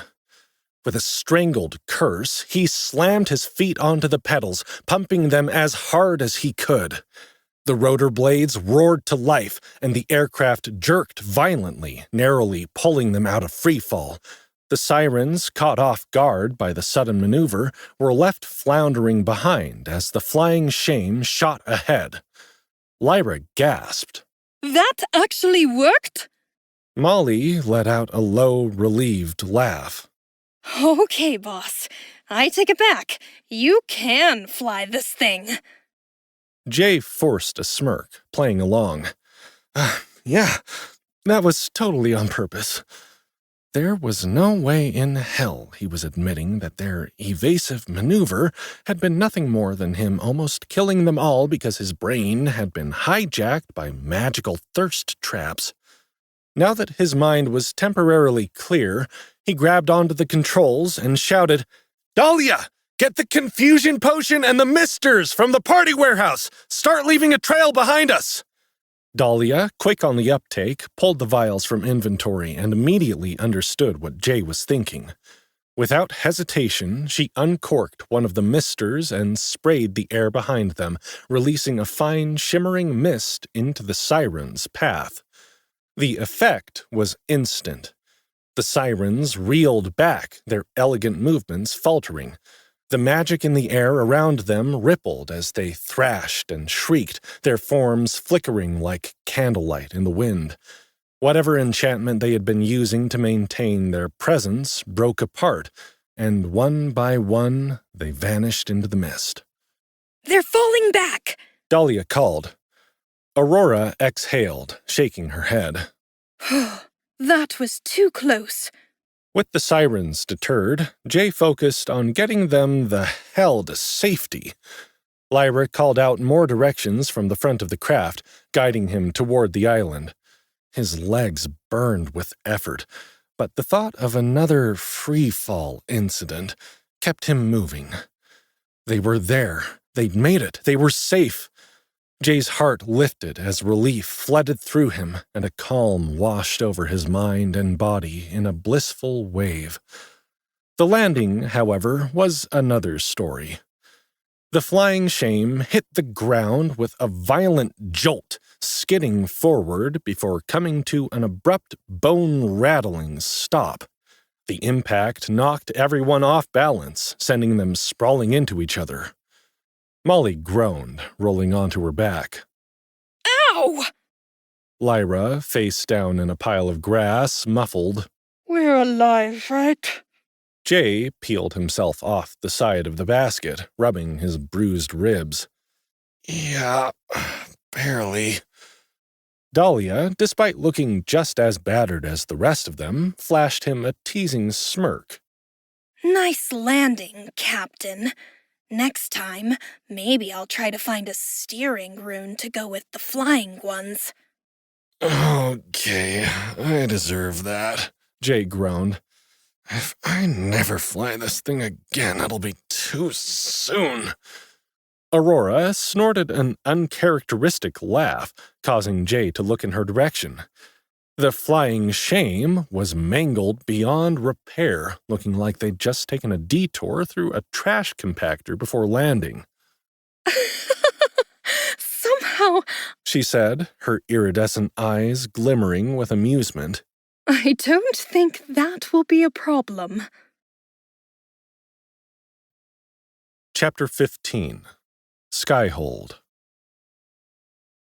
After the near disaster with the flying shame, the following islands were a breath of fresh air. It became clear that they had entered the Shattered Sea dungeon at its most dangerous outskirts, the highest-level regions, where the constructs and sirens had nearly ended their journey before it had even begun. But as they progressed toward the central isle, the challenges became noticeably easier. The creatures they encountered were mostly stone soldiers and similar constructs, still formidable, but nowhere near as overwhelming as the stone behemoth, scrapped stone sentinel, or the swarm of sentinel drones. There were also various forms of local flora and fauna, some benign, others hostile enough to keep them on their toes. The sirens thankfully did not follow them beyond the first treacherous crossing, but Molly wasn't taking any chances. She insisted that Jay wear a set of earplugs she'd fashioned from monster loot, though he wasn't entirely convinced that whatever organic noise-dampening material she'd used wouldn't cause some kind of infection. By the time they reached the final puzzle, the solution was at least straightforward, though that didn't make it any less nerve-wracking. A massive catapult sat at the edge of the last floating isle, primed to launch them one by one across the gap to the central isle. At least it's not another flying machine, Jay muttered as they examined the contraption. Don't jinx it. Lyra shot back, eyeing the ropes and pulleys suspiciously. One at a time, they braced themselves, were strapped in, and were flung across the sky, hurtling over the abyss toward their final destination. Jay was the last to go. As he rocketed through the air, arms and legs flailing, he barely had time to brace himself for impact before he crashed into something soft, cool, and strangely squishy. His landing was immediately followed by a chorus of adorable giggles. Jay groaned, peeling himself off what he now realized was a pile of small, rounded creatures made of soft, puffy material that squished beneath his weight like sentient marshmallows. Cloud slimes, according to his HUD. They cooed happily, bouncing around him as the others struggled to untangle themselves from similar landings. Molly spat out a bit of slime fluff.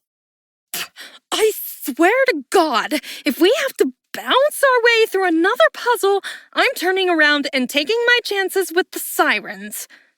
Jay was about to make a remark when Aurora's eyes widened in recognition. She turned in a slow circle, taking in their surroundings. Beyond the gentle hills and cloud-covered terrain, a sprawling cityscape loomed before them. It's Skyhold. Aurora murmured, her voice full of wonder. We made it. The name sent a flicker of recognition through Jay's mind. He had never been here before, but he had heard Aurora talk about it when they discussed the Black Howl's network. Skyhold. A floating trade city, similar to the night market on the 3rd floor of the ice dungeon, though far grander in scale. Suspended in the sky by a mix of ancient magic and intricate machinery, Skyhold was made up of a cluster of small islands connected by glittering bridges. Like the night market, it was a haven for merchants, travelers, and outlaws alike, but unlike the night market, it was huge. The Shattered Sea dungeon was much larger, older, and more established than the relatively new and reputedly insane ice dungeon, which had largely been regulated to use by the socially outcast Fenari people. But most importantly, Skyhold was where Alphonse Howler had first founded the Black Howl's Rebellion. Jay exhaled in relief.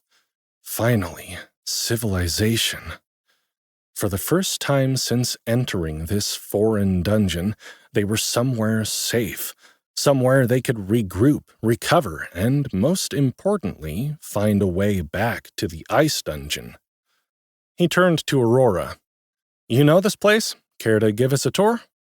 Aurora nodded, her iridescent eyes still bright with recognition. Come on, just a quick one. Alphonse is going to want to hear what we've been through. "I hardly know where to start explaining that," Jay muttered. He rolled his shoulders, trying to shake off the aches from the catapult landing. They had made it through the Shattered Sea dungeon's puzzle floor, survived sirens, stone constructs, sentient flying machines, and one very questionable aircraft. It was time to get back to what really mattered. Freeing Nova, healing Kalasi, and taking down King Wenshur. With renewed determination, Jay and the team set off toward the city. Skyhold was unlike anything Jay could have imagined. The city was a network of island clusters suspended in the misty sky, each islet connected by stunning, arching bridges that spanned the gaps between them, made out of some shiny, magical-looking metal. Some islands floated higher than others, forming a layered metropolis that stretched both upward and outward, creating a surreal skyline of shifting land masses wreathed in shimmering fog. But the architecture wasn't the most surprising thing about the city. The people were. Most of the inhabitants had wings, not like the wing-bloods of Winterhaven, who had wings instead of arms, sharp harpy-like features, and talons to match. These people were human in every way, except for the brilliant feathered wings that sprouted from their backs, their colors as varied as tropical birds. Some had deep sapphire plumage, others fiery reds and oranges, and others still had soft pastels that shimmered in the misty light. Jay barely kept himself from staring. I wasn't expecting to see so many people like this. They're not Fenari. Aurora shook her head, guiding them through the winding streets. No, the people of Skyhold have been changed by the dungeon. Generations ago, their ancestors chose to live here rather than on the surface of Arcnesia. Few permanent settlements exist within dungeons, but this is one of the oldest and most established. I've heard of Skyhold before, Lyra added, her voice hushed with awe. It's a bit of a political no-man's land, isn't it? They don't consider themselves a part of the kingdom of Arcnesia, though the dungeon entrance is in King Wenshire's territory. Yes, it's proven to be a losing battle for the kingdom, Aurora confirmed. Far too expensive to police and too difficult to take by force. King Wenshire largely pretends it doesn't exist, though he does occasionally send raiding parties to make life difficult for the people here, just out of spite. He is never successful in gaining ground, however, which is also the reason the Black Howl was able to take root here. Jay shared a glance with the others, who were equally mesmerized by the winged citizens weaving through the streets. Some soared gracefully between the islands, using their wings to bypass the bridges entirely. Others hovered just above the ground, their feet barely touching the cobblestones, using some sort of ability to hold them aloft so they didn't smack their wings into each other in close quarters. As they moved deeper into the city, the marketplace came alive around them. Unlike the World Dungeon Market, which was linked to merchants across multiple dungeons, this felt more like an actual surface city bazaar. Stalls lined the streets, offering intricate jewelry, enchanted trinkets, and weapons made from dungeon materials. The scent of sizzling food filled the air, rich and enticing, reminding Jay just how long it had been since they'd had a proper meal. Okay, is anyone else freaking starving? Molly suddenly blurted, sniffing the air. Something smells amazing. I could murder an entire food truck right now. Jay laughed as the others gave the barbarian a confused look. No food trucks in sight, he said, but maybe if Aurora knows anywhere good to eat, we can grab some grub before visiting Alphonse. Lyra jumped in the air, yipping with excitement as her silver tail began to wag. Dahlia put a hand on her stomach and bit her lip, casting Jay a grateful glance for his suggestion. Molly groaned loudly. Oh, God, yes. I'd be happy to. The unicorn woman said with a smile. And I do know of one place that is always good. Aurora led them to a food stall tucked between two larger vendor spaces, where a cheerful winged vendor stood behind a smoking grill. The stall was small, but the enticing aroma of roasted spices and fresh grains made it clear that this was a local favorite. Jay's mouth watered as the vendor handed over steaming bowls of a fluffy rice-like dish that gleamed bright golden yellow under the market lights. The grain had an almost honeyed aroma, rich and earthy, and as Jay stirred it with a spoon, he noticed the food sparkled slightly, as if infused with magic. Next came the skewers, 2 for each of them, dripping with spiced glaze.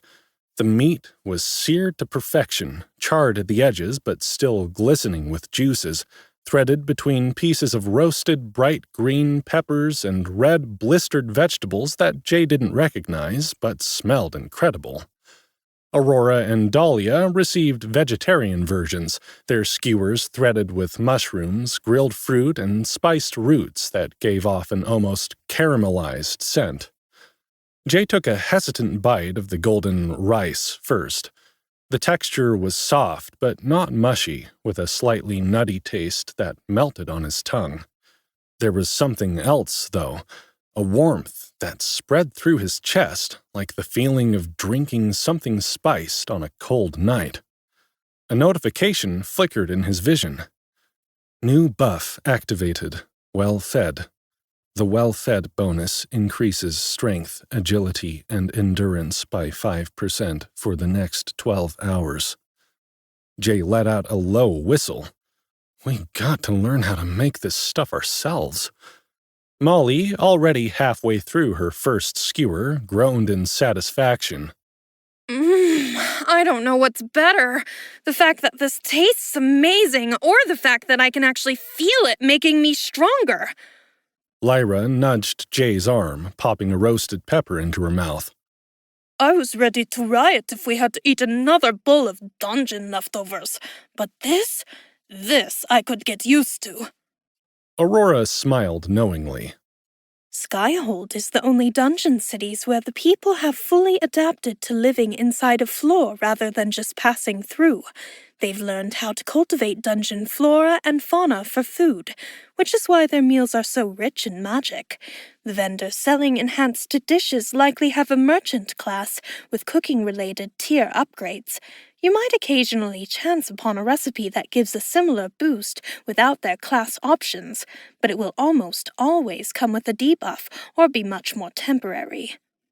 Dahlia, savoring a bite of her vegetable skewer, hummed thoughtfully.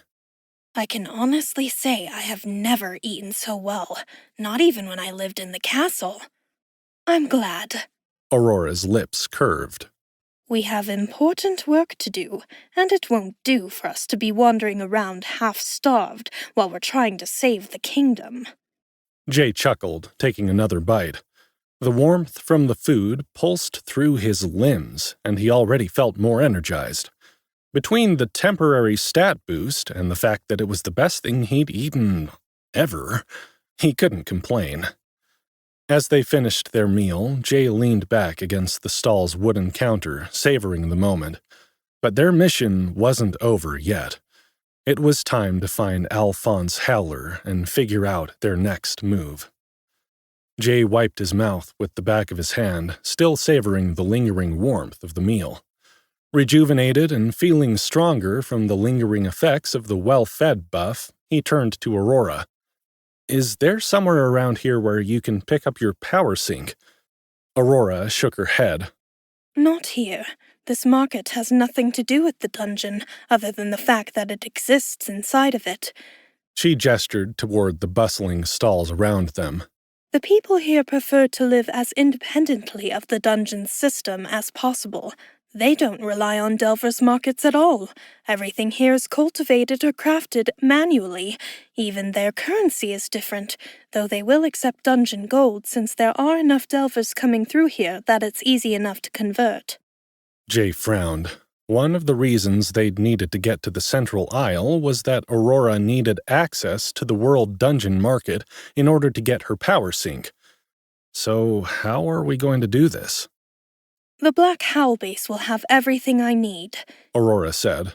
If I can get into the black market, I can unlock the hidden device I used to store excess dungeon force. If I'm lucky, it will work as I intended, and I can use it to restore some of the levels I lost when I joined your party. Jay nodded, already eager to get moving. They had wasted enough time getting here. He needed to talk to Alphonse Howler about what they had learned in the Mad King's castle. The power-draining nets, the golden animal charms, and their growing suspicions about King Wensher's personal army all needed to be discussed. Then let's go, Jay said. The sooner we get there, the better. Aurora led them away from the market, navigating through the floating city with the ease of a native. Jay wondered how many times she'd been here in her hundreds of years' existence. He still found it difficult to imagine the beautiful unicorn woman being so ancient, but dungeon magic could have a life-extending effect on long-time delvers, provided it didn't have a life-shortening effect in the form of death by dungeon monster. Still, it was rare for delvers to attain such an advanced age. King Wensher was rumored to be even older than Aurora, but other than that, Jay hadn't heard of many who were more than 100 years old. Mind you, his experience with delvers was mostly the Fenari, who suffered the consequences of their cursed dungeon, and often had shorter than average life expectancies at the best of times. He was grateful to have the portal sorceress's expertise as they got closer to their goal of confronting the king. Jay still wasn't sure how exactly they were going to overthrow the corrupt liege, but it was clear via his Tier 2 class upgrade to King Killer that the dungeon had plans for him. As their party gained more powerful members and became connected to leaders like Alphonse Howler and hopefully Kalasi Windreaver, not to mention Nova herself, the far-fetched destiny seemed more likely to come true.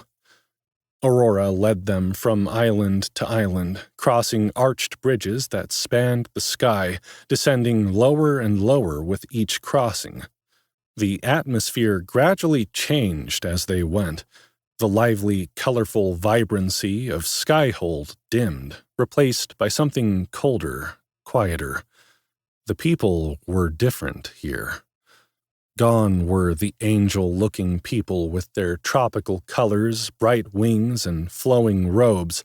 Instead, this lower sector was populated by more familiar figures, delvers in patched armor, heavy cloaks, and wary expressions. The further down they traveled, the more subdued the city became, its grand architecture giving way to shadowed alleyways and forgotten streets. The final bridge led them to a shady lower island, one that looked deliberately ignored by the rest of Skyhold. Here, people moved with cautious steps, and hidden faces peeked out from beneath hoods and cloaks. Regular delvers, not dungeon-born denizens, roamed these streets, blending in with the winged locals who had no interest in standing out. Heavy cloaks concealed whether or not someone had wings, and many kept their faces obscured beneath low hoods. Jay slowed his pace, instinctually pulling his dark web cloak from his inventory and throwing it over his shoulders. The dungeon-forged fabric shifted as he adjusted it, adapting to the shadows around him. The others took the hint. Dahlia, already used to keeping a low profile, draped herself in a similar shadowy cloak and cast a soft, obfuscating veil of darkness over the group, shielding those without stealth armor from prying eyes. It felt like overkill, but strangely, their heightened caution made them blend in better. No one in this part of the city walked openly. The air here was thick with secrecy and paranoia, and trust was something no one gave freely. Aurora stopped in front of a narrow, dimly lit street, turning back to them with a sly grin. "Welcome," she said, "to the home of the Black Howl Base." Jay took a slow breath, glancing around at the looming buildings that pressed in around them. They had finally arrived. Aurora stepped forward, leading them into the shadowed streets, navigating with certainty through winding paths until they reached their destination, Alphonse Howler's personal quarters. Chapter 16. Central Intelligence.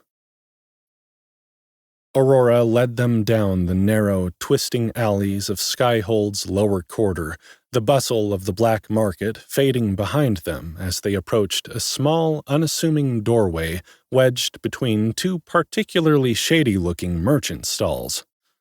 Jay raised an eyebrow. This is it? The entrance looked almost forgotten, a weathered wooden door half hidden between a sagging cloth awning. The scent of oil lamps and damp stone lingered in the air, making the place seem more like an abandoned storeroom than the headquarters of the most notorious rebellion in Arcanesia. "This is where the magic happens." Aurora smiled faintly. "As much as I want to get to the market and check on my power sink, it would be rude not to stop in and see the leader of the Black Howl while we're in his territory. But if you don't mind, once I let old Alphonse know I'm still alive, I'll pop out to check with my black market connection." Jay nodded, glad she was thinking the same way. He felt awful about the fact that she'd had to lose so many levels in order to join their party, and he really hoped her power sync would work.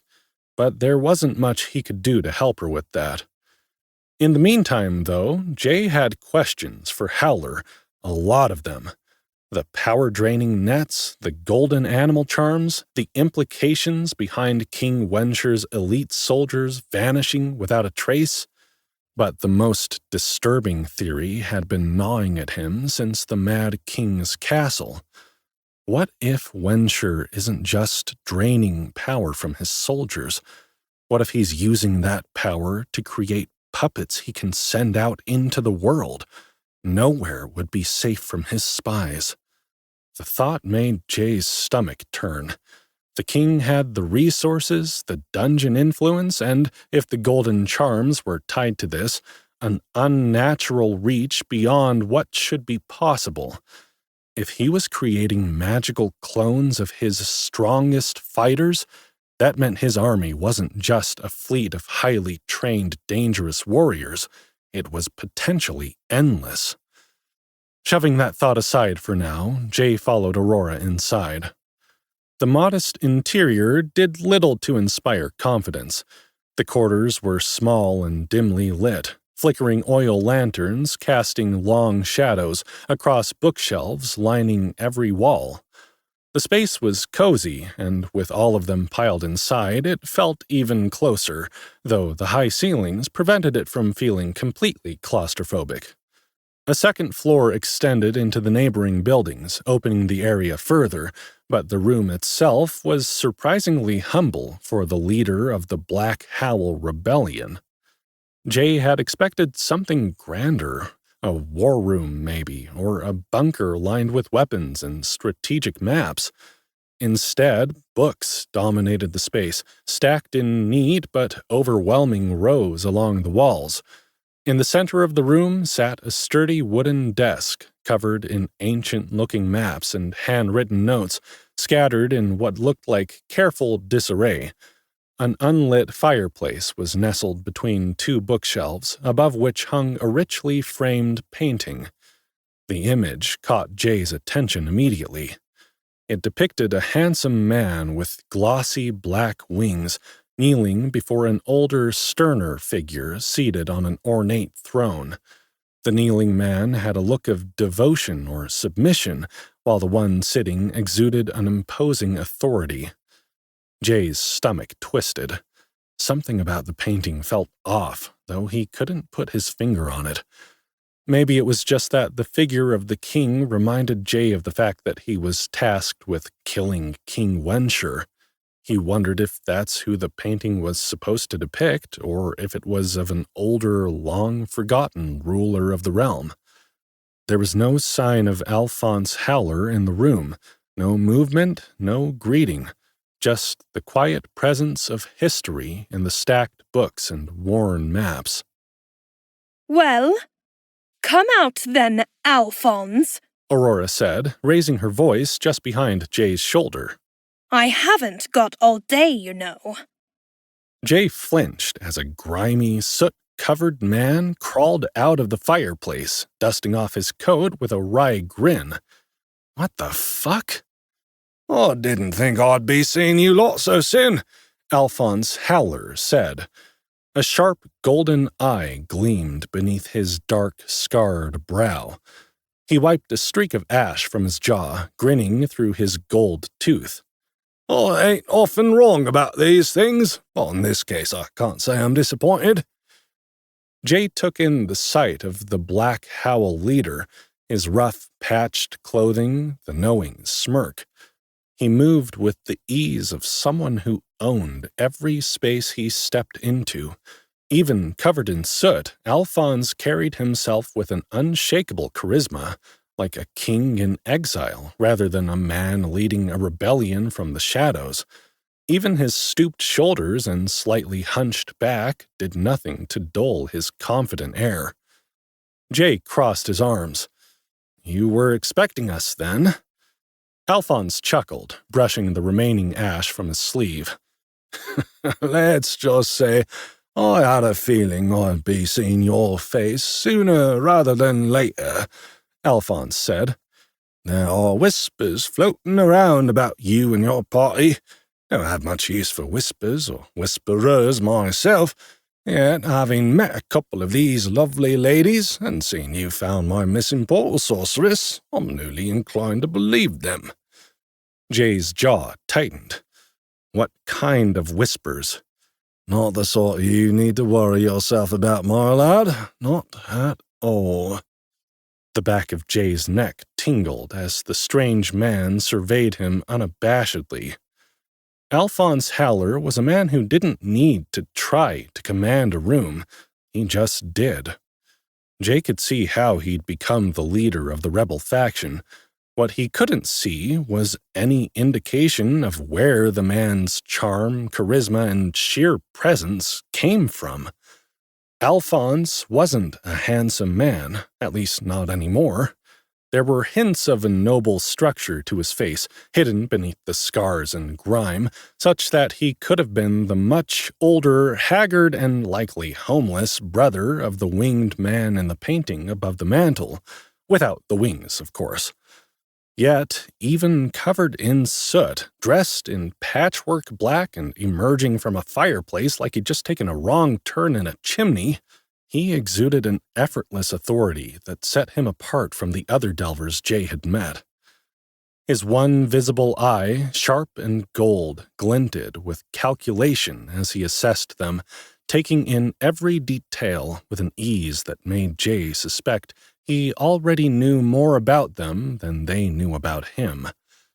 His scarred face and crooked grin, complete with a flash of gold tooth, might have given him the look of a scoundrel, but the way people instinctively respected him, according to Molly and Lyra's experience at the Black Howl base in the night market, told Jay there was much more to Alphonse Howler than met the eye. "Just look what the dungeon dragged in," Alphonse drawled, his rough voice carrying an amused warmth as his gaze fell on Molly and Lyra first. "Didn't expect to see you two again so soon. Didn't get yourselves killed in the Mad King's castle, then?" Molly smirked. Not for lack of trying. Lyra flicked her tail, grinning. Good to see you too, Mr. Howler.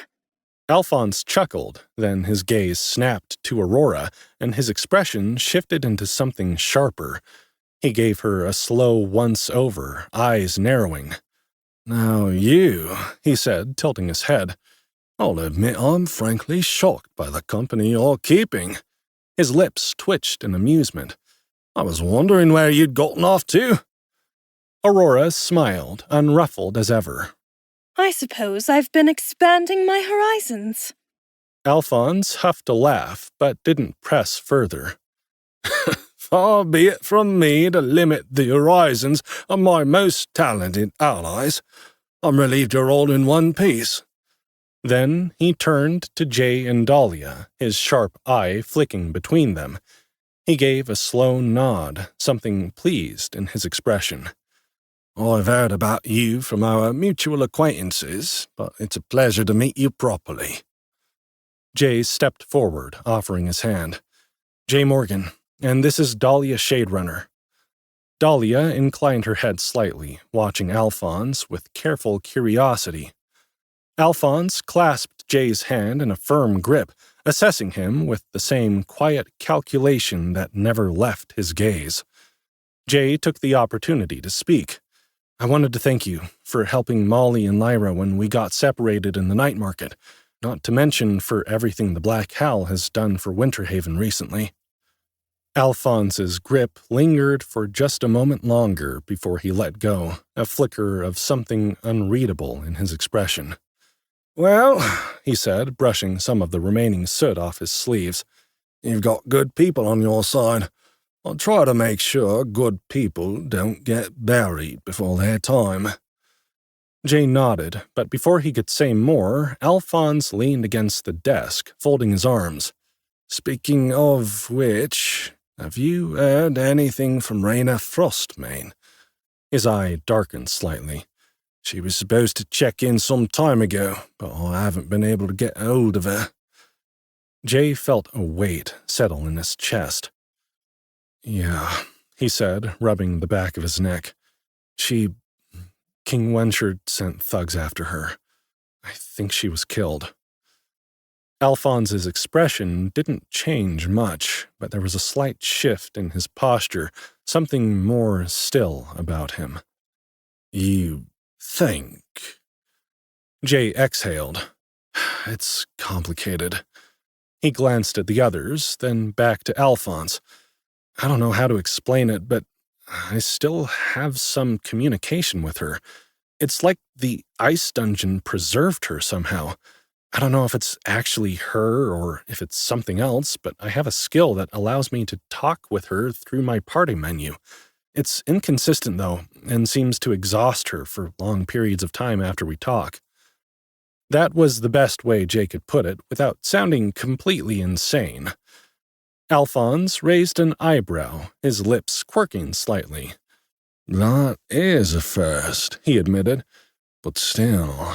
He tilted his head, looking Jay over with renewed interest. "Far from the craziest thing I've heard of happening in the ice dungeon." Jay studied him for a beat. That was an interesting choice of words. it made him wonder what else the leader of the Black Howl had seen in his day. Jay got the distinct sense that Alphonse Haller was far, far more than he appeared. The way he spoke, the ease with which he accepted the bizarre and supernatural, the weight behind his every movement, it all pointed to something deeper. Jay had a feeling that, if Alphonse wanted to, he could wipe the floor with their entire party, though he didn't get the sense that the old man wanted to do them any harm. Aurora came forward, standing next to Jay before the fireplace. I have some errands to attend to, Alphonse. Before I go, though, you should know... The pretty unicorn folded her arms, her expression uncharacteristically grim. I was ambushed by Captain Candisham near one of the secret portals we opened into the night market. I would have been done for had these delvers not found me in the jail of the Mad King's castle and intervened. Mad King's castle? You? Alphonse's easy demeanor hardened instantly. His one sharp eye darkened with concern, and he straightened from his relaxed stance. Wait, which portal? One of the lesser-used routes near the old aqueduct ruins, Aurora said. I didn't think anyone outside the Black Howl even knew about it. Jay watched as Alphonse's fingers twitched slightly, but his face remained unreadable. Then, without a word, he lifted his hand and activated a communication ability. A faint pulse of magic rippled outward like a pebble dropped into still water. Jay had seen plenty of skills in action, but this one was different. There was no display, no projection, just the quiet certainty that Alphonse had sent a message somewhere, maybe to his party members, if he had a party. Or maybe some sort of ability he had gained from leading an organization in the dungeon. Jay supposed it didn't matter, but he realized something like that would be helpful if he was ever going to collaborate with more than just his own party. That location is compromised, Alphonse said after a moment, speaking more to himself than anyone else. I'll have our people lock it down and warn as many of our contacts as possible. Aurora gave him a firm nod, clearly relieved that he was taking it seriously. There's more. The captain had something with her, some kind of power-draining net. I've never seen anything like it before. Jay expected a reaction, but Alphonse's expression went blank. That wasn't calm, that was controlled. You're certain? His voice had gone lower, more measured. Aurora glanced at Jay, then at the unconscious figure hovering at the back of the room. You tell me. Jay stepped back, picking up the unconscious Catwoman and carrying her to the fireplace. He gently lowered Kalasi onto one of the few unoccupied couches near the bookshelves. The dim light flickered over her ashen features, her breathing still, slow, and shallow. She's been unconscious since we found her, he said. She was also in the jail of the Mad King's castle, wrapped in one of those nets. No sign of her waking, no movement. Fortunately, she is still alive. Alphonse took a single step closer, and, for the first time since meeting him, his poker face cracked. The Wind Reaver, he muttered, disbelief creeping into his voice. You know her? Jay asked, watching his reaction carefully. Alphonse nodded slowly, his eye narrowing as he took in Kalasi's unnaturally still form. One of the strongest delvers I've had the pleasure of fighting next to. Last time we met she was nearing level 80, and now she's like this. Jay exhaled. The net completely drained her. We don't know how to wake her up, other than a friend of mine in the night market who might have a chance.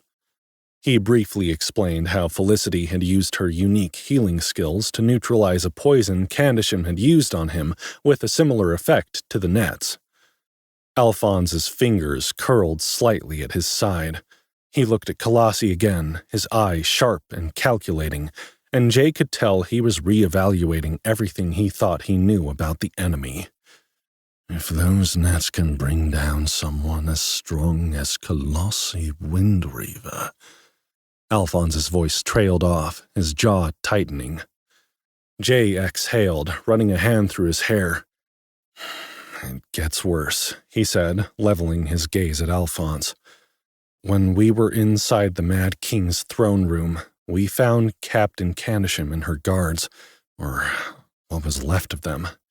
It looked like they'd been drained near death for a lot longer than we were in the castle, which means the Canisham that poisoned me and the one that captured Aurora was some kind of doppelganger. Alphonse didn't react outwardly, but Jay saw the shift in his posture, the subtle tension in his shoulders, the way his fingers flexed slightly at his sides, like a man already anticipating bad news. They were trapped inside the throne. They were wrapped in those same strange nets, Jay continued. Not just trapped, stored, more like fuel or something. Aurora's expression darkened. I saw it myself, Alphonse. Their power had been siphoned away, giving extra power to the Mad King. It felt like it was a warning. Has King Wenshire ever used anything like that before, that you know of? Alphonse rubbed a hand across his jaw, his fingers brushing over the rough edge of his scar. He didn't answer that question. Instead, he asked another of his own. Tell me something. He glanced at Molly with his eyes narrowed. Were those golden animal charms involved somehow, like the ones Zara Embervale gave you? Molly blanched slightly. Jay nodded. Yeah, we've found several of them now, and they keep showing up at the center of all of this, either powering these nets or marking people Wenshire can control. He crossed his arms, glancing at Kalasi's still form, before looking back at Alphonse. We're starting to think they have something to do with Wenshire's real power source. He's been using these nets to drain magic from his strongest fighters, but I don't think that's the end of it. Jay took a steadying breath before voicing the thought that had been gnawing at him since they'd escaped the Mad King's castle. What if Wenshire isn't just draining power, Jay said. What if he's using it to create something? Dahlia's golden eyes flicked toward him, catching on to what he was implying. Or an army of some things, she murmured. Alphonse was silent for a long moment, his gaze sharpening. When he finally spoke, his voice was calm, but there was something else beneath it, something heavy, something knowing. You're not wrong to suspect that, he said. King Wenshire has been gathering magical relics for years. He ain't just hoarding power. He's been looking for something. I suppose it was only a matter of time until he found it. Jay exchanged a glance with the others. They had guessed as much, but hearing Alphonse confirm it so easily sent a cold feeling through his chest. You've known about this? Jay asked carefully. Alphonse gave him a crooked smile, but there was no humor in it. I've suspected it. There's a reason we've been fighting this war from the shadows for so long. Wenshire has spies and moles everywhere. He has soldiers who never seem to die, generals who appear in multiple places at once, people who should be long dead, but somehow aren't. Jay swallowed hard. You think he's tapped into some source of power beyond what he should be capable of? Alphonse nodded. He looked at Kalasi again, his eye flickering with something unreadable. Wenshire is old. Coming from me, that's saying something. He laughed, but there was no humor in it. His gaze traveled to the painting above the fireplace, and he looked suddenly sad and tired. He's been using his connection to the royal dungeon to increase his power and strengthen his hold on the kingdom. But until recently, his reach hasn't extended into other dungeons. The dungeons have been our refuge, the only neutral territory left in Arcane. But if what you say is true... Jay opened his mouth to protest, an urge to defend himself surging like adrenaline through his veins. But Alphonse held up a wiry brown hand with black-rimmed fingernails and chuckled grimly. I do not doubt you, my boy. Don't look at me that way, he said. What I doubt is our readiness to deal with this threat if Wensha is accelerating his growth so quickly now. We're going to have to go to war, son. And at this rate, I think we'll be very lucky if any of us survive. Chapter 17. Connecting Threads. Aurora pulled Jay aside near the edge of the room, lowering her voice so she wouldn't interrupt the conversation as Molly and Lyra made more informal introductions of Dahlia to the leader of the Black Howl. I'm going to find my contact in the black market and try to get my power sync back, she said. Can't you just ask for it? Jay asked. She'd mentioned a few times that she'd stored it in the market system, but she always sounded a bit unsure of how easily it could be retrieved. In theory, Aurora said, I've arranged a complex series of trades that need to be completed in order for the merchant I stored it with to release it to me. I've never actually tested it before. Fortunately, it's not an item that seems valuable at first inspection, so I doubt he would double-cross me. But any breakdown in the order of transactions would make things difficult, to say the least. Jay shook his head, laughing ruefully. I'm not sure I follow. Well, I suppose that's not surprising. It's a system I invented myself. There are some items, both in the black market and the world dungeon market, which cannot be purchased for gold. They can only be traded for. And some items can be purchased by trading specific items. I have devised a few trading patterns using items with hidden trade values, so that one can purchase them if they know how to purchase them, which unlocks increasingly rare items, until, well, let's just say, I suspect I'm the only one in the dungeon who ever deals with some of these vendors. Then I used a unique spell scroll to adjust the market properties of my power sync, so that it can only be purchased with one of these ultra-rare items. Smart, Jay said, nodding appreciatively. But why not just carry the items you need to buy back your power sync at all times? Aurora blushed. I guess I'm a bit paranoid after all these years on my own. There are monsters that steal items from your inventory when they hit, though those are uncommon. More of a risk are other delvers with pickpocketing skills, or the ones that ambush other delvers and loot their bodies, unconscious or dead. I don't want anyone discovering my key item and accidentally unlocking the ability to purchase my power sync. Jay shrugged. Who am I to argue with a woman of experience such as yourself? Aurora narrowed her iridescent eyes, blushing even deeper. You're making fun of me. I'm not, Jay laughed, though he did think it was a bit overkill. Still, he knew how much it had to be bothering her to be weaker than she was used to. That's a good idea. Do you need backup?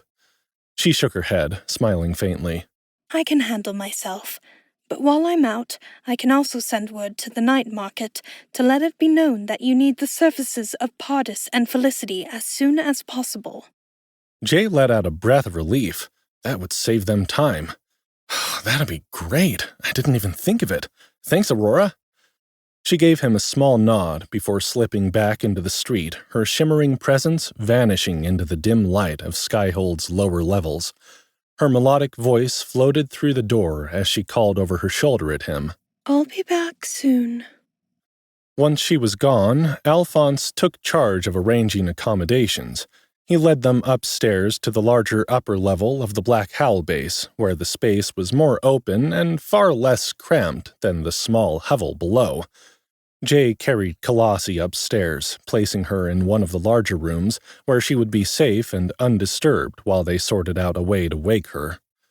Jay got a room to himself, while the girls were told they'd have to share. Molly made a half-hearted protest, crossing her arms. Just so you know, I object to this arrangement on principle. How are we supposed to receive our buffs if you're in another room? One at a time, Jay suggested. Lyra sighed dramatically. And then we sleep alone? Not alone, Jay said, just not with me. Dahlia smirked. I'd suggest we draw straws, but maybe Jay would like a night to himself. I think we can be a bit much sometimes. Instead of arguing, the girls exchanged silent looks and wordlessly accepted their fate, though Lyra shot a small glare at Dahlia, who looked entirely too smug about something. Jay wasn't sure what it was, and frankly, he didn't want to know. Alphonse, who had been watching the exchange with an amused glint in his eye, didn't comment. He simply gestured toward the rooms. Make yourselves comfortable.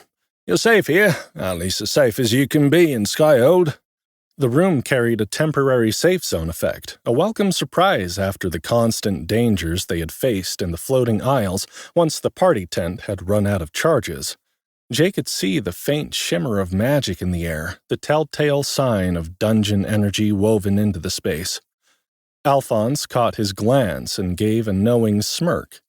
That's thanks to Gina. She's got a support class called Hospitality. Jay raised an eyebrow. Never heard of it. Most haven't, Alphonse said. It's extremely rare, mostly because it's such a limited class. But for those who commit to it, it's an invaluable asset to any team or organization they may join. Gina can create safe zones wherever she wants and buff recovery spells in existing ones. That immediately sparked an idea in Jay's mind. He had been worrying about his party tent ever since the system had deactivated it. If Gina's magic could reinforce safe zones, maybe she could restore the tent's enchantment. Would she be able to recharge a dungeon-grade safe zone item? Jay asked. Alphonse tilted his head. Like what? Jay pulled the small gray gift box from his inventory, its once red ribbon now dull and lifeless. My party tent, it ran out of charges. Never seen anything like this, Alphonse said, his voice betraying a hint of curiosity as he studied it for a moment, then shrugged. No harm in asking. I'll call her. He activated his communication ability, the same subtle ripple of magic Jay had seen before. A moment later, a slim woman with short auburn hair and an easy smile stepped into the room. She wore practical traveling clothes, but the way she carried herself suggested confidence and quiet skill. You rang? She said, giving Alphonse a teasing grin before turning to Jay. You must be the new guy. Jay extended a hand. Jay Morgan. Didn't realize news had traveled so fast. You're Gina. That's me, she confirmed, shaking his hand. And in the Black Howl, news has a way of doing that, good or bad. Which do you figure I am? Jay raised an eyebrow. The auburn-haired woman ignored his question and held out a hand. Alphonse says you've got a safe zone item that needs a recharge. Jay nodded and handed over the party tent. She turned it over in her hands, eyes narrowing as she inspected the dormant magic. Epic grade. Nice. Yeah, I can work with this. Enchantments like these aren't all that different from what I do, but it's going to take about 48 hours. Jay sighed, relieved. That's fine. Better than not having it at all. There's one catch, Gina added, giving him an apologetic look. I'll need specific reagents to restore the tent's charges. You got any high-grade binding powder? Etherweave thread? Jay blinked. Nope, but I do have gold. Gina grinned. That'll do. I can source what I need from the black market.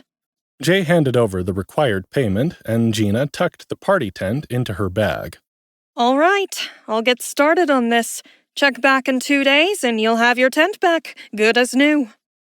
Jay exhaled, grateful to have that taken care of. 2 days without the tent wasn't ideal, but it was a hell of a lot better than never getting it back. Jay, Lyra, Molly, and Dahlia returned downstairs, stepping back into Alphonse's study, while the rest of the Black Howl base remained eerily quiet. A few black-robed members moved about upstairs, their footsteps muffled against the wooden floors, but no one interrupted. The space felt removed from the rest of the world, the flickering glow of the oil lamps casting long shadows across the bookshelves and maps that filled the room. Alphonse sat in his chair near the fireplace, the faint traces of soot still clinging to the edges of his sleeves. His expression was thoughtful, calculating, as he finally broke the silence. "The Black Owl didn't start as a rebellion," he said, continuing with the grim conversation they'd begun earlier. "Not at first. It began with me and a small group of trusted allies after an unforgivable offense by the king." He let those words hang, his eye distant, as though recalling something from long ago. But he did not elaborate, and none of them pressed him for details.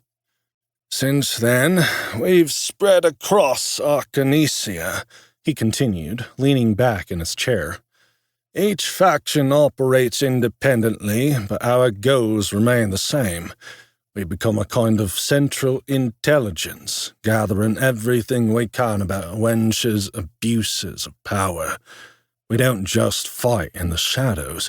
We try to stay ahead of him, predict his next moves, and counter them before they can take effect." He ran a finger across the edge of his desk, glancing at the maps scattered over the surface.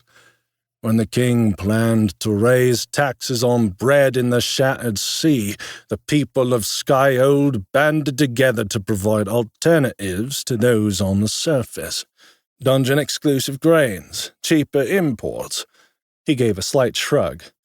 "When dungeon entrances were locked down, with toll-collecting gatekeepers blocking access, we arranged wagon transports to shuttle delvers to other dungeons." Jay listened carefully, absorbing every word.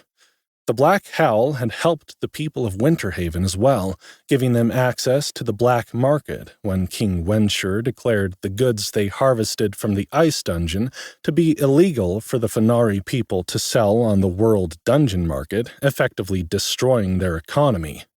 He knew what Alphonse said was true. The rebellion was much more than just a bunch of upstarts and troublemakers. It was a counterforce designed to mitigate the worst of Wencher's tyranny. "But no matter how many moves we counter," Alphonse admitted, "there are more. Wencher is becoming more unpredictable and more violent." His jaw tightened. "Every time we fail to get ahead of him, the damage is catastrophic. Sometimes I fear our rebellion has made it worse for the people of this kingdom. But I simply cannot bear to think about what would have happened had we not stood up for what was right." "You've done the right thing," Jay said, thinking of similar events in the history of his own world. "There is no greater evil than silence and apathy in the face of tyranny." Alphonse smiled sadly and sighed. "You're one of us, that's for certain. Whether or not it will do us or you any good remains to be seen." Jay felt a familiar tension settle in his chest. He had already seen the consequences of Wencher's rule firsthand, the broken system that had left so many struggling just to survive. But hearing it from Alphonse, laid out so plainly, made it all feel even more real. The king was hoarding power, manipulating and oppressing his people, and escalating quickly. And if they didn't stop him soon, the worst was still to come. Jay leaned forward, his elbows resting on his knees as he studied Alphonse's expression. The usually unshakable leader of the Black Howl looked almost haunted. "So is it true?" Jay asked. "Is Wencher really as powerful as people claim?" Alphonse exhaled slowly, his gaze drifting toward the flickering lantern light on the walls. "More," he said. His voice was quieter now, edged with something Jay could only describe as regret. "More than you can imagine." Jay caught the flicker of something deeper in his eye. Not just regret, guilt. How? Jay pressed. How did he get this strong? Even the most powerful rulers in history had limits. Alphonse's fingers drummed idly against the desk, his expression distant. Over the years, Wensher has had many advisors, very experienced, very wise, some of the best minds in Arcanesia. He let out a bitter chuckle, though there was no amusement in it. And as is often the case for those who consider themselves wise, they missed the signs. They thought they were guiding him, helping him, setting him on a path of prosperity, but they enabled him instead. And now, the kingdom will pay the price for their foolish naivety. Jay blinked, surprised by the weight of those words. It almost sounds like you're saying he wasn't always like this. That's the worst of it, Alphonse nodded. He wasn't. He was once the hope of the people. The old man's single eye slid from Jay's face to the painting of the winged man before the throne. He reached up and scratched behind the patch that covered his other socket, as if to wipe away a tear that could no longer be shed. A bright young liege, the one who was supposed to bring prosperity to Arcanesia after generations of scarcity. And for a time, he did. His eye darkened as he stared past Jay, past the room, lost in memory. But the people's adoration went to his head. He began to believe himself less of a king and more of a god. Jay felt a cold shiver run down his spine. Next to him, Lyra, Molly, and Dahlia were sitting rapt with attention, their eyes fixed on the scarred face of the rebellion leader. Alphonse stopped, cleared his throat, then continued. His advisors helped him make truly revolutionary changes to the kingdom. Trade routes flourished, famine was nearly eradicated, cities grew. He became a ruler who could do no wrong, and with no failures, no challenges, there was nothing to humble him, nothing to remind him that he was still more. Jay clenched his jaw. He'd seen what happened to powerful men with unchecked ambition, but this was something else entirely. And worse, he was beginning to get the feeling that Alphonse Haller had witnessed this change in the king up close and personal, though it was clear he didn't wish to speak of his past. Jay took in the man's stooped shoulders, scarred face, and missing eye, and wondered if the king's unforgivable sin had anything to do with the abuses Alphonse had obviously suffered. And then, Alphonse said, his voice taking on a harder edge, he started delving. No king had ever entered a dungeon before. The royal dungeon was the training grounds for knights, guards, soldiers in the king's army. But Wensher grew jealous of the physical power of his defenders and insisted on developing his own. Jay's stomach twisted. For decades, Wensher has been delving the royal dungeon under the protection of his personal paladin guard. He used spells, buffs, anything that accelerated the absorption of dungeon magic. Alphonse's hands tightened into fists. He ordered every rare and high-powered item he could find, used as many as he could at once, layered them, stacked them, pushed himself beyond what should have been possible. Jay swallowed hard. At this rate, Alphonse continued, there is no one left who can challenge him in combat, and that is the only legal way to depose a king in Arcanesia. Jay sat back, stunned. So he's immortal? Alphonse shook his head. No, not yet. But if no one can defeat him in a one-on-one duel, his rule will never end until he dies of old age, which could be centuries. Jay exhaled slowly. So unless someone finds a way to kill him outside of a duel, Alphonse nodded. Then he will rule indefinitely. Our only hope is war, but treason against the crown is not for the faint of heart. Even those who are dedicated to the Black Howl's cause are reluctant to take the final steps. And you've just been forced to watch his slow descent into madness for all these years?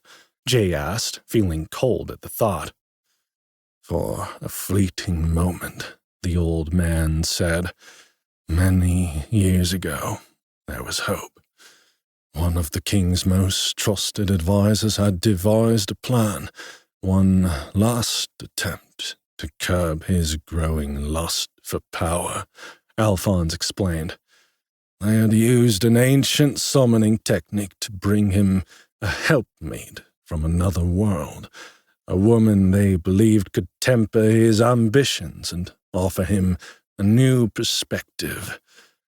Jay felt a tingling in his spine as Alphonse told a familiar tale, and he glanced at Dahlia.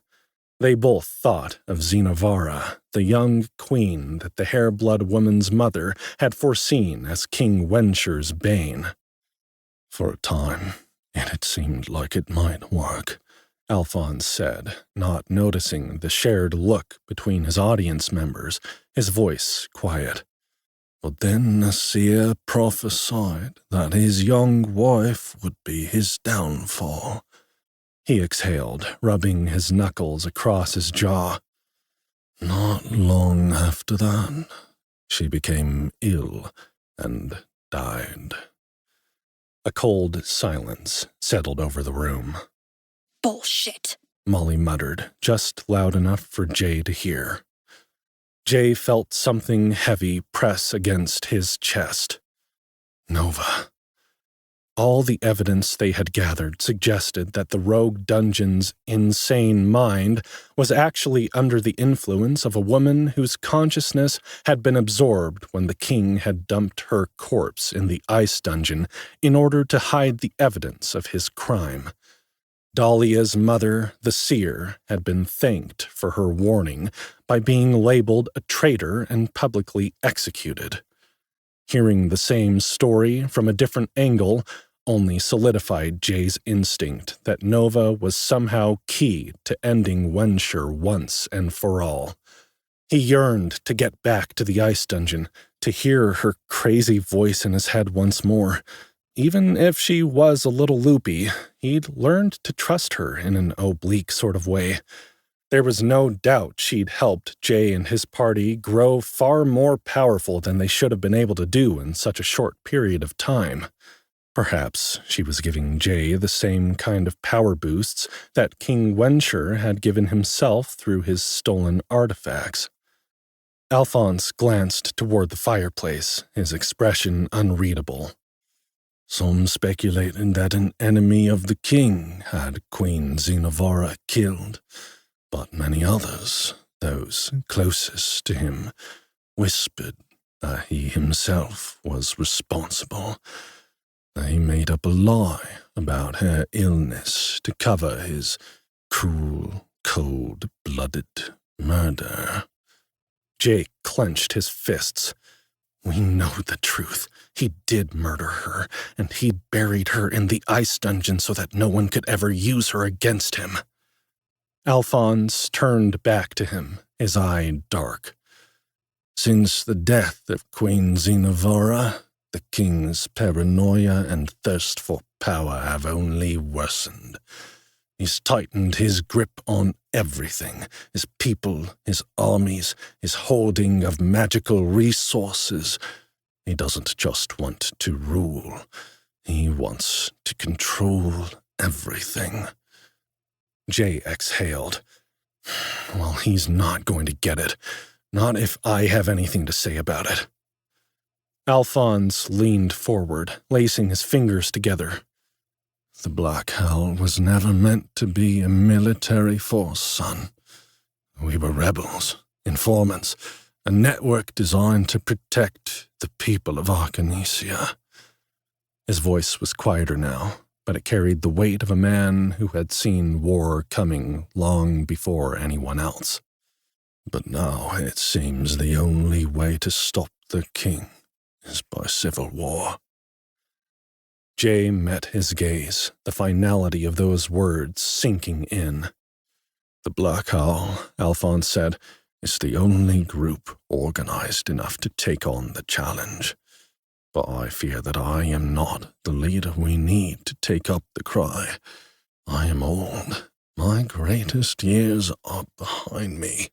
He reached a hand up and rubbed at his shoulder, causing Jay to notice a lump there protruding from beneath his cloak. A growth of some kind? Was the leader of the Black House sick? Alphonse caught the direction of Jay's gaze and gave him a tired smile. Old injury, he said, dropping his hand almost as if he were ashamed. Once you're my age, the bad ones come back to bite you. Some worse than others. Jay sat forward, resting his forearms on his knees as he met Alphonse's gaze. If the Black Howl is going to war against King Wencher, then we're in. My party is ready to help, however you need us to. Jay had no delusions of grandeur. He knew he wasn't born to lead a rebel army, but he was ready to fight, and if it came down to it, and that was the only way they could take on the king, well, he'd do what it took. Chapter 18. Traitorous Dogs. Alphonse didn't look surprised, but there was something assessing in his expression, as if he were weighing Jay's words, considering what they might truly mean. Jay Morgan, would you... Before he could continue, Molly cut in. Hold on. She had been quiet for most of the conversation, listening intently, but now her voice carried a sharp edge. This mission is too important to screw up, she said. Jay can lead the army. He's too modest to say so, but he gets my vote. No question there. The other girls nodded wordlessly, and Jay felt a flush of pride at their belief in him. But if we're going to do this, the red-headed barbarian said, slamming a fist into the palm of her hand, we need to be damn sure of who we let in on the planning. I've seen the kind of traitorous dogs you've got in your employ, Alphonse, and I don't fucking approve, if you don't mind my being blunt. Alphonse tilted his head slightly, raising his scarred eyebrow. Go on. Molly's expression darkened as she turned to Jay. Show him the charms. He's seen them, Molly, Lyra said, rolling her eyes. He was there when we got one of them, remember? I know that fox face. I just want to make sure we're all on the same page here, because it seems pretty damned important to me. Jay reluctantly pulled a handful of golden animal charms from his pocket, not his inventory, as he'd been warned by a strange black market merchant that putting them in the inventory system negated whatever effect they were supposed to have. Molly plucked a golden eagle from Jay's palm and held it up for Alphonse to see. This little beauty I stole off Captain Candisham's chest. She held it up between her fingers, letting the dim light of the study catch on its surface. Or the doppelganger Candisham, if that's what she was. She grabbed a second, this one depicting a snake. My pets took this off Arno, she said. Dax Frostmane's second-in-command. I think you remember me explaining this to your merchant friend Zara, don't you? Alphonse's eye sharpened. I do, Lars. I ain't so old as I can't remember a few weeks back now, am I? Zara gave me this one, Molly said, picking up a rat-shaped pin. And you got the spider, didn't you? Alphonse smiled thinly. You're right about that. Well, Jay had word that Wenshire is looking for animal charms like this, Molly said. I don't think it's a coincidence that Captain Candisham and Arno were both carrying them. The exact ones that Wenshire's guards commandeered from a merchant in the night market, actually, Jay added. The eagle and the snake. He quickly transferred the rat and the spider to your friend Zara before the guards could shake him down further. Then we found 3 more on the bodies of the real Candisham and her guards, stuffed inside the Mad King's throne and attached to those power-draining nets I told you about. We thought the charms were some kind of mark of the king's inner circle. Molly continued. But they could just as easily mark victims of his power-siphoning spell. Jay nodded. If what you've told us about Wencher hunting down powerful relics in the dungeon is true, then I'm starting to wonder if he has his thugs looking out for more of these charms, some kind of ancient artifact that works with the power nets. Either way, though. Molly crossed her muscular arms over her chest. The Black Howl's got a problem. A heavy silence settled over the room. Jay watched as Alphonse turned the charm over in his fingers, his expression unreadable.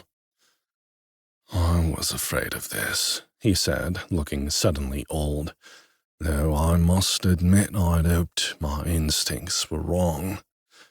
He reached into his own pocket and pulled out the spider charm, passing it to Jay. What's this? Jay asked. You're giving it to me? Zara said she'd known when she was meant to pass the charms on, Alphonse said, and that I would too. I suspect we were meant to meet, you and I, to have this conversation, and that I am supposed to give you the charm now that I've told you what I need. Traitorous dogs, Lyra muttered through clenched teeth, her tail bristling. That description is too kind. Jay looked at her in surprise. Lyra crossed her arms, nodding. Molly's right. Dax and his party are up to something. You sure you're not seeing the worst in him because of what he did to you? Jay asked, raising an eyebrow at her. Dax has every reason to hate Runolf after his father tried to have him killed, and everyone knows Runolf is up Wencher's ass any chance he gets. They seem like natural enemies, don't they? The silver-haired fox girl scowled.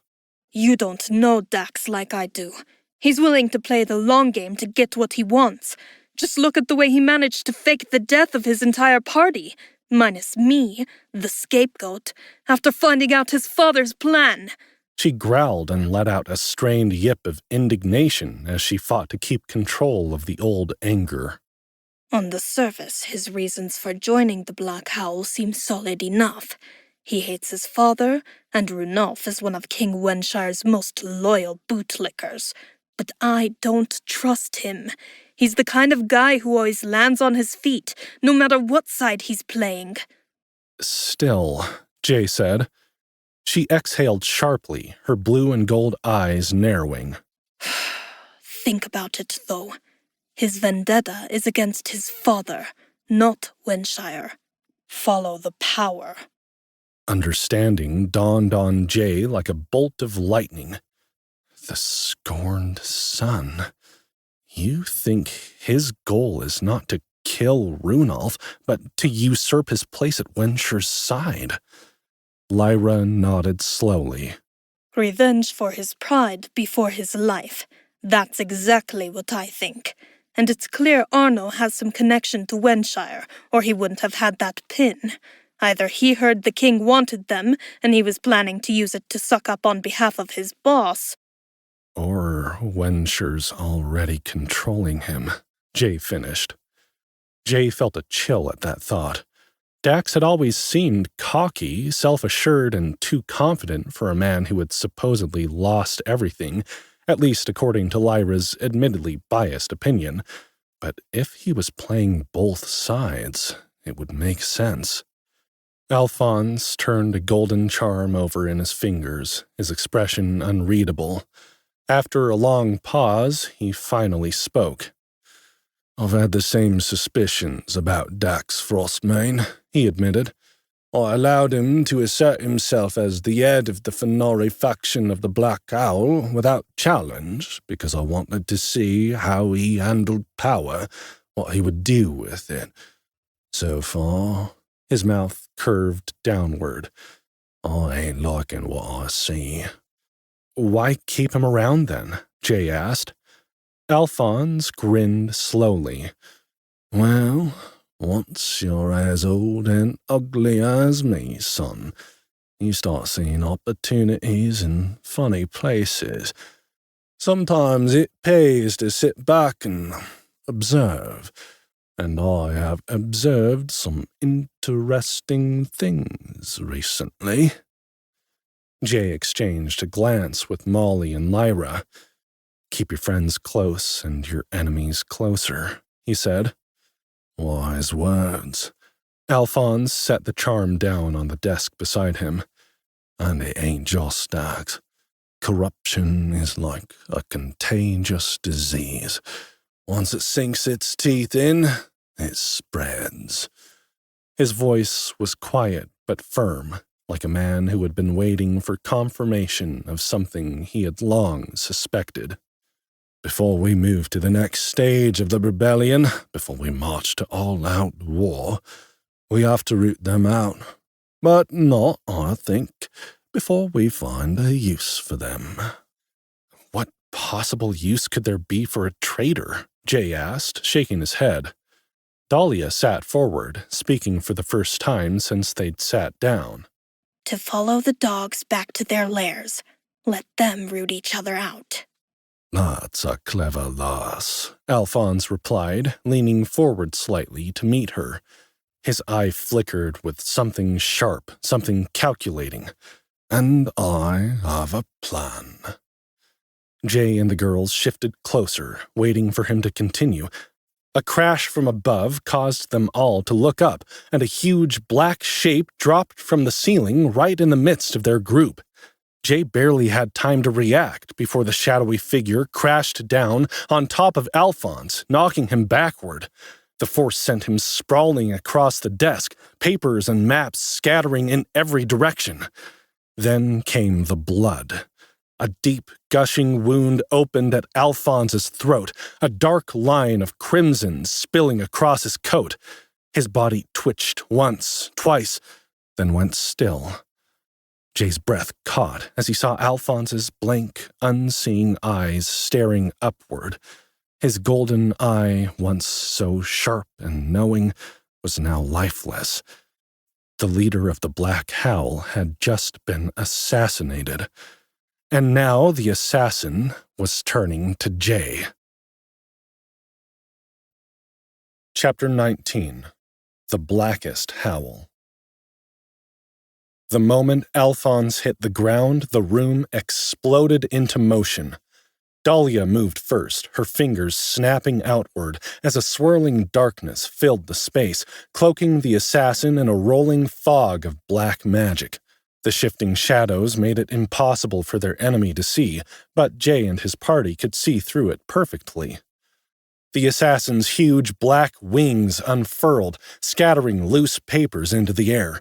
Spiked black feathers jutted from her head instead of hair, giving her an angular, almost unnatural appearance.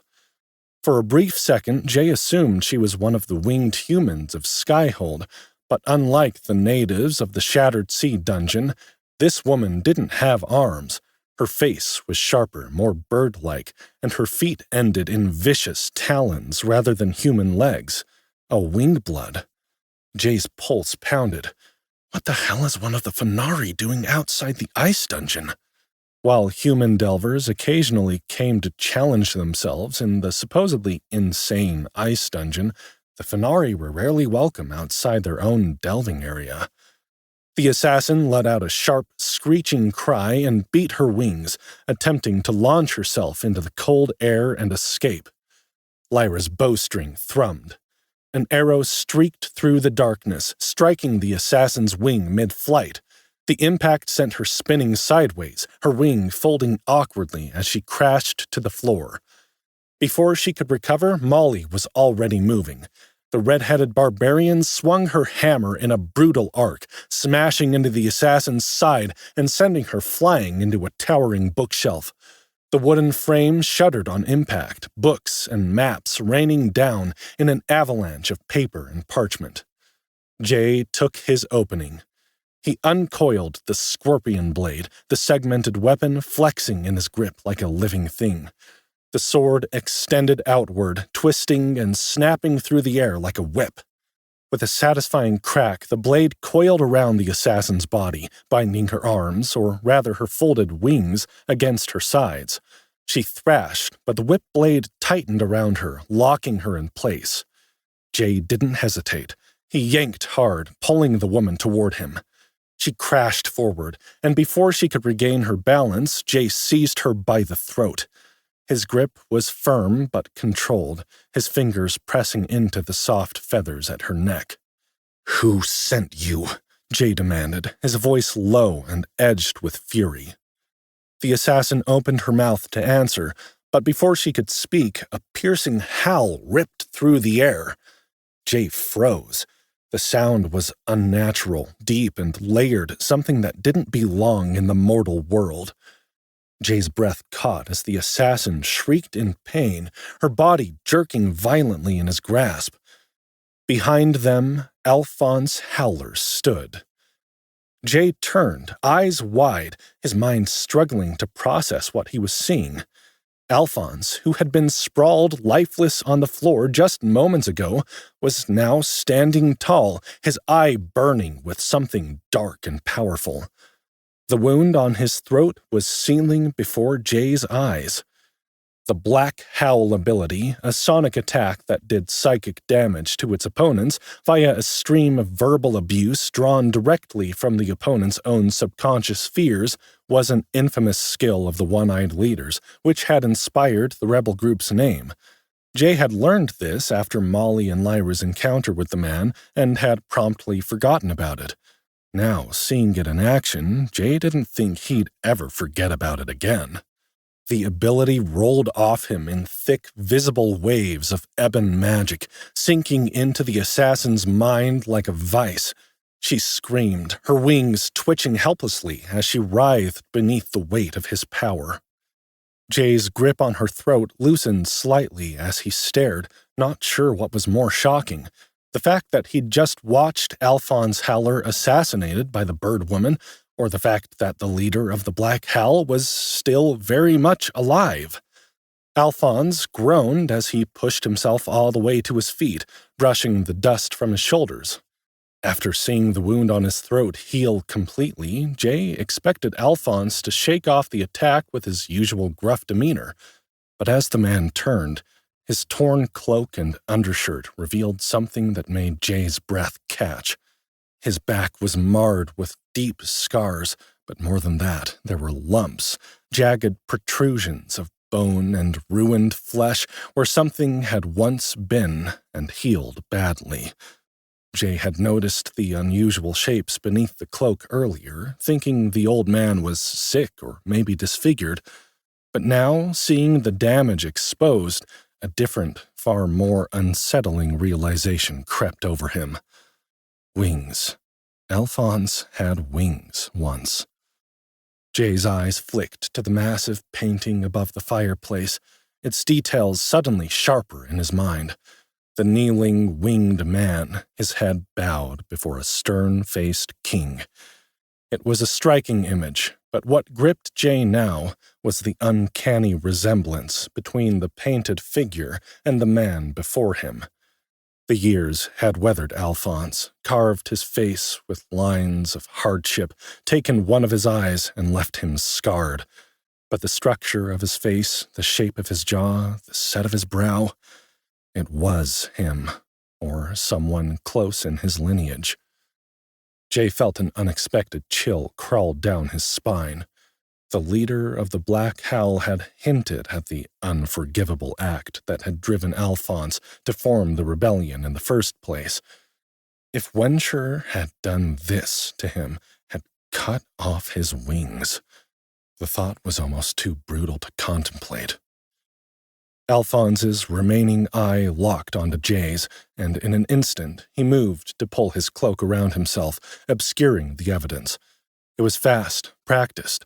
How many years had he spent hiding the truth of what he had lost? Jay glanced around, but the others hadn't seemed to notice, their focus still on the would-be assassin. For now, Jay said nothing, but his mind churned with new questions, suspicions that twisted into something deeper than mere curiosity.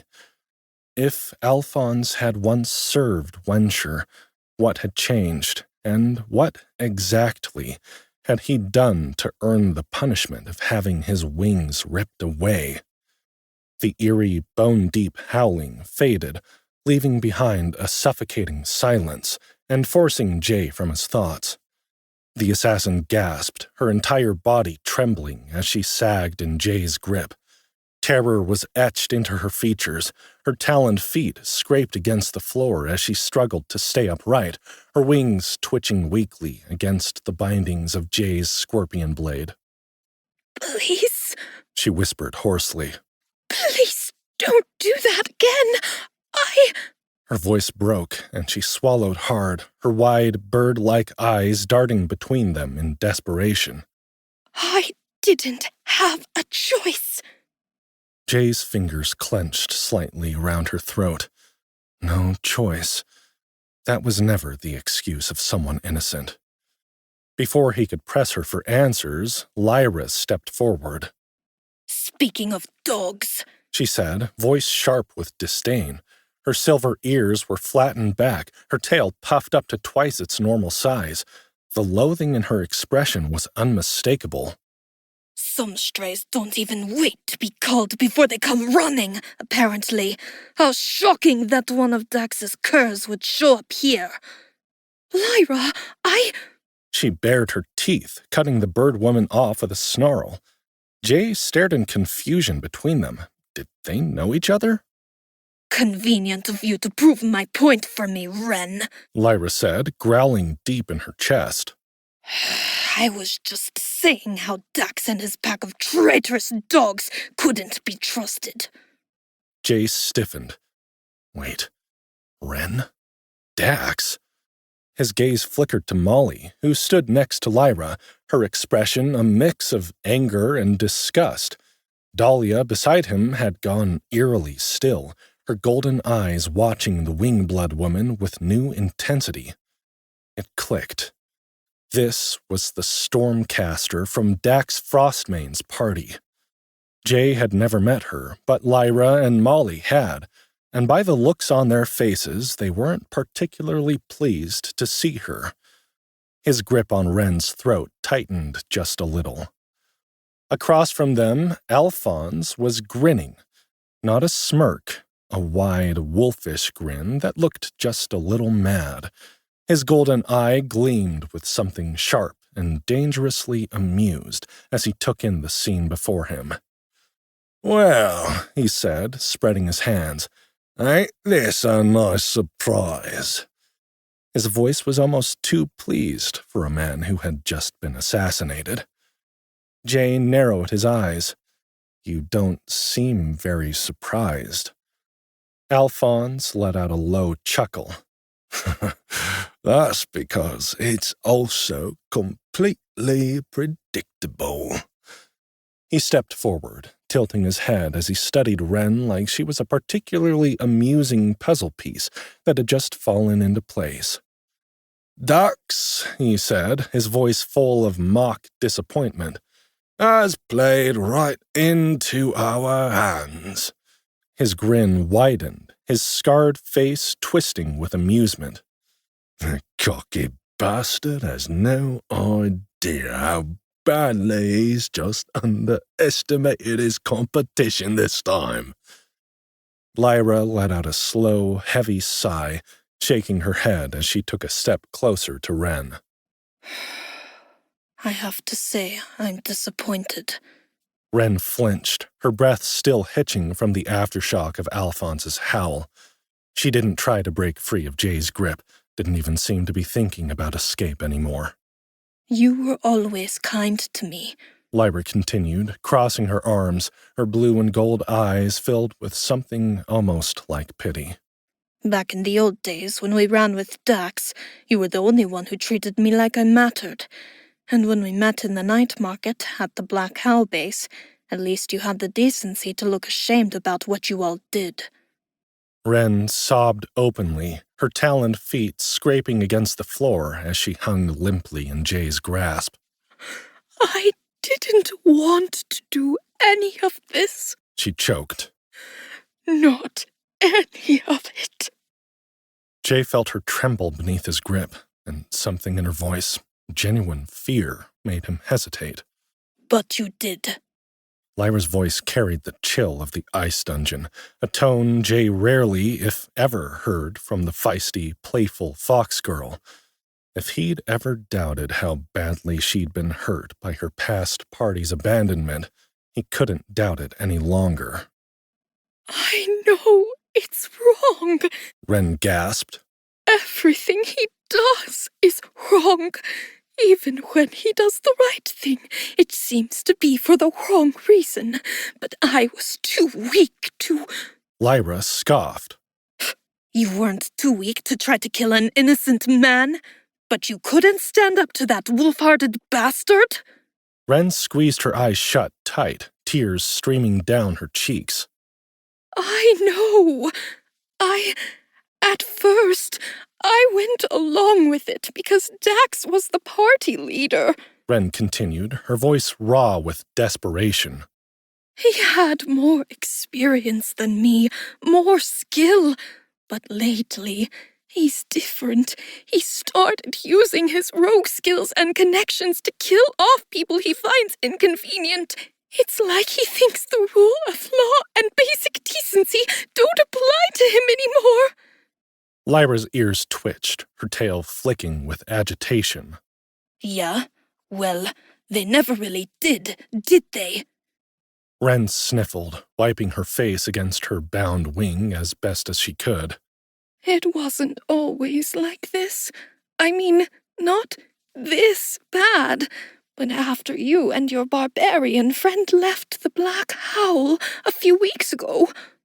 She trailed off, her expression twisting with something between guilt and horror. What? Lyra pressed. He laughed. Ren's voice was barely above a whisper. When you saw us alive again, when you got upset, he laughed, like it was all a big joke. Jay clenched his jaw. Ren swallowed thickly, her voice picking up speed as if she was desperate to get everything out before someone decided to silence her for good. It made me second-guess everything. Dax pretended to be sorry, sure, but he fully expected you to beg to rejoin our party. He even said you were high-level enough now that you'd be a real asset. Lyra let out a low growl. That bastard. He was furious when you didn't come crawling back. Ren continued. I don't think it ever occurred to him that you might actually move on. She let out a bitter laugh. Even after what he did to you, he still thought you'd come back.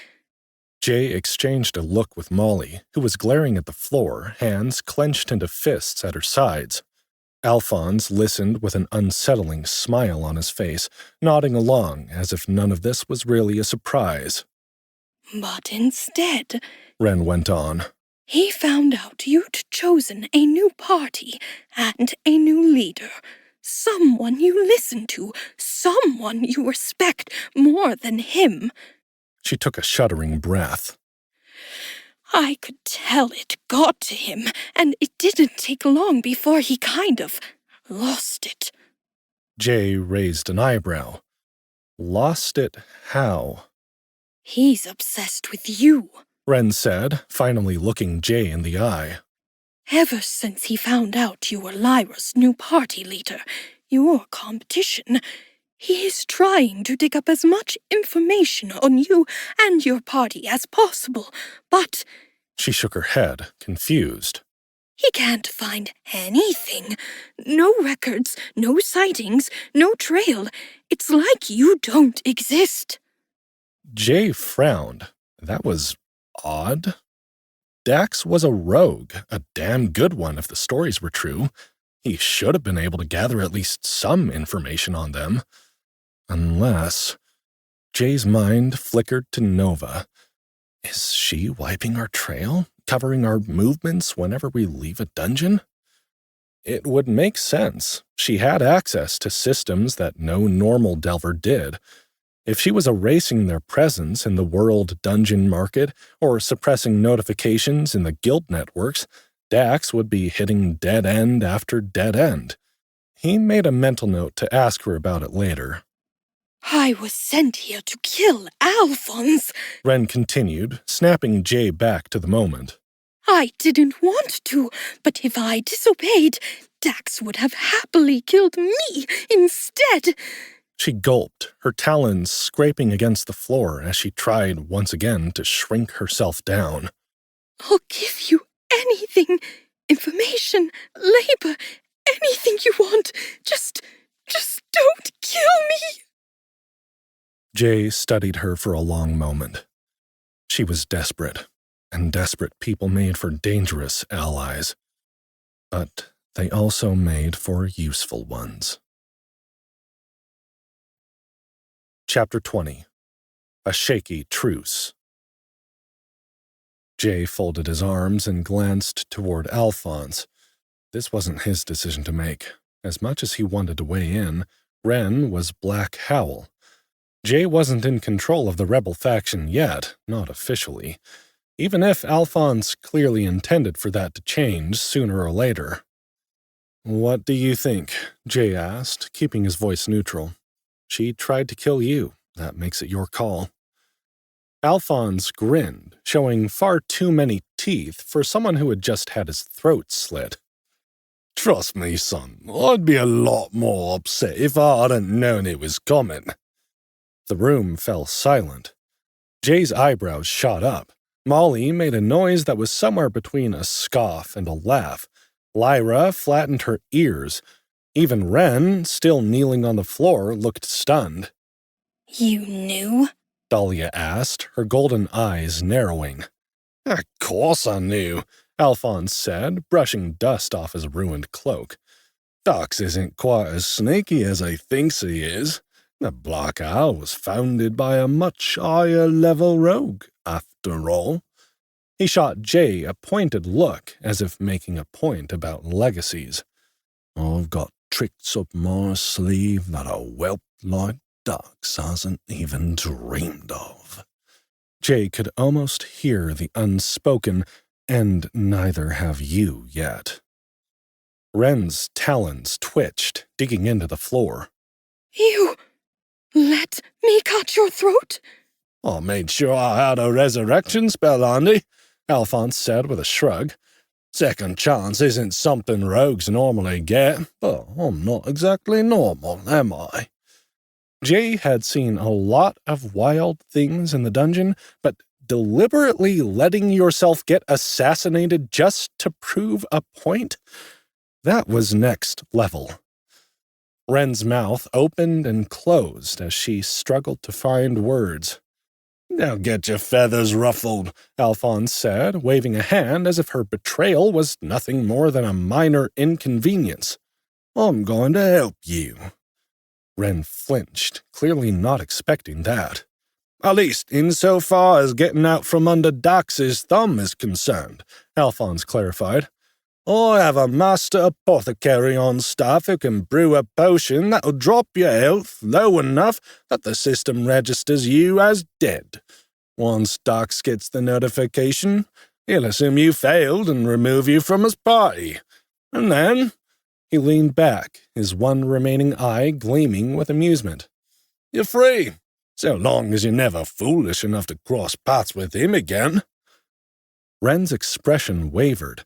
She clearly didn't trust him, probably didn't trust anyone in the room, especially not after her failed assassination attempt. Free, she echoed. Jay couldn't help but notice the hint of hope in her quavering voice, hidden inside the disbelief. "Well," Alphonse drawled, "free if you agree to help Jay and his little band of troublemakers." Jay exhaled through his nose. Of course. "We need intel on Dax," Alphonse continued. We need to know where he's been, where he's going, and who he's been cozying up to in the ice dungeon. You're the perfect person to provide that information." Ren hesitated. Jay could see the gears turning in her mind. She didn't like the idea of taking a potion that would bring her health down to a sliver. Probably didn't like the idea of throwing her lot in with them either. But she did seem to want to help, maybe even wanted to make amends. Finally, she exhaled sharply and nodded. "I'll do it." Jay didn't miss the way her hands clenched slightly, or the way she kept glancing at Alphonse like she expected some kind of trick. She wasn't convinced this wasn't a trap. "But if Dax believes I failed?" She asked cautiously. "If he removes me from the party, he'll send someone else after you." Alphonse just grinned. "Oh, I do hope he does." Chapter 21. Plans Change. Jay turned at the sound of hurried footsteps just as Aurora slipped through the entrance to the Black Howl's hideout, her iridescent hair shimmering like liquid light. She looked shaken, her usual ethereal calm disrupted by something pressing. She hesitated for a moment upon seeing Ren there, obviously not expecting a guest, let alone this one. Her gaze swept over the others. The grim mood in the room was unmistakable. "What happened?" she asked, her voice quiet but urgent. Before anyone could answer, she blinked, as if suddenly remembering why she had returned in such a rush. Without another word, she strode up to Jay and grabbed his arm, pulling him aside. "Problem," she whispered. Jay's mind immediately went to the worst-case scenario. "Is it your power sync?" Aurora hesitated. "No, well..." She pursed her lips, glancing away. "I mean, I have it, and it should work." Jay narrowed his eyes. Should? She flushed slightly, a hint of embarrassment coloring her pretty, serene features. "There's a condition I forgot I put in place." Jay folded his arms, tilting his head. What kind of condition? Aurora looked increasingly flustered. "It's not important right now."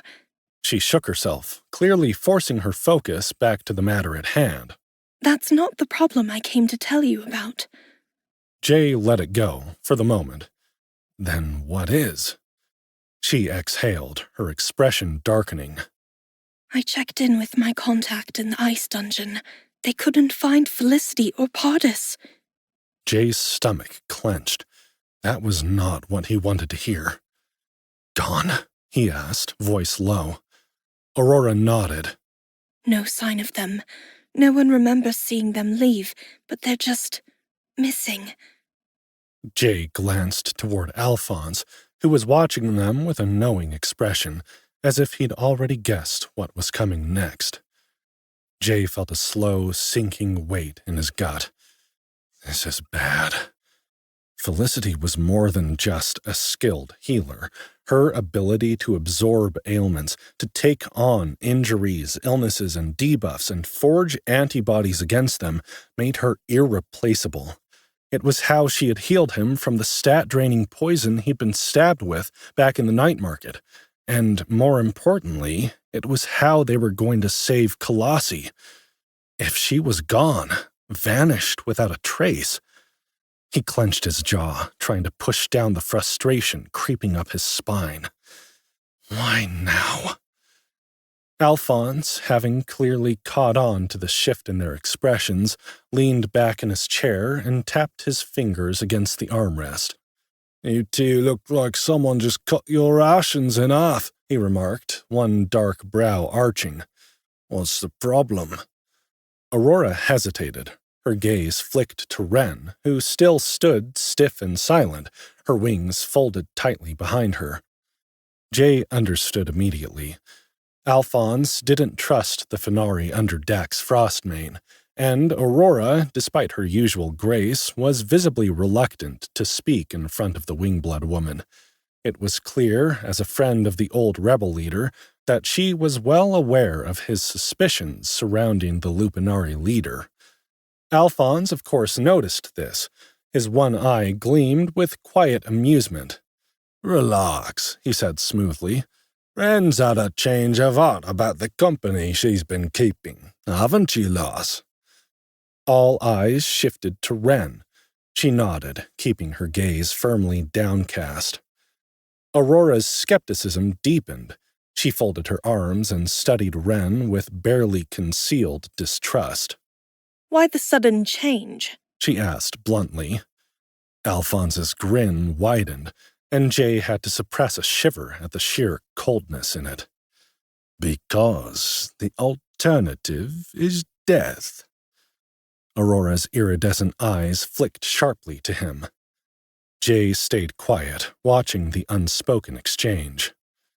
Alphonse's voice was calm, even pleasant, as he continued. "One way or another, Wren has to die to be free of her past. But once I bring her back from the brink, she'll have no more ties to the enemy within, as it were. I ain't all that fond of melodrama, but we might as well call a spade a spade." Wren didn't move. She didn't flinch, didn't protest. But Jay saw the tension in her shoulders, the way her talons flexed against the floor. She was afraid.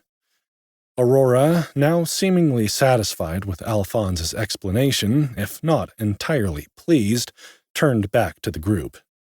When I was in the black market, I tried to reach the healer we need for Kalasi, She said. but she and her partner have vanished. There was a pause as the weight of those words settled over the group. Dahlia stiffened. Felicity is missing? Her golden eyes widened with real concern, her long ears twitching. She had met the Felinari woman before and liked her. The news hit harder than expected. Jay could see her wilt visibly. Aurora nodded. I sent my contact to her trailer in the night market to be sure. She wasn't there. None of her neighbors know where she's gone, nor how long she's been missing. Something has happened. Either she was spooked and forced to run, or... That set off a ripple of concerned murmuring. Molly ran a hand through her fiery curls, looking frustrated. Great. Just great. We're finally back on track to the right dungeon, and now the one person who can actually help Kalasi is nowhere to be found. That's some highly coincidental timing, if you ask me. Lyra, perched on the armrest of a chair, drummed her fingers against her thigh, her silver tail flicking irritably. So what now? We can't just not help her. There aren't any other healers who can do what Felicity does. We need to find her, fast. Dahlia shook her head, clearly thinking. She wouldn't have just left without cause, would she? If she's missing, there's a reason for it. That was when Wren cleared her throat. The quiet sound was enough to draw all eyes to her. She hesitated, shifting awkwardly, her wings ruffling as she tried to suppress her discomfort. I might actually know something about that, she said carefully. Alphonse's grin returned, this time with a hint of genuine amusement rather than the cold sharpness from before. "Well, well, earning your keep before we've even kept our end of the bargain," he said, his eye gleaming with interest. "That's promising. But what exactly do you mean?" Wren shifted again, looking like she was already regretting speaking up.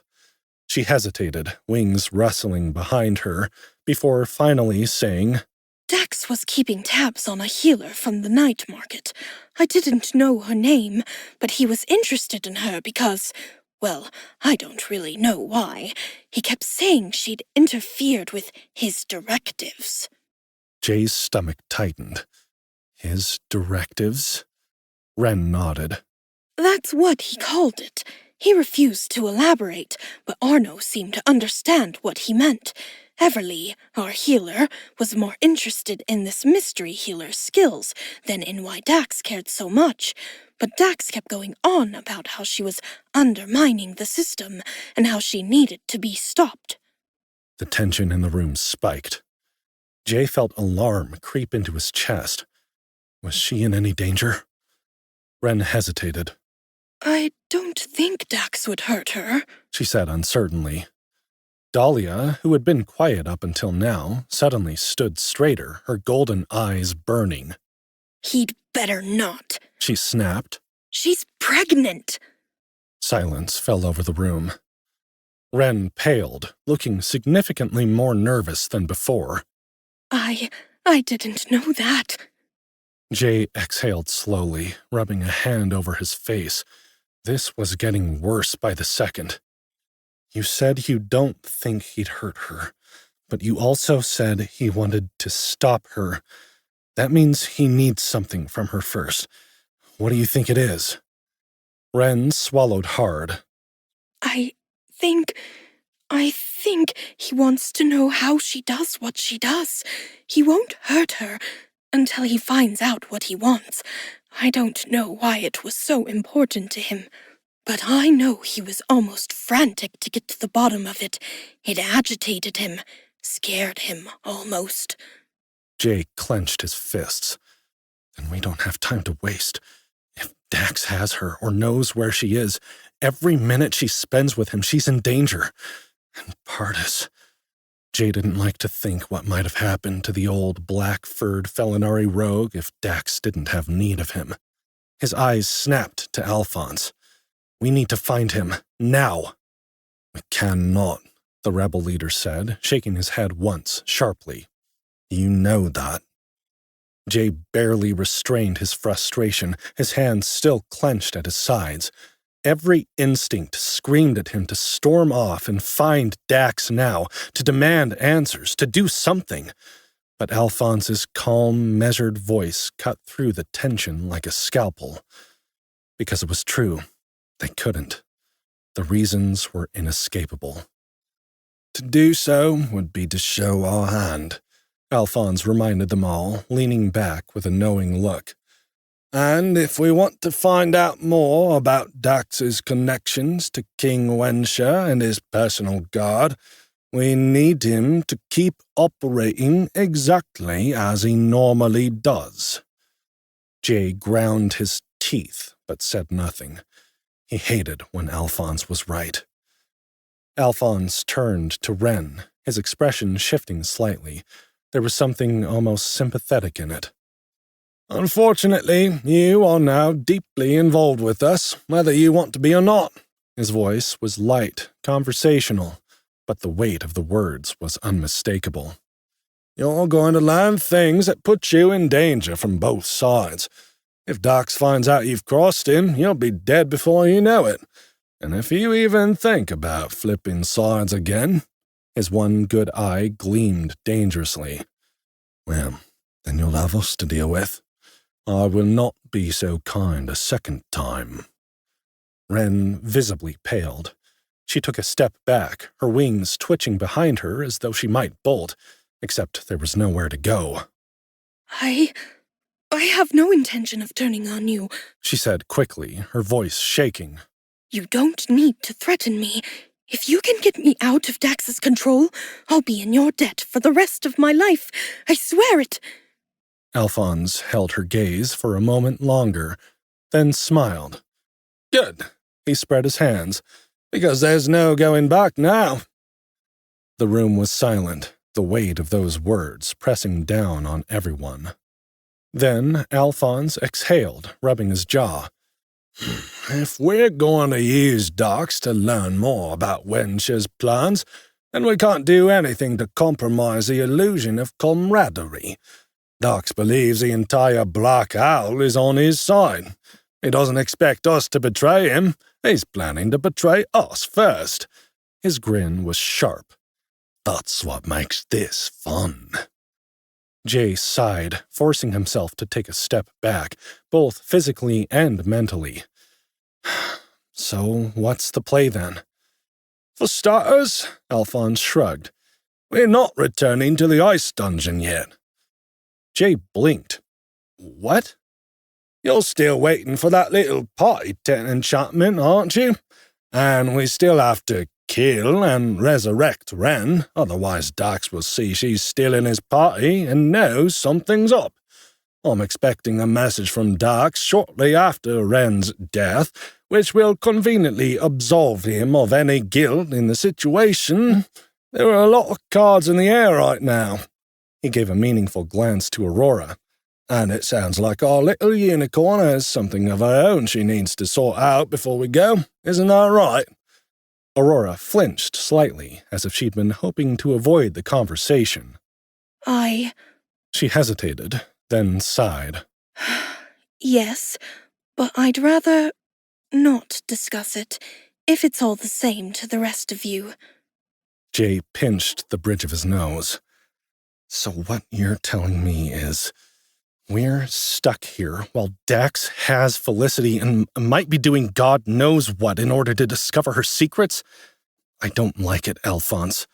I'd rather throw our other plans into the wind and save Felicity and Pardis. I owe them both, my life and then some. I can't knowingly leave them in the hands of an enemy who will likely try to kill them as soon as he has no need for them." "I understand that," Alphonse said. "Indeed, I would expect nothing less of you. I'm not saying we will not go after them." "What then?" Alphonse chuckled. "I'm telling you that if we want to win, we have to be sneaky. No more stomping around picking fights head on. We need to play this smart." His grin widened. "Time to think like a rogue, Jay." Jay sighed again, but this time there was a hint of reluctant amusement in it. "Great," he muttered, "because that always goes so well for me." "Perhaps not for you," Alphonse said with a grin, "but it happens to be my specialty." Chapter 22. Winding Down. Alphonse clapped his hands together, signaling an end to the night's tension. "Enough scheming. It's late, and we all need sleep if we're going to keep our heads about us tomorrow." His gaze swept over the group before settling on Ren. "I've had a room made up for you, separate from the others." Ren stiffened slightly, but didn't argue. Jay was glad of that. As much as he hoped the Wingblood woman would keep her word, he didn't trust her to sleep in the same room as his girls. Not yet. Ren bit her lip and glanced nervously at the leader of the Black Howl. Dax is messaging me, she said, asking me for an update. I don't know what to do. "We'll take care of that now," Alphonse continued. "You'll take the potion before you sleep. It'll drop your health points to a sliver. We'll keep you under long enough for the system to automatically remove you from his party. Then I'll bring you back. Simple." Jay didn't miss the way Ren's wings twitched, or how her talons pinched into the floorboards. She's nervous. Hell, I'd be nervous too if someone was offering to basically kill me and then resurrect me. Alphonse smirked at her reaction. "Don't worry, I have a perfect success rate with this method." Ren swallowed. I'm not worried. I've used one before. Just how long will it take? "You'll need a full day to recover." His expression grew more serious. "The potion isn't exactly pleasant. It simulates a slow, natural decline rather than a quick execution. The system needs to believe you actually died. That means the process will be uncomfortable." A muscle in Ren's jaw tensed, but she nodded. I understand. Jay wasn't entirely sure he understood. Watching someone willingly go under like this, even temporarily, made him uneasy. But this was the only way to break her ties to Dax without alerting him. Lyra didn't bother hiding her scowl.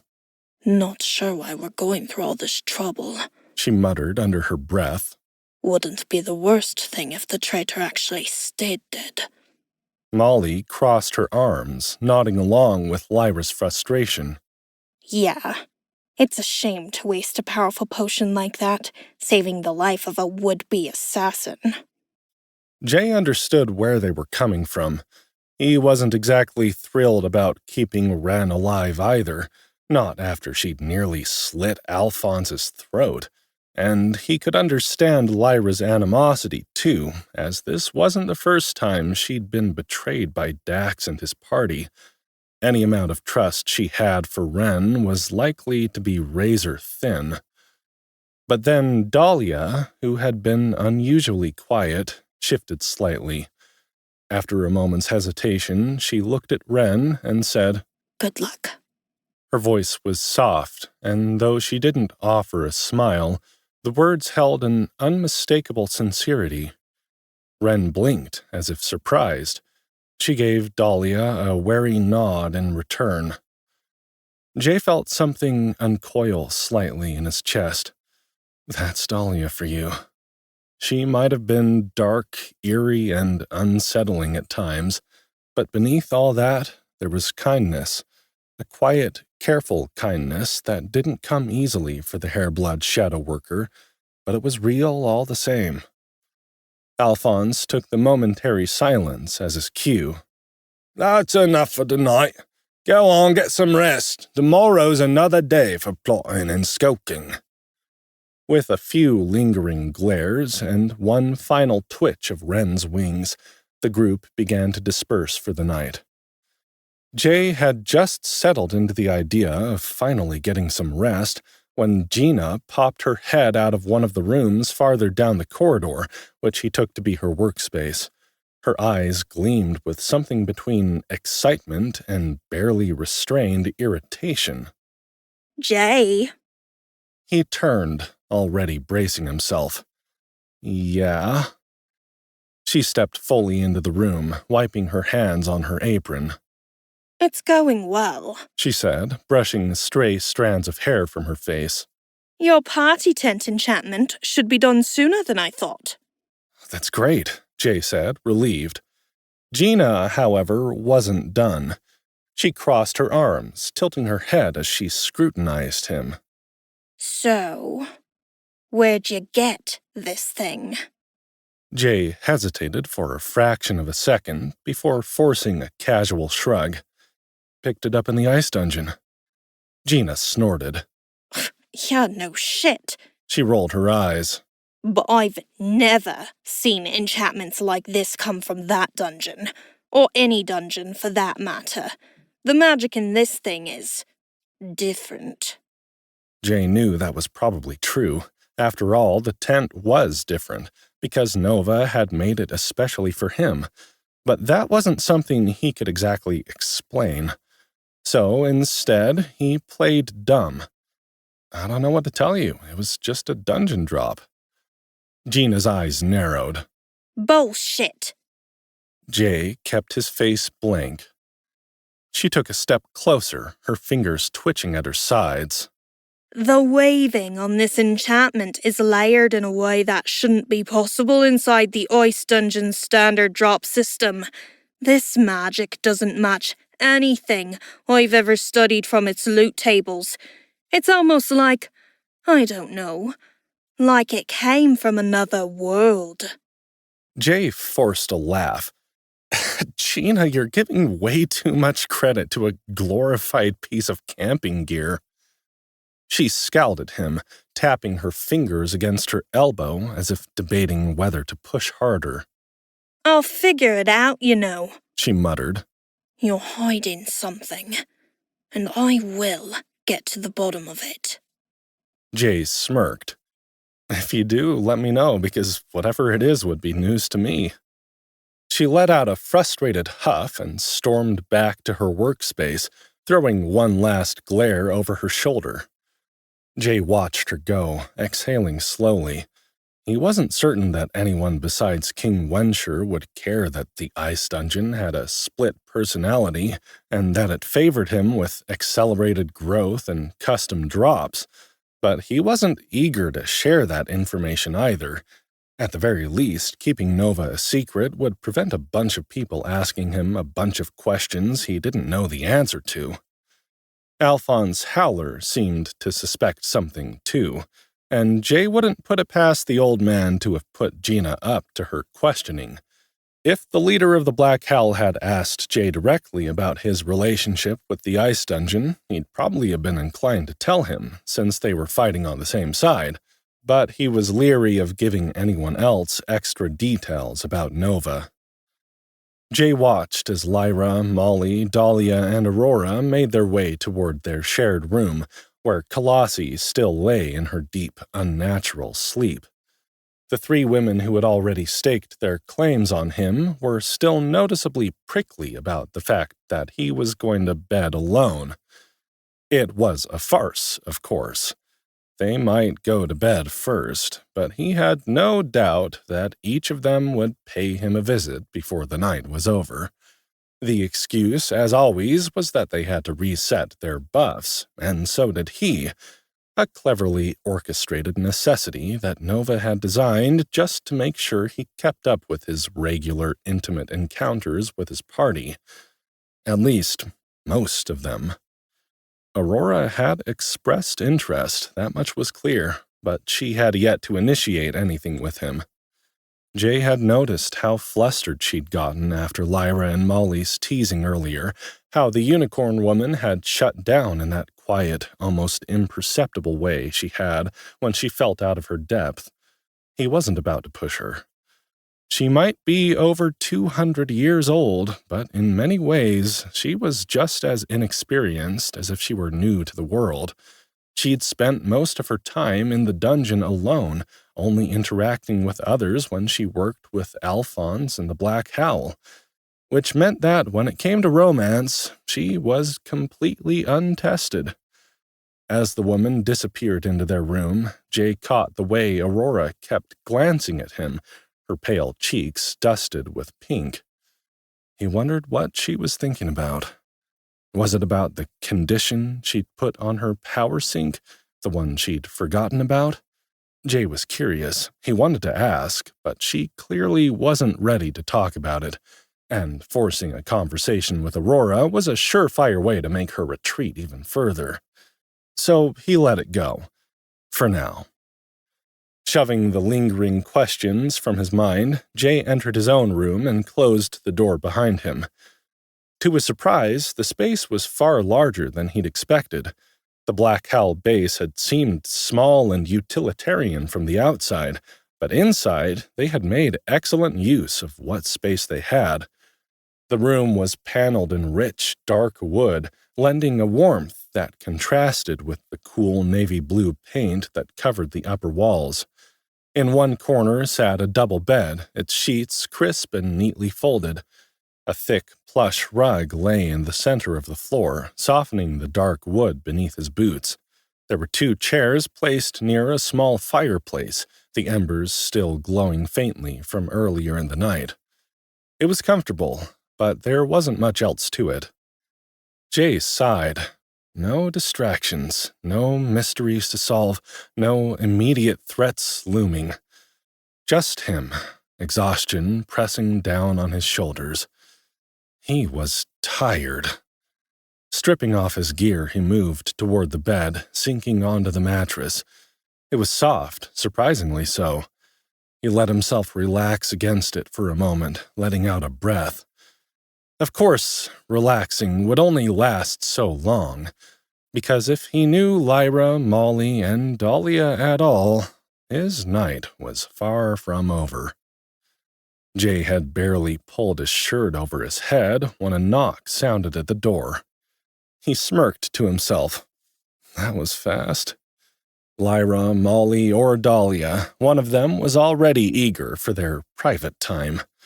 He rolled his eyes, amused by how desperate they could be for attention sometimes. Not that he was complaining. Still, he took his time reaching the door, lazily stretching and undoing the top button of his trousers, just to mess with whoever was on the other side. If they were going to be this impatient, he might as well make them work for it.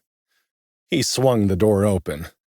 "All right, ladies, who's for—" The words died in his throat, because standing there, looking completely mortified, was Aurora. Jay blinked. Aurora stared. Her mouth had fallen open slightly, her iridescent eyes locked onto his bare chest, as if she had never seen a half-naked man before in her entire 200-year existence.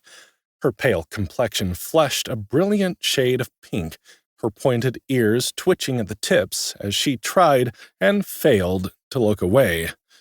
Jay, ever the idiot, made things worse. "Hey," he said, smirking slightly, "my eyes are up here." Aurora squeaked. Her whole body went rigid, as if she had just been struck by lightning.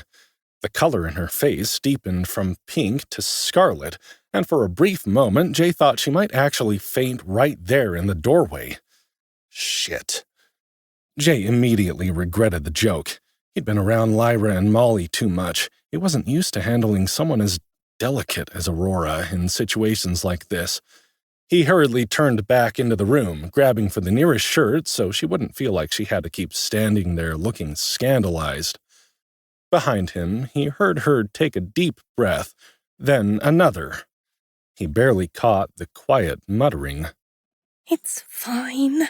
I'm a grown woman. I'm not some blushing youth. This is fine. Jay barely stopped himself from laughing. When he turned back, Aurora had squared her shoulders and stepped inside, closing the door behind her with more determination than was probably necessary.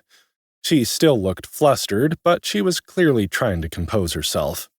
It's okay, she said, the words coming out a little too fast. You don't have to put on a shirt for my sake. She lifted her chin, as if daring herself to prove her own words. I am a grown woman, after all. She sounded less like she was convincing him and more like she was trying to convince herself. Jay raised an eyebrow, still holding the shirt in his hands. Uh-huh. Aurora's gaze flicked very briefly back to his chest before snapping back up. He had never seen her so awkward, but he had to admit, he kind of liked it. Deciding to show a little mercy, Jay kept the shirt in hand, but didn't put it on just yet. Instead, he took a step back and leaned casually against the edge of the bed, watching her with mild amusement. "All right," he said, smirking just slightly. "So what brings you here? I was expecting to be bowled over by the barbarian, to be perfectly honest." Aurora took another deep breath, as if fortifying herself, then held out a small egg-shaped rock etched with glowing runes. I need your help to unlock the power sink, she said, her voice carefully measured. Jay frowned, staring at the object in her palm. He could feel the faint hum of magic radiating from it. "Why do you need my help?" he asked. "You're the one who locked the thing, right?" Aurora's grip on the stone tightened. A fresh wave of color bloomed across her cheeks. Yes, she admitted, her voice quieter now. Jay narrowed his eyes. That reaction was suspicious. "Okay," he prompted, crossing his arms. "So shouldn't you be able to unlock it? I don't know anything about whatever kind of magic this is." She hesitated. Then, looking absolutely mortified, she muttered, because I forgot something. Jay blinked. "You what?" Aurora sighed, pressing a hand to her forehead. I made this a very long time ago, back when I first received the curse that prevented me from joining a party without losing my power. She exhaled, her prismatic hair shimmering as she shook her head. At the time, I was desperate. I didn't want to risk losing my strength unless I had a real reason to, so I set a condition to unlocking it, and then...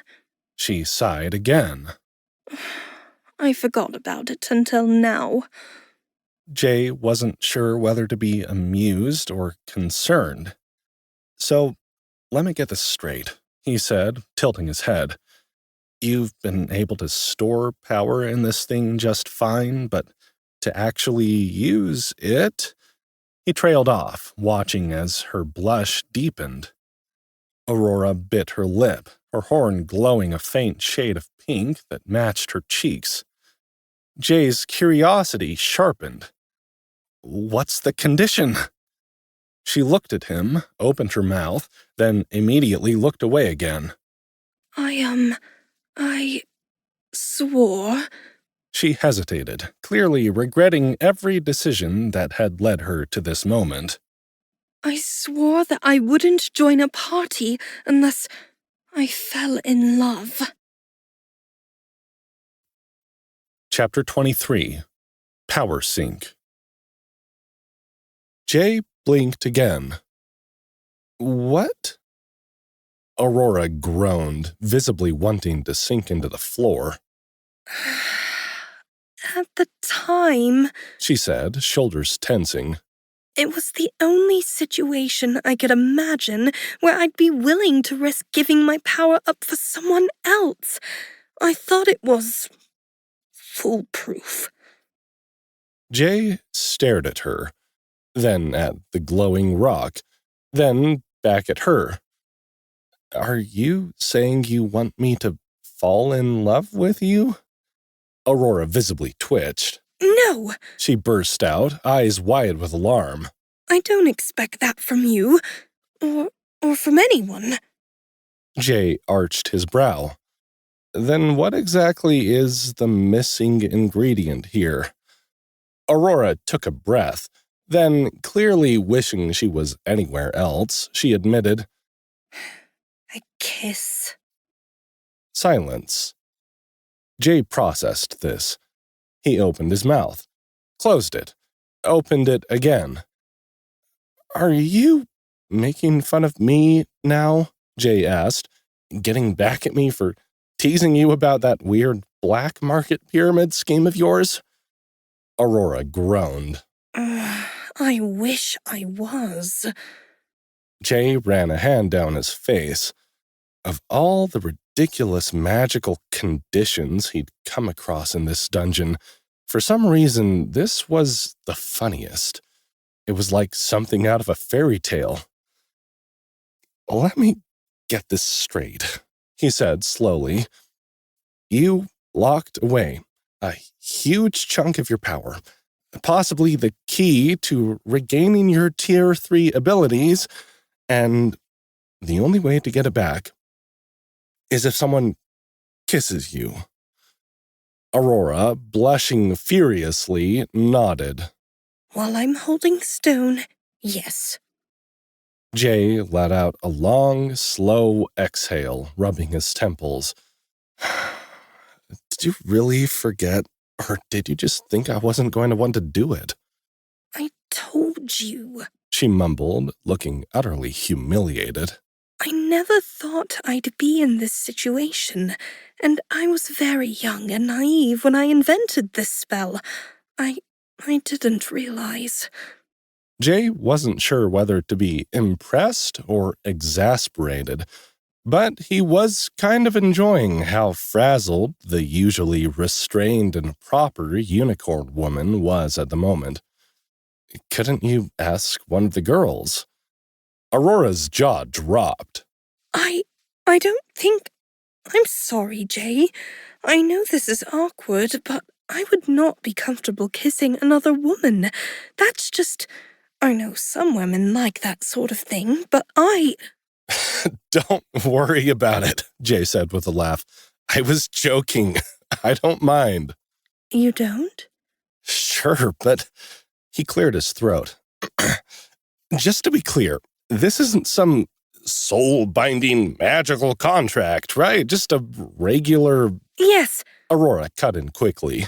It's just a symbolic act. The magic will recognize the intent, and that's it. Jay studied her, trying to gauge if she was actually okay with this or just trying to power through the embarrassment. He didn't want to push her into something she wasn't comfortable with. If you don't want to do this, we can find another way, he offered. Maybe Gina can break the enchantment, or... No. Aurora straightened, finally looking him in the eye, though her blush remained. I don't want anyone else tampering with it. I put this condition in place for a reason, and now She took a breath. I just need to deal with it. Jay sighed. Well, this was happening. All right, he said. How do you want to do this? Aurora swallowed hard. Jay raised an eyebrow. Her ears twitched. I don't know. She finally burst out. I've never done this before. Jay's brain stuttered. Wait, ever? Aurora's face burned. Don't make it worse, Jay. Horns and heavens, I'm embarrassed enough. Jay pressed his lips together, stifling a laugh. He wasn't trying to make this harder on her, but damn if this wasn't the most adorable, flustered reaction he'd ever seen. Still, she was clearly nervous, so he softened his tone. Hey, he said gently, it's fine. We'll just get it over with, all right? Aurora nodded stiffly, shoulders squared like she was preparing for battle. Jay shook his head fondly. Come here, Sparkles. He hoped using Molly's nickname for her would help set her at ease, but she hardly seemed to notice it. She stepped closer, still looking like she might combust at any moment, but she was still a few feet away, as if she couldn't quite bring herself to come the rest of the way. Aurora was shaking. Not much, just a slight tremor in her hands, a barely perceptible shiver in her breath. But Jay could tell she was nervous as hell. He could also tell she wanted to rattle off a dozen excuses about this strange request, that it was a mistake, that she hadn't meant to inconvenience him, that there had to be another way. But instead, she took a deep breath and met his gaze, those gorgeous, iridescent eyes locking onto his. Jay blinked. So, you really want me to kiss you? Aurora's throat bobbed as she swallowed hard, but she nodded. He smiled, warmth curling in his chest. I'd be honored to. Her eyes widened, as if she hadn't expected that answer. Really? Of course, Jay said easily. It's not every day a beautiful woman asks me for a kiss. I'd be a fool to turn you down. Aurora let out a snort, half disbelief, half flustered noise. That's hard to believe, she muttered. Coming from a man who has 3 beautiful women practically fighting over him every minute of the day. Jay shrugged amiably. All right, but even if I do get asked for kisses every day, he said, I never get tired of it. Aurora looked away, her cheeks somehow turning an even deeper shade of pink. Jay could see how overwhelmed she was, so instead of making her come to him, he closed the distance himself, the shirt in his hand completely forgotten. She stood stock still, like a deer frozen in torchlight.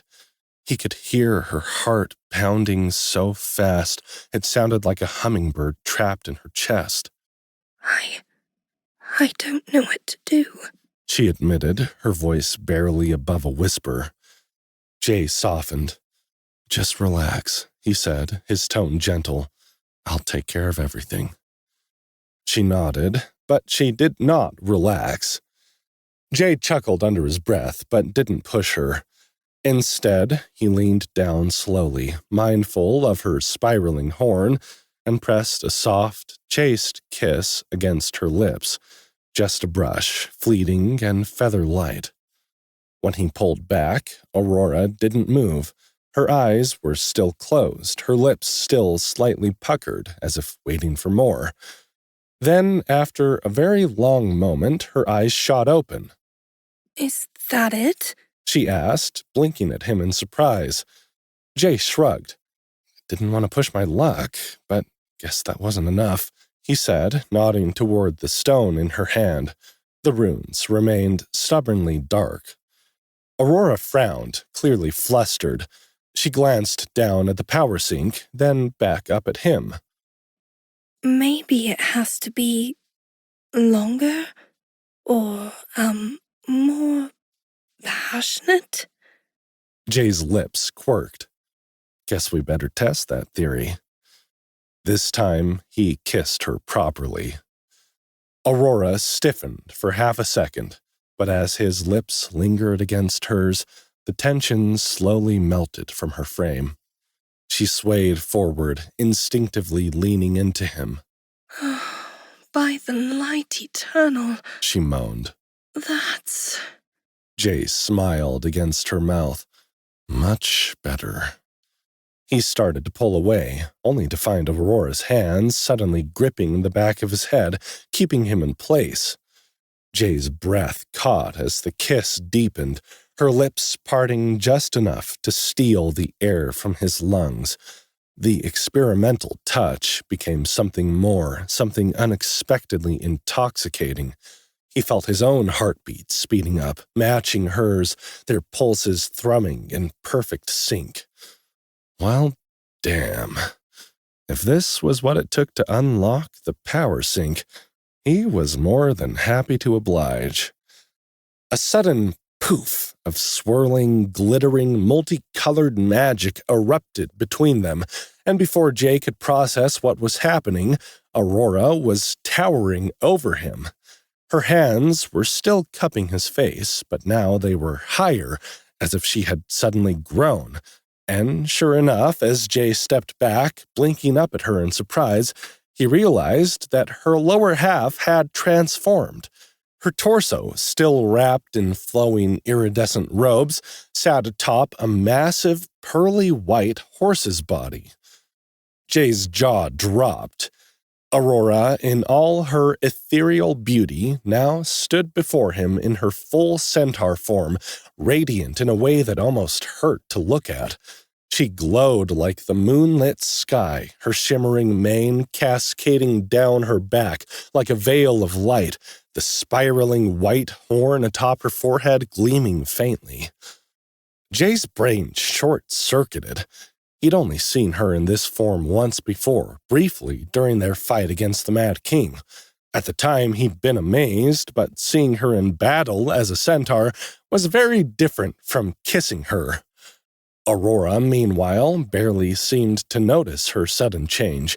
She was staring at her hands, her fingers trembling slightly as she turned them over, completely in awe. It worked. She whispered, wonder filling her voice. It actually worked. She looked down at the remains of her power sink, or rather what was left of it. The stone had shattered, tiny fragments of glowing runes dissipating like embers into the air. I've leveled up. She breathed. I can feel it. My magic. It's back. She exhaled sharply, her eyes shining with overwhelming emotion. I'm level 45 again. Not quite as high as she had been before, but high enough to fully regain her portal sorceress abilities. Jay grinned. That's amazing. Aurora wavered. Jay's instincts kicked in as he watched the color drain from her already pale face. You might want to... He hesitated, glancing at the bed. Sit, or, lie down, maybe not on the bed. He didn't want to say so, but he feared she'd crush the bed if she sat on it with her horse's body. Jay wasn't always the smartest when it came to women, but he was pretty sure suggesting a woman was too heavy for the bedroom furniture was not going to win him any brownie points, even if she was a centaur. Aurora blinked at him, as if only now remembering that she had 4 enormous legs instead of 2. Oh. She said, blinking down at herself. Right. Rather than risk collapsing, she folded her legs beneath her, settling onto the carpet. She still looked slightly dazed. I don't feel very well, she admitted softly. Absorbing that much power all at once is disorienting.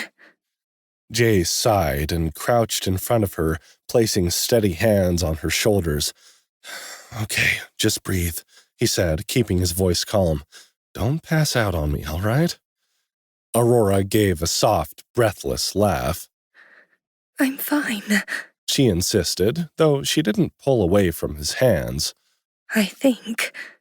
Jay kept a firm grip on her, his thumbs gently brushing over her shoulders as he studied her face. She wasn't shaking anymore. Her breathing had steadied. After a few moments, she seemed much more like herself. And then, to his surprise, she sighed, as if realizing something disappointing. It's a shame, She murmured. Jay tilted his head. What is?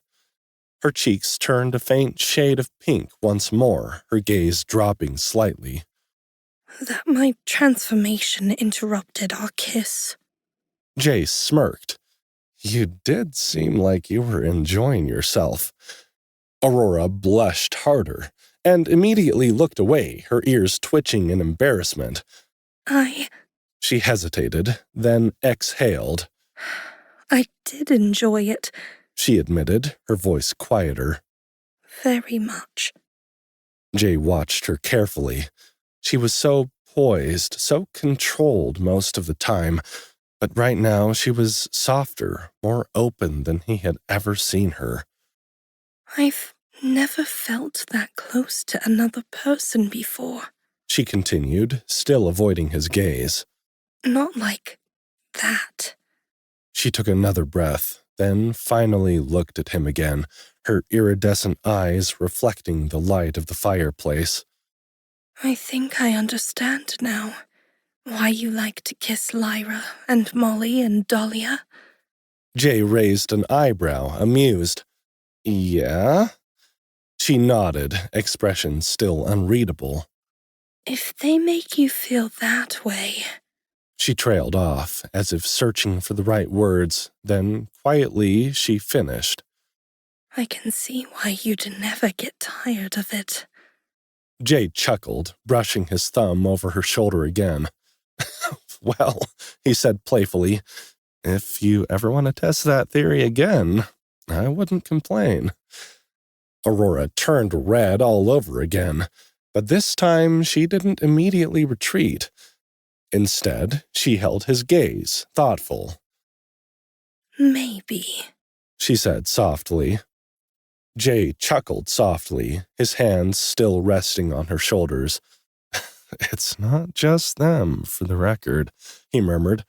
I enjoyed kissing you just as much. Aurora blinked, her iridescent eyes wide with disbelief. Really? She asked, as if the very idea was impossible. Jay smirked. Would you like me to prove it to you? Aurora opened her mouth, then hesitated. Her gaze dropped, and she gasped slightly, glancing down at her equine lower half. Even when I'm like this? Jay frowned, caught off guard by the question. Why wouldn't I? Aurora's blush deepened, her hands gripping the fabric of her robes. I can't always control my transformation, she admitted, her voice softer now. When there's a lot of magic flowing through me, either because I'm casting a powerful spell or experiencing a surge, like just now, this happens, and I know I look weird. Jay exhaled through his nose. You don't look weird, he said firmly. Powerful, maybe. Majestic, ethereal.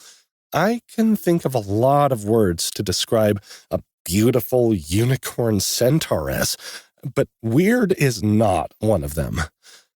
Aurora huffed out a breath, clearly unconvinced. Jay. He cut her off with another kiss. This time he didn't give her the chance to keep doubting herself. His lips pressed against hers, warm and insistent, his hands sliding up to cup her face. He didn't mind her form, not at all.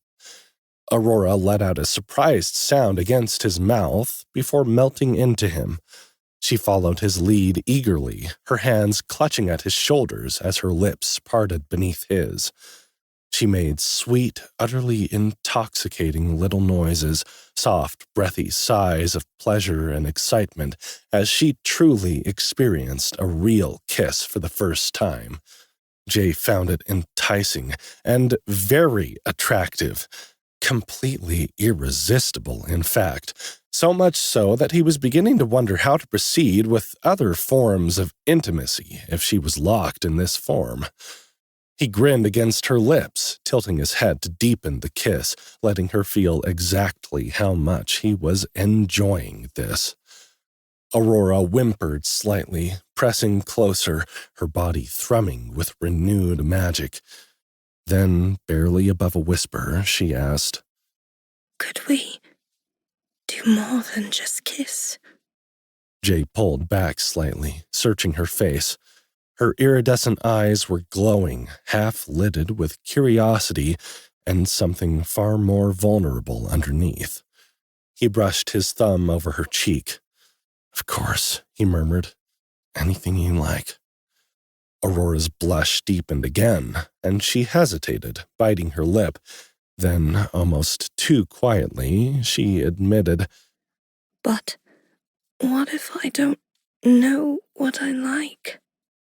Jay's heart clenched at the sheer vulnerability in her voice. He smiled softly, brushing a strand of shimmering hair from her face. "We can probably figure it out."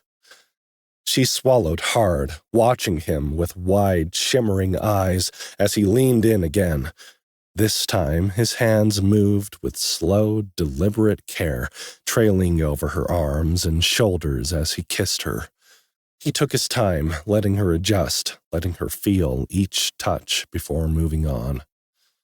When she didn't pull away, he lowered his mouth to her throat, pressing a lingering kiss against the sensitive skin there. Aurora let out a soft, breathy exhale, her hands curling against his shoulders as if unsure whether to hold on or pull away. Jay took it as encouragement and continued, trailing kisses down to her collarbones, then further, pressing his lips against the tops of her breasts just above the delicate neckline of the thin robe she wore. Aurora shivered beneath his touch. Jay was about to murmur something reassuring when, wham! Before he could react, Aurora lurched to her feet, knocking him backward as she suddenly towered over him in her full centaur form, her breath coming fast and ragged. I'm sorry. Jay blinked up at her in shock, his mind scrambling to catch up. "Aurora?" She shook her head, her eyes panicked. Her entire body was rigid, her muscles tense like she was ready to bolt. Her wild, roving eyes flicked around the room, her horn glowing faintly with built-up magic, as if she was about to cast a spell on instinct. Jay's stomach twisted. Had he done something wrong? "Aurora," he said carefully, raising his hands. "Are you okay?" Before he could finish, there was a knock at the door, and Aurora ran, literally. She crashed through the door just as Molly was reaching for the handle, nearly flattening the redhead in the process. Molly yelped and staggered back as Aurora's massive form squeezed through the doorway, nearly taking the frame with her. Jay barely had time to sit up before he heard the thunder of hooves pounding down the stairs. For a long moment, the room was silent. Then Molly, still blinking in stunned confusion, turned toward Jay, who was sprawled on the floor. What the fuck did you do, cowboy?